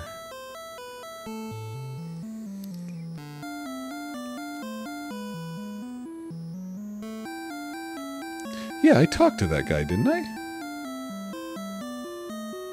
I could have sworn I did that. Because I remember... Or is there a staircase somewhere?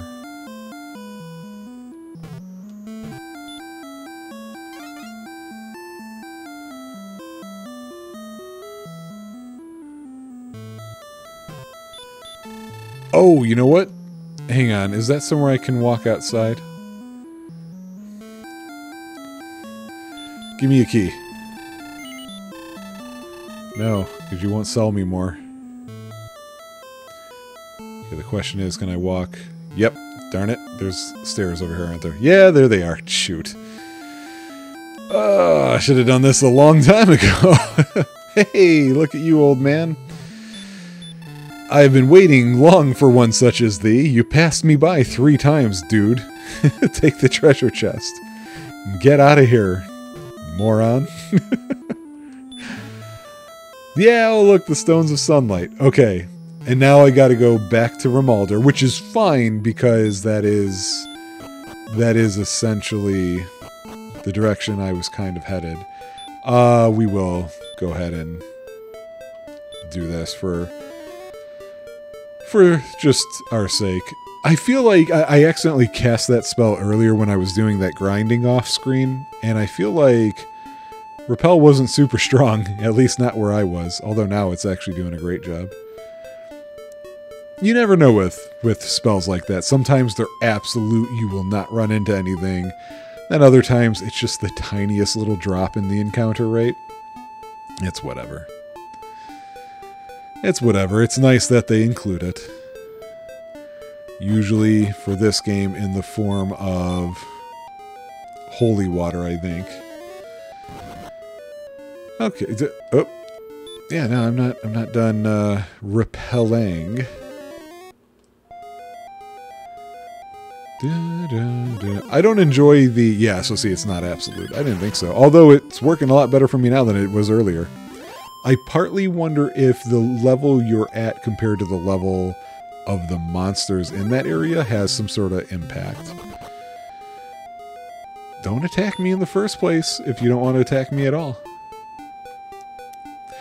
Yeah, the dungeon music, I don't know, it's a little too high-notey for me. I'm not sure I'm such a fan of that.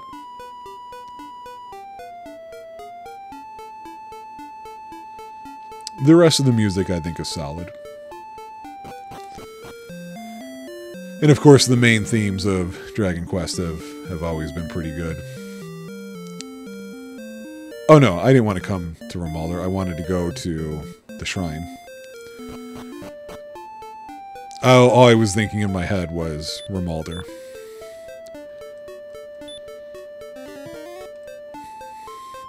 Yeah, boy, Rimuldar is a very well-defended city if it needs to ever be defended for something. It's pretty well built. No wonder why Hawksness was taken out the way it was. There's nothing around it. Dragon Lord might be a bit more of a paper tiger than anything else. Alright, I spoke to you earlier off screen. What are you doing, man? Ah, now the sun and rain shall meet, and the rainbow drop passes to thy keeping. Did you give it to me? Yeah, okay, there we go. Okay, now I think we're back on track. We do have to go to the peninsular area. I think that's a peninsula. Maybe we should call it a canal because, well, we're going to turn it into one, I guess, when we make the bridge. Oh, the repel has lost its effect, and yet I still don't want to fight anything at the moment. Come on, man. I'm level 20. Who needs that? Nope, that's not the right spot. Here we go. I will look forward to, of course, the wider variety of music in games that happens eventually. Let's do a little save here. Alright, rainbow drop. I held it towards the sky and changed the color of water. A bridge. Now, I came here because I think this is where you get his sword. I should probably check the guide. Yeah, you know what? Let me check the guide. I've made enough mistakes already just on this episode alone. Alright.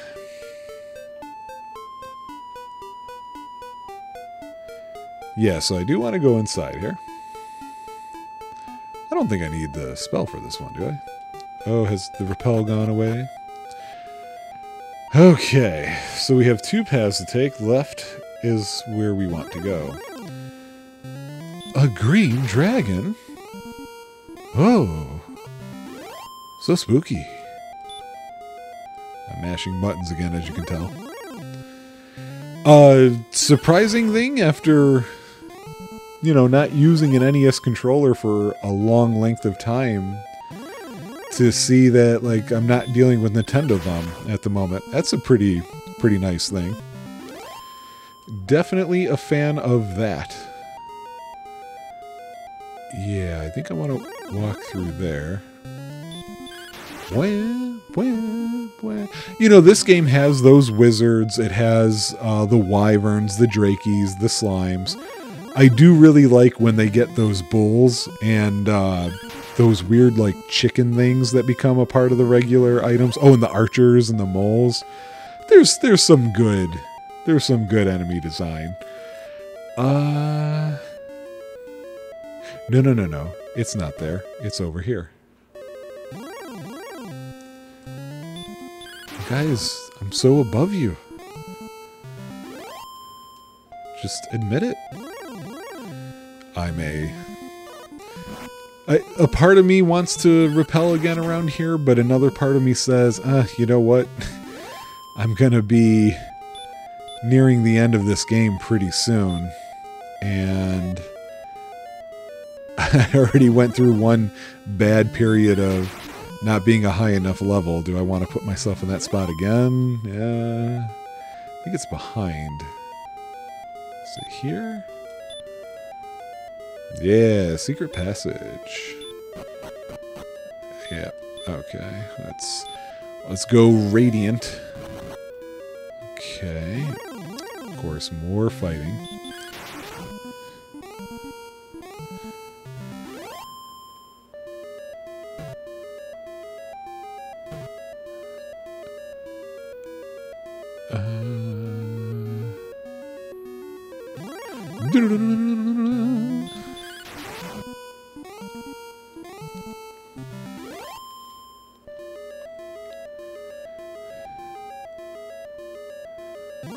path is pretty linear so far, so I haven't really looked at anything.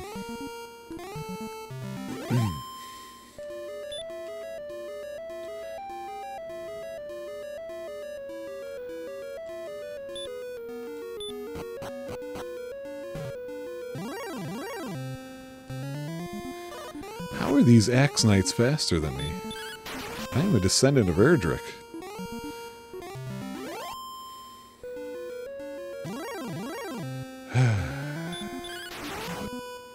Again, I just want that level.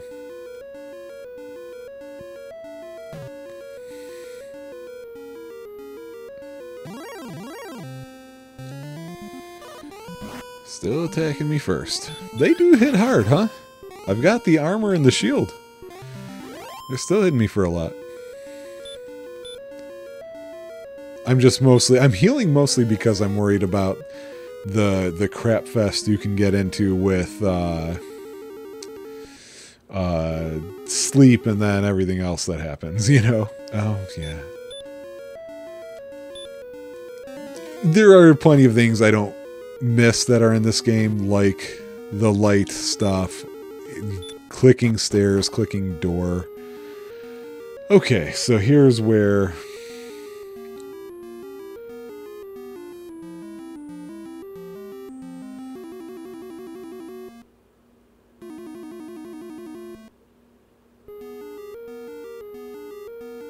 Maybe I should be looking at this map. Let's do that.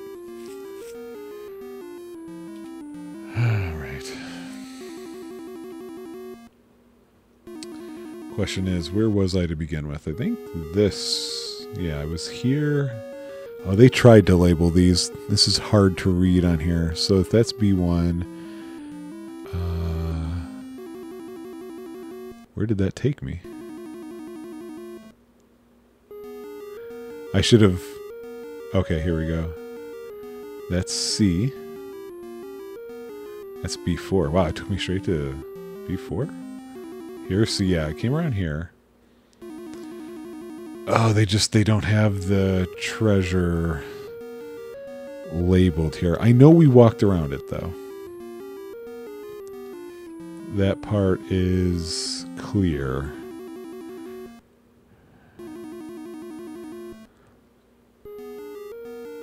I just don't see where B is. Oh, here it is. Okay, so I think I need to go to L. So then we went to C. C is here. Where is the other L on the map? There's K. So where's K? J. Okay. I mean J. I. Alright, there's M, O, and F that I can get there. Okay. I think what I want to do is go this way. Ooh, a blue dragon that is kind of barely blue.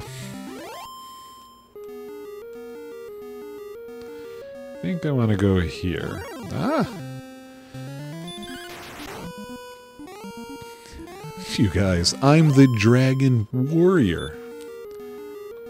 It is interesting that the name Dragon Warrior isn't like, what is that? Is that Breath of Fire, where you are kind of like, essentially part dragon? Something like that. And yet, oh, well, you know, now that I think about it, you do often get the Bedragon skill with your hero, I think. I don't know. All I know is that RPGs have taught me one thing, and that's dragons are mostly for killing. When they're not, you know, bestowing you with skills and wisdom. You had to put me to sleep and just drag this out, didn't you? Why am I still asleep?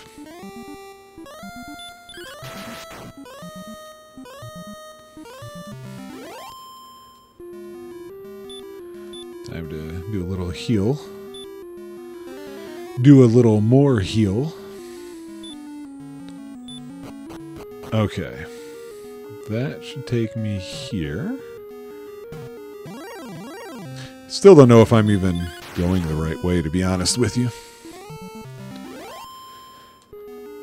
This is just, you know, later stage dungeon areas. I don't know. For me, I tend to not have them in my head as well as I would early things. No light. Radiate your radiant.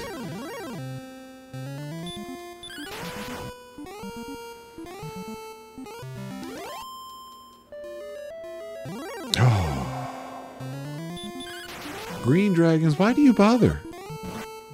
How did I not see? That's what I mean. The damage range that you do in this game suddenly becomes very wide. It's got to be percentage based or something. Just, you know, behind the scenes. Alright, let's just make sure he equips it right away. Okay, so we've got the sword and the armor. I don't remember if Erdrick has a shield. Maybe he does. I just don't remember. Okay.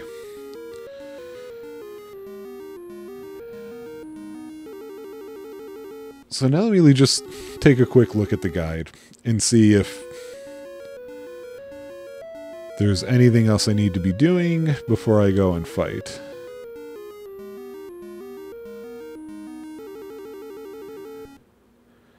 Yeah, this guy, yeah, he's saying...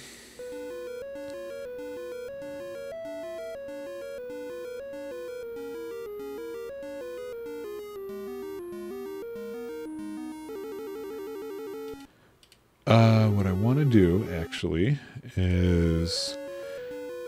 I believe there is... Yeah. Okay. Yeah, so on RPG Shrines, the hard-to-read letters on the map for this, they reference it on their version of the walkthrough, in case anybody's curious. I'm sorry, I keep saying RPG Shrines. It's RPG Classics, but I think they kind of just took over RPG Shrines, or it was renamed or something like that. So anyway, you know what we're going to do with this one? Let me take a look at the time here. It's been 30 minutes. You know what? Let's finish this. Let's just finish it. I want to go back to the letter C on the map. I know you guys can't see what I'm referencing unless if for some reason you happen to have it open. You know, apologies for that. But I feel like most of you are going to be fine with that you don't need it. So when you hear me just spitting out letters at random, just know it's me looking at the maps that have been prepared for this. Just trying to keep my bearings so we don't head into dead ends and what have you. When I played this normal, I actually recall once I was done, like getting this sword, once I learned this sword was in here, I don't think I did what I'm doing now. I don't think I then just started saying, all right, no, time to go get the Dragon Lord. I think I did end up grinding, maybe not to the top level of 30, but maybe like 24. I remember it being a slog, to be honest with you. I've seen people who reference the best way to deal with this particular part is to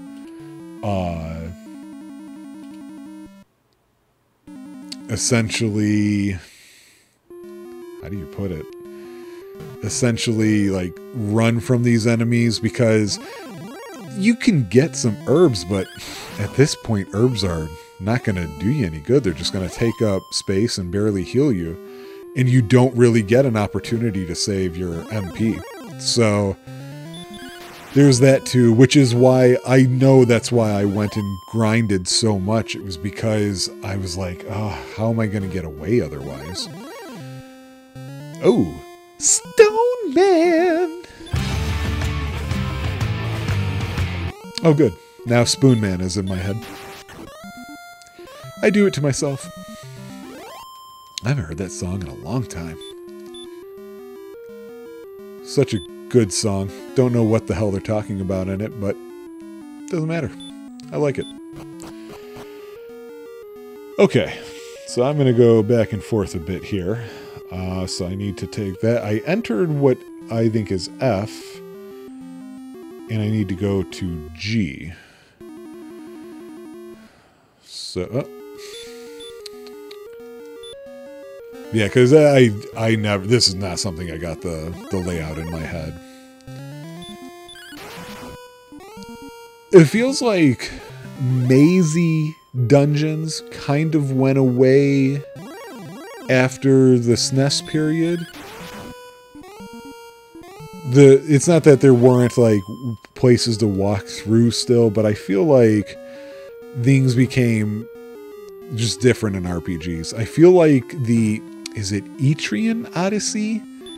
Those are the ones that were like, no, we're going to have you still write these mazes or something. Oh wait, that wasn't the letter I meant it to be. That's the wrong spot. I went into D, I thought it was G. Not a high res thing I'm looking at here. Oh, do I need to go back where I came from? I do. I wasted your guys' time. I'm sorry. I'm not doing it on purpose. Hopefully you guys see that. It'd be kind of cool if I went up a level. I hear people like that kind of thing. You know, that's the funny thing that I've always felt about with RPGs is the different experience of growth in games. RPGs early on, you know, it can be a little rough because you can do so little.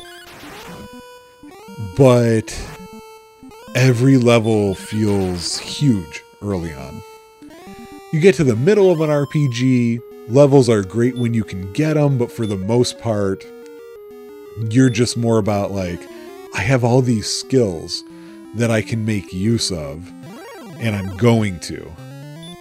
And then you get to the end game and you just kind of I feel like sometimes you get overwhelmed.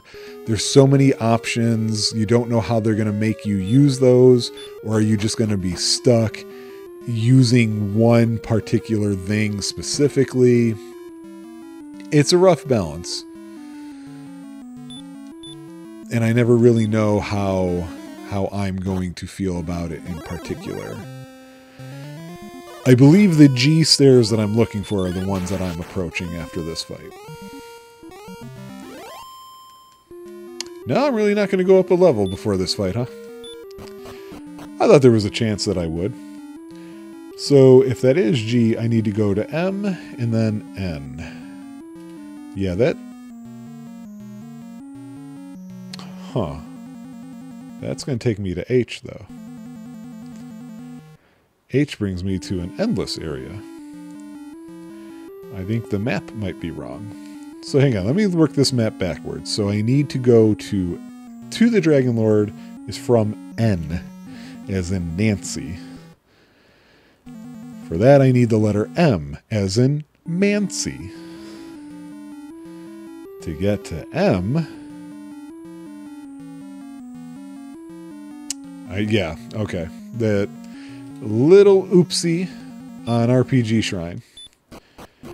They have a G here. You don't need that G. You need to go right here.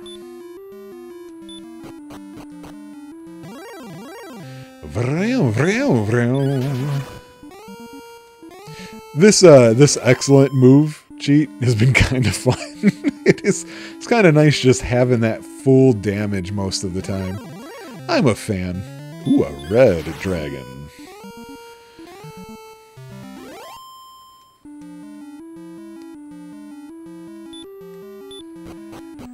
Okay, I'm gonna make a little savey save.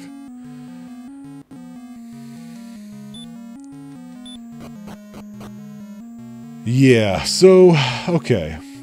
I thought there was a trick.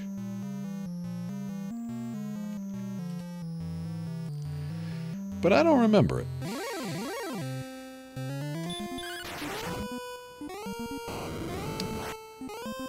What? You hit me? Begone, dragon.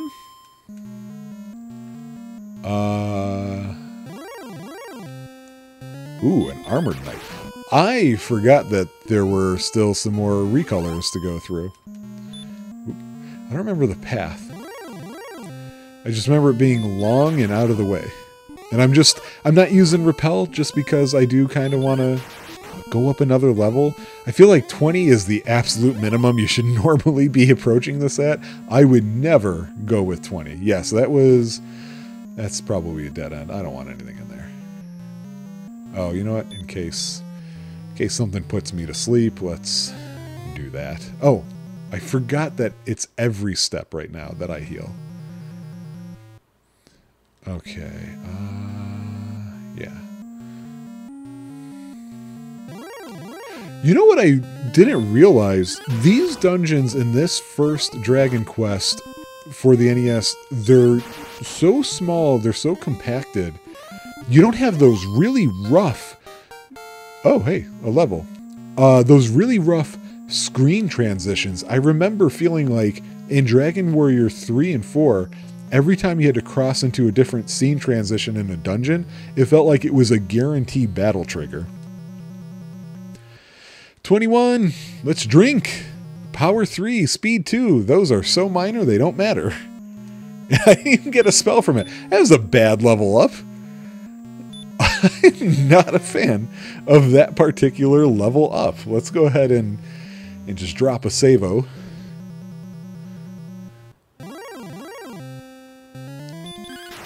Yeah, I'm 21 now, Red Dragon. What you think about that? So yeah, now we know we're not going up a level from here. I do need a drink of water. I've been talking a bit, as you guys know.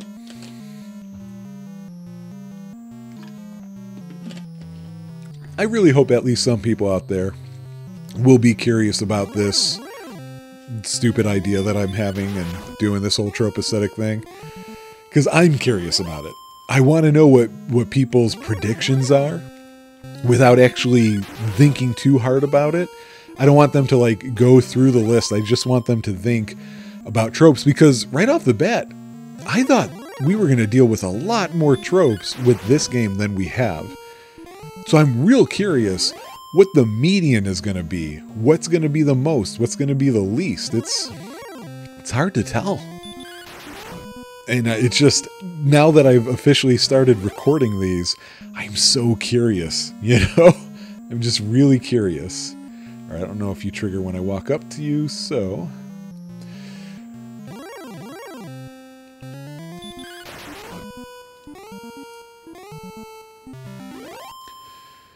And of course, this is before all the major transitions. Necro, what the heck is his name from 4? Like, all the little body changes are great. Welcome, Elif. I am the Dragon Lord, King of Kings. I have been waiting long for one such as thee. I give thee now a chance to share this world and to rule half of it if thou wilt now stand beside me. Okay, which half? What sayest thou? Will the great warrior stand with me? Of course not. I am a hero in an RPG. Thou art a fool. That's besides the point. Look at his sprite. Look at that hair. I love it. Fight. How hard does he hit? Okay. I thought he always cast a spell in this mode. Yeah, there he goes. Okay. Survivable. Oh, I defeated him, guys. That's it. The Dragon Lord revealed his true self. Oh! That hurts more than I remember. Oh, God. But if I remember correctly, he doesn't have a lot of HP.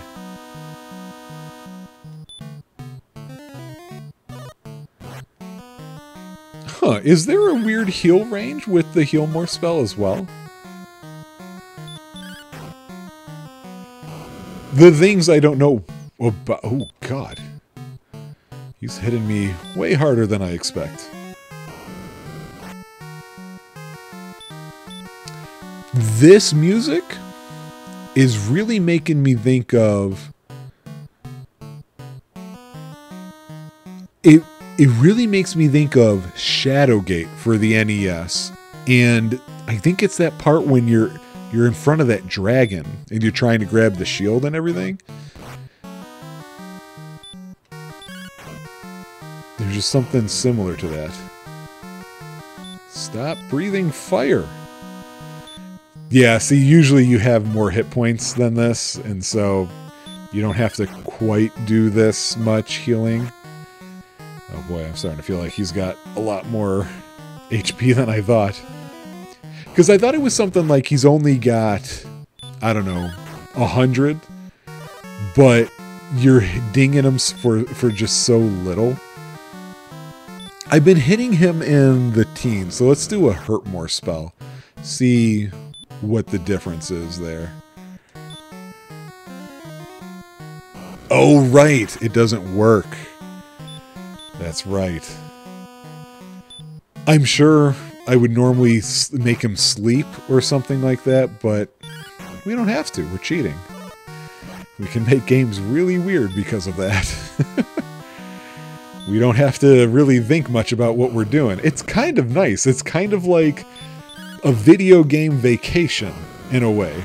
I know that's a weird thing to say, but I'm going with it.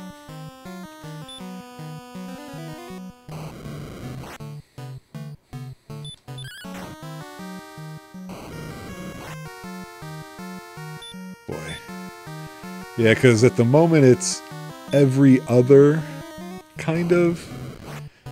And I'd like to knock that down by about 1, because otherwise you're like really draining MP under normal circumstances, so yeah. I think it's got to be close. I hope. I hope it's going to be close.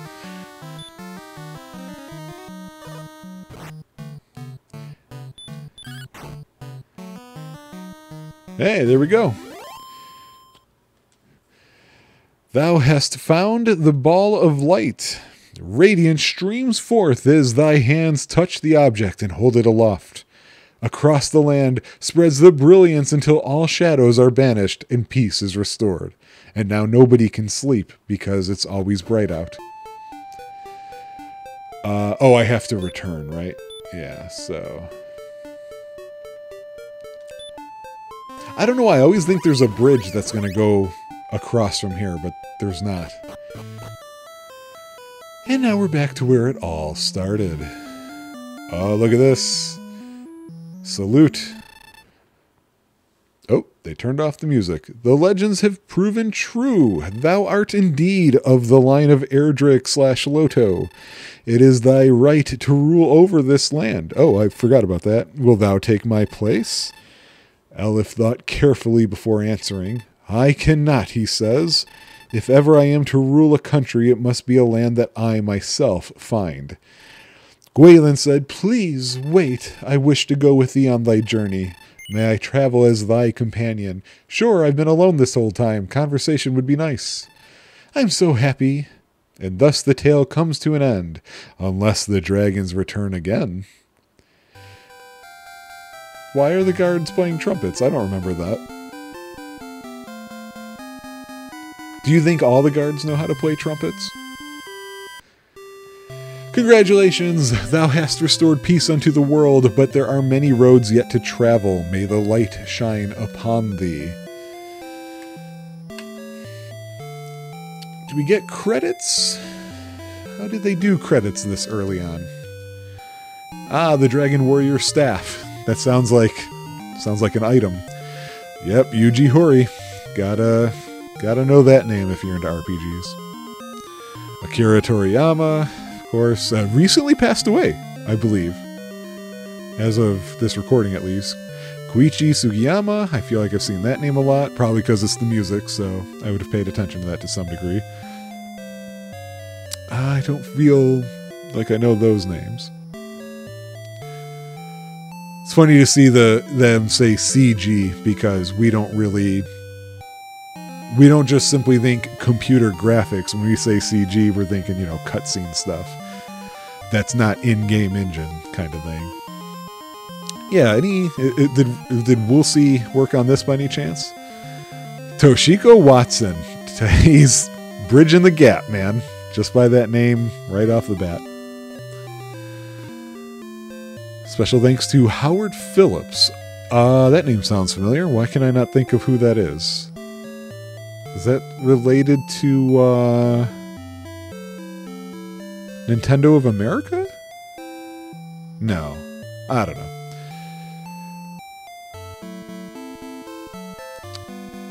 Wow, that looked like it said Chunsoft. That's not the company that I'm thinking it is it? The end. Those are some short credits, right? I hope that everybody did get credit for that. We know video games were weird back in the day about that. All right, so now that that's been taken care of, we're going to stop the video portion here. And I'm going to close that out. But you know what we got to do. You know that it's not over. We have a list to go through. We're going to do the 83 rules that I marked as the later time frame. And then I'm going to go back and I'm going to find the ones that I left question marks because I wasn't sure if that was going to come up later on. And we'll take a look at that. Thank you to Game FAQs and to RPGClassics.com for having this stuff for me to reference because it has been so long and I didn't want to just toss and turn throughout it. So, here we go. Rule 35. Heads I win, tails you lose. The graph rule. It doesn't matter that you won the fight with the boss monster. The evil task he was trying to carry out will still get accomplished somehow. Not in this game. That definitely does happen sometimes, but not here. 36 is the clockwork universe rule. No matter how hard you try to stop it, that comet or meteor will always hit the Earth. No. Those two rules, 35 and 36, seem very similar to me because I'm thinking of Kefka. No, I think Kefka would count for 35 and not 36 because that wasn't their plan to move those three statues. For those of you who are watching this and taking this in and you haven't played those games, I'm sorry that I'm making all these references, but if you stick around and keep watching, eventually you'll know some of them, I guess. Okay, now we got a big one. We have Rule 42, Fodor's Guide Rule, and this is a 21 pointer. In the course of your adventure, you will visit these types of places. So let's go through them. We've got Desert City. No, definitely not. A port town. No ports whatsoever. In fact, none of the towns even specifically abutted a body of water, which is interesting. A mining town? Nope. A casino city? Nope. A magic city? Usually flying. In this case, neither. A medieval castle kingdom? Yes, of course. So we will say yes to that. A clockwork city? No clockwork. Martial arts-based community? No. A thieves' slum? No. A lost city? I take Lost City to mean a city that existed and people kind of forgot about it, not like Hawksness, which was a city that we lost to the evil forces. So that's why I'm saying no to that one. A sci-fi utopia? No. A cave with glowing rocks? No. A village of non-human characters? No. A peaceful village that knows everything that's happened on the hero's quest? No. A snow village? Sadly, no. Any sort of magical forest, lake, or mountain? No. Actually, now that I think about it, I might want to break those up into 3 too, right? No, we'll stick with just the one. We've got so many points to give out to begin with. A shop in the middle of nowhere. If there was one, I didn't come across it. A fantastic looking place with lots of FMVs showing your entrance into it. We've got a long time to go before we'll run into that. Subtropical jungle area populated by friendly natives. None of that. An annoying cavern maze. An annoying cavern maze. I'm going to say that one has to do with a maze that has some sort of mechanic to it that makes it annoying. So I'm going to say no. A place destroyed by a disaster in the past. Ooh. You guys, feel free to argue me out of this one. I'm saying no. I feel like Hawksness loss was recent to the plot, not someplace that people go and say, oh, remember when this happened? Boy, did we learn our lesson. So I'm saying no to that. All right, so now we move on to Rule 43, the Midgar principle. The capital of the evil empire is always divided into two sections. So we can kind of stop there because you guys, obviously it's referencing Midgar. If you want to go to Final Fantasy VI, Vector City, I think, was the capital there. You know, there's two distinct locations within there. In this case, it was just Charlock Castle. There was no town associated with it. 54, don't like gears or fighting. There are always giant robots, always. Except in this one, there weren't any. 63, the principle of narrative efficiency. If the main villain, or the enemy you've been trying to kill for most of the game before he summons the real final villain, was ever defeated in the past by another group of adventurers, one of them will secretly be in your party, and one of them will be the hero's father. We don't have any of that happening. Now we've got the laws of travel. The first law of travel, anything can become a vehicle. We can stop right there. We don't have vehicles in DQ1. Second law of travel, there will be only one of any non-trivial type of vehicle. Again, we can skip.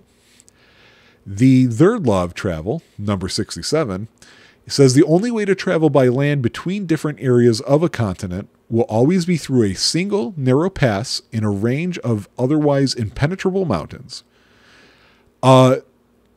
So the next sentence here says, usually a palace or monastery will have been constructed in the pass, entirely filling it so that all intercontinental traffic is apparently required to abandon their vehicles and go on foot upstairs and through the barracks, library, and throne room to get to the other side. This may explain why most people just stay home. In parentheses, they put, in some cases, a cave or underground tunnel may be substituted for the palace or monastery, but it will still be just as inconvenient with the added bonuses of cave-ins and nonsensical elevator puzzles. I'm going to say yes, that underground pass is surrounded by poison. So I think that fits the third whatever here. 1, 2, 3, 4. You know what? I keep thinking that I had 5 episodes. There was only 4 that it took us to do. It just felt like 5 because of the parts you guys didn't see. All right. Fourth law of travel. 3 out of every 4 vehicles, we can stop reading. Fifth law of travel. All vehicles, stop reading. Sixth law of travel. Nobody gets to own a cooler ride than you. Nobody owns a ride here. Seventh law of travel. When on a voyage to another continent, we can stop. We actually don't go on a voyage. This isn't like Lunar where you hop on the boat and you cross over or any of those things. So, nope, we can move on. Eighth law of travel. There are no shortcuts ever unless you are forced to take them, in which case they will be much longer and more dangerous than your original route. Nope, there are no shortcuts here either. But it's not quite in the spirit of what they're talking about. Last law of travel, the Big Joe rule. As has been described, you must endure great trials just to get from town to town. We can stop there. No such trials for us.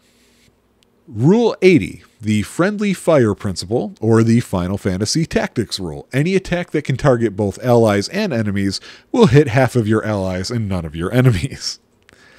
Oh, FFT. That happens so many times. Here's another multi-pointer. This is Rule 85, Dungeon Design 301. We went through other dungeon designs earlier, but we saved this one at the end. This is about puzzles and RPG dungeons. The truth of the matter is, though, we don't have to go through these because this is a puzzle-less. This is a puzzle-less RPG. The closest to a puzzle this game has, we saw right at the end, which is that the stairway behind the throne at Charlock is hidden, which turns out is not one of the items on this list.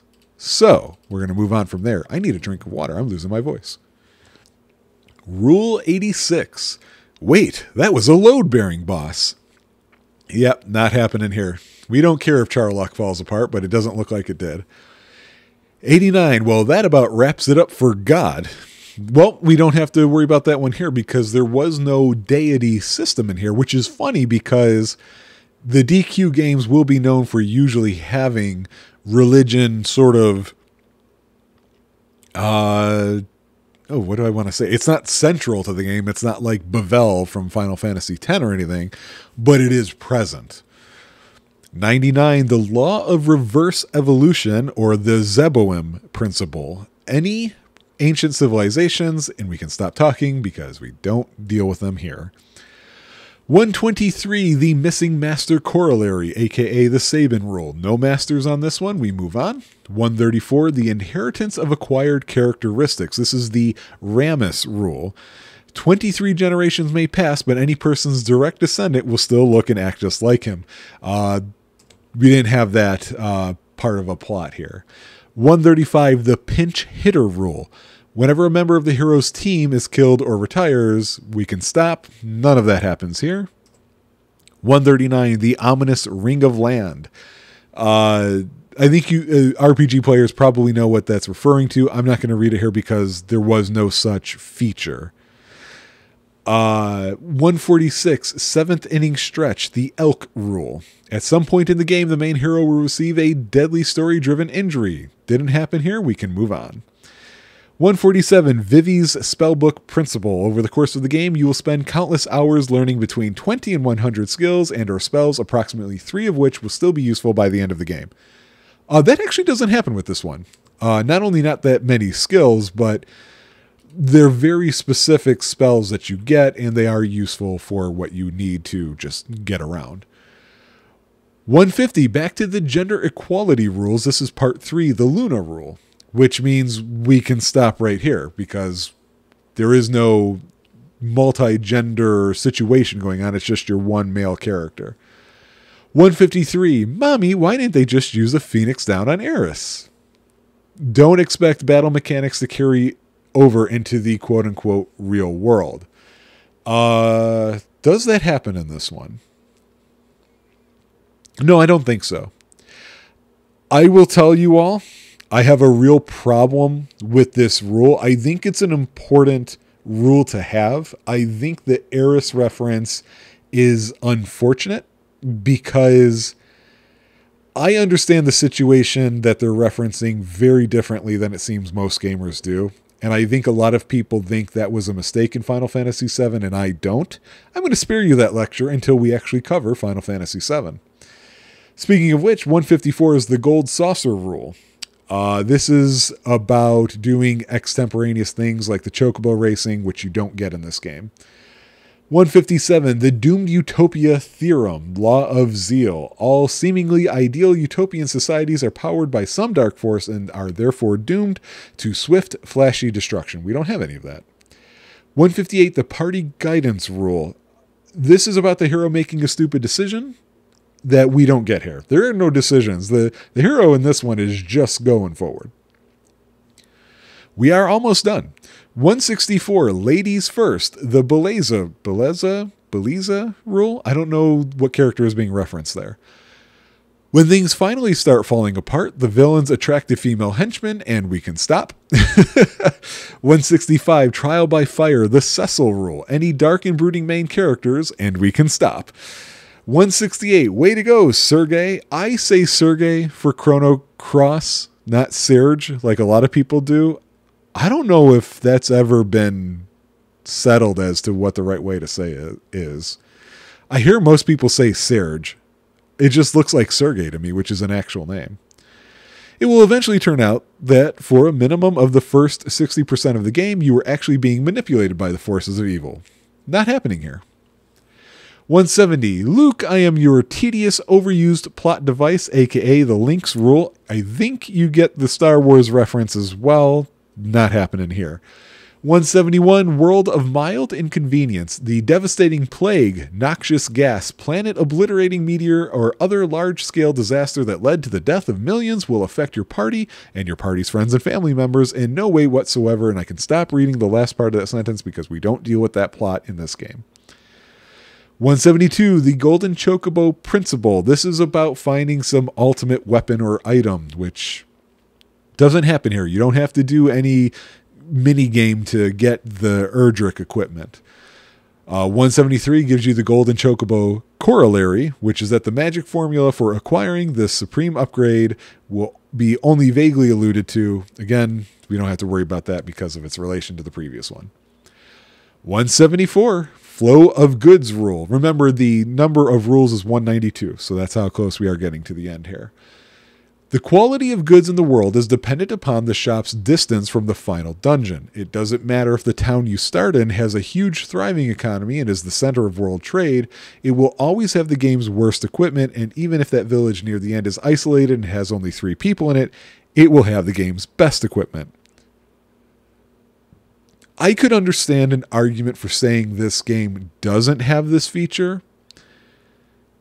I'm going to disagree. I'm going to say that while it's iffy for the most part, it does have this situation. So we'll move on from there.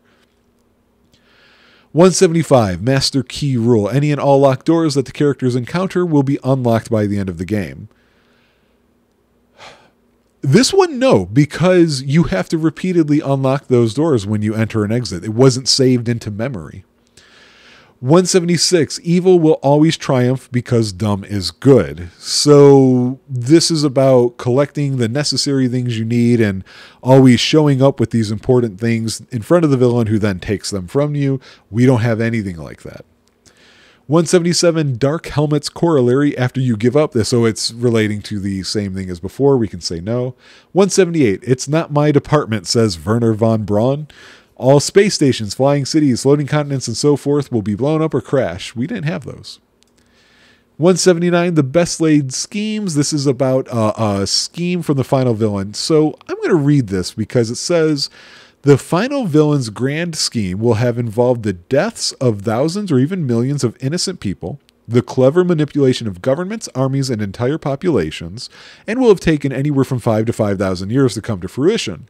The hero will come up with a method of undoing this plan forever in less than 5 minutes. Okay, definitely didn't happen here. The reason why I wanted to read it, though, is because I had forgotten, and this is why I feel it's necessary to play through these games rather than just go and make the list off of memory. I'd forgotten he offers you to become a part of his plan at the end there, and you can get half the world. 180 is the Pyrrhic victory. By the time you've gotten it in gear, dealt with your miscellaneous crises, blah, blah, blah, 9/10 of the world that you're trying to save will have been destroyed. We didn't run into that. 181, Poetic Villain Principle, the Kefka Rule. This is about villains suddenly being poetic, philosophical, dramatic theatrics, and so on. We didn't get that from the Dragon Lord. 182, Compression of Time. This is about... I think they went with the words compression of time because of Final Fantasy VIII. This is all about things being slapped together at the end. I would also argue this happens in Final Fantasy IX too. No, we don't run into that here. The plot is much too simplistic for that to be a problem. 183, Adam Smith's Revenge. By the end of the game, you are renowned everywhere as the legendary heroes. Every surviving government and authority figure has rallied behind you. The fate of the world is obviously hanging in the balance, and out of nowhere, random passersby give you a pat on the back and heartfelt good luck wishes. However, shopkeepers won't even give you a discount, much less free supplies for the final battle with evil.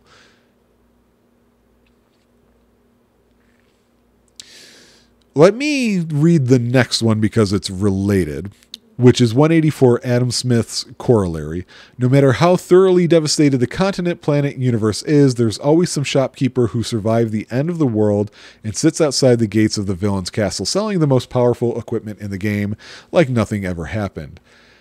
Obviously, that last one does not fit this game, right? The corollary. But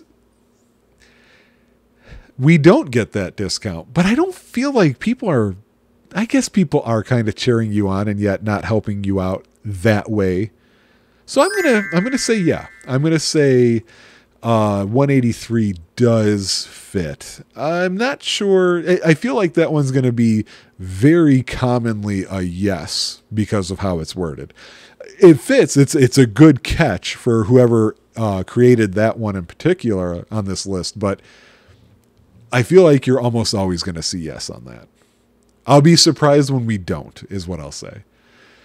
185, the long arm of the plot. Any bad guys, no matter how far they run, will always end up in one of two ways by the end of the game. Obviously dead or on your side. There is no in-between. Okay, I will look forward to when there is an in-between. It becomes a yes for me on this one. 186 is Apocalypse Anytime Now. This has to do with, meteor hovering in the sky and just sitting there. No, I can't think of anything here. Yeah, in a way, everybody's like, oh, the enemy is going to come to our city and the Dragon Lord never does move.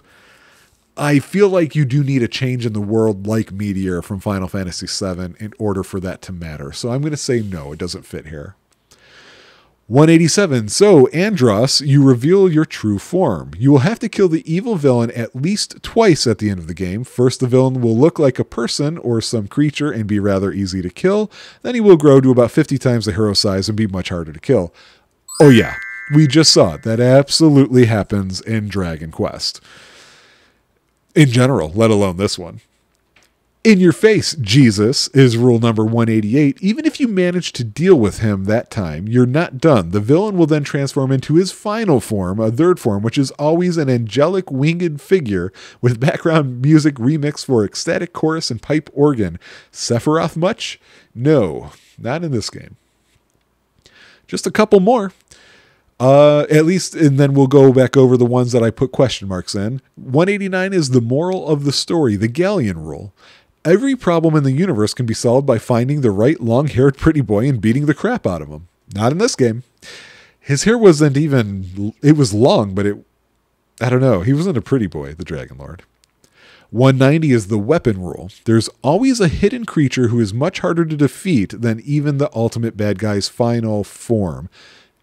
We know what they're talking about. We've seen this, especially in Final Fantasy games. Does not happen in this game. I don't even remember that being a Dragon Quest thing in general. 191, the ultimate rule. Anything called ultimate whatever isn't.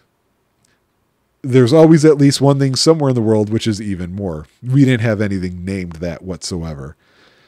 So let's just take a look at this list to find out the things that I said I don't know about. We have 23 things that I gave a question to, but most of those fall under one particular rule. So I had questions about Rule 9, wondering if there was a magic floating castle or a technological dungeon. There were not. Those never happened. I couldn't remember if Charlock was going to be special like that. It isn't. There's a question about if there was a fake ending in this game. There was not. Then there's the question about the country. I really feel like Dragon Quest I, it's just the one kingdom that you're walking around in. I vaguely recall, I think it's Dragon Warrior 3, that you can revisit this world.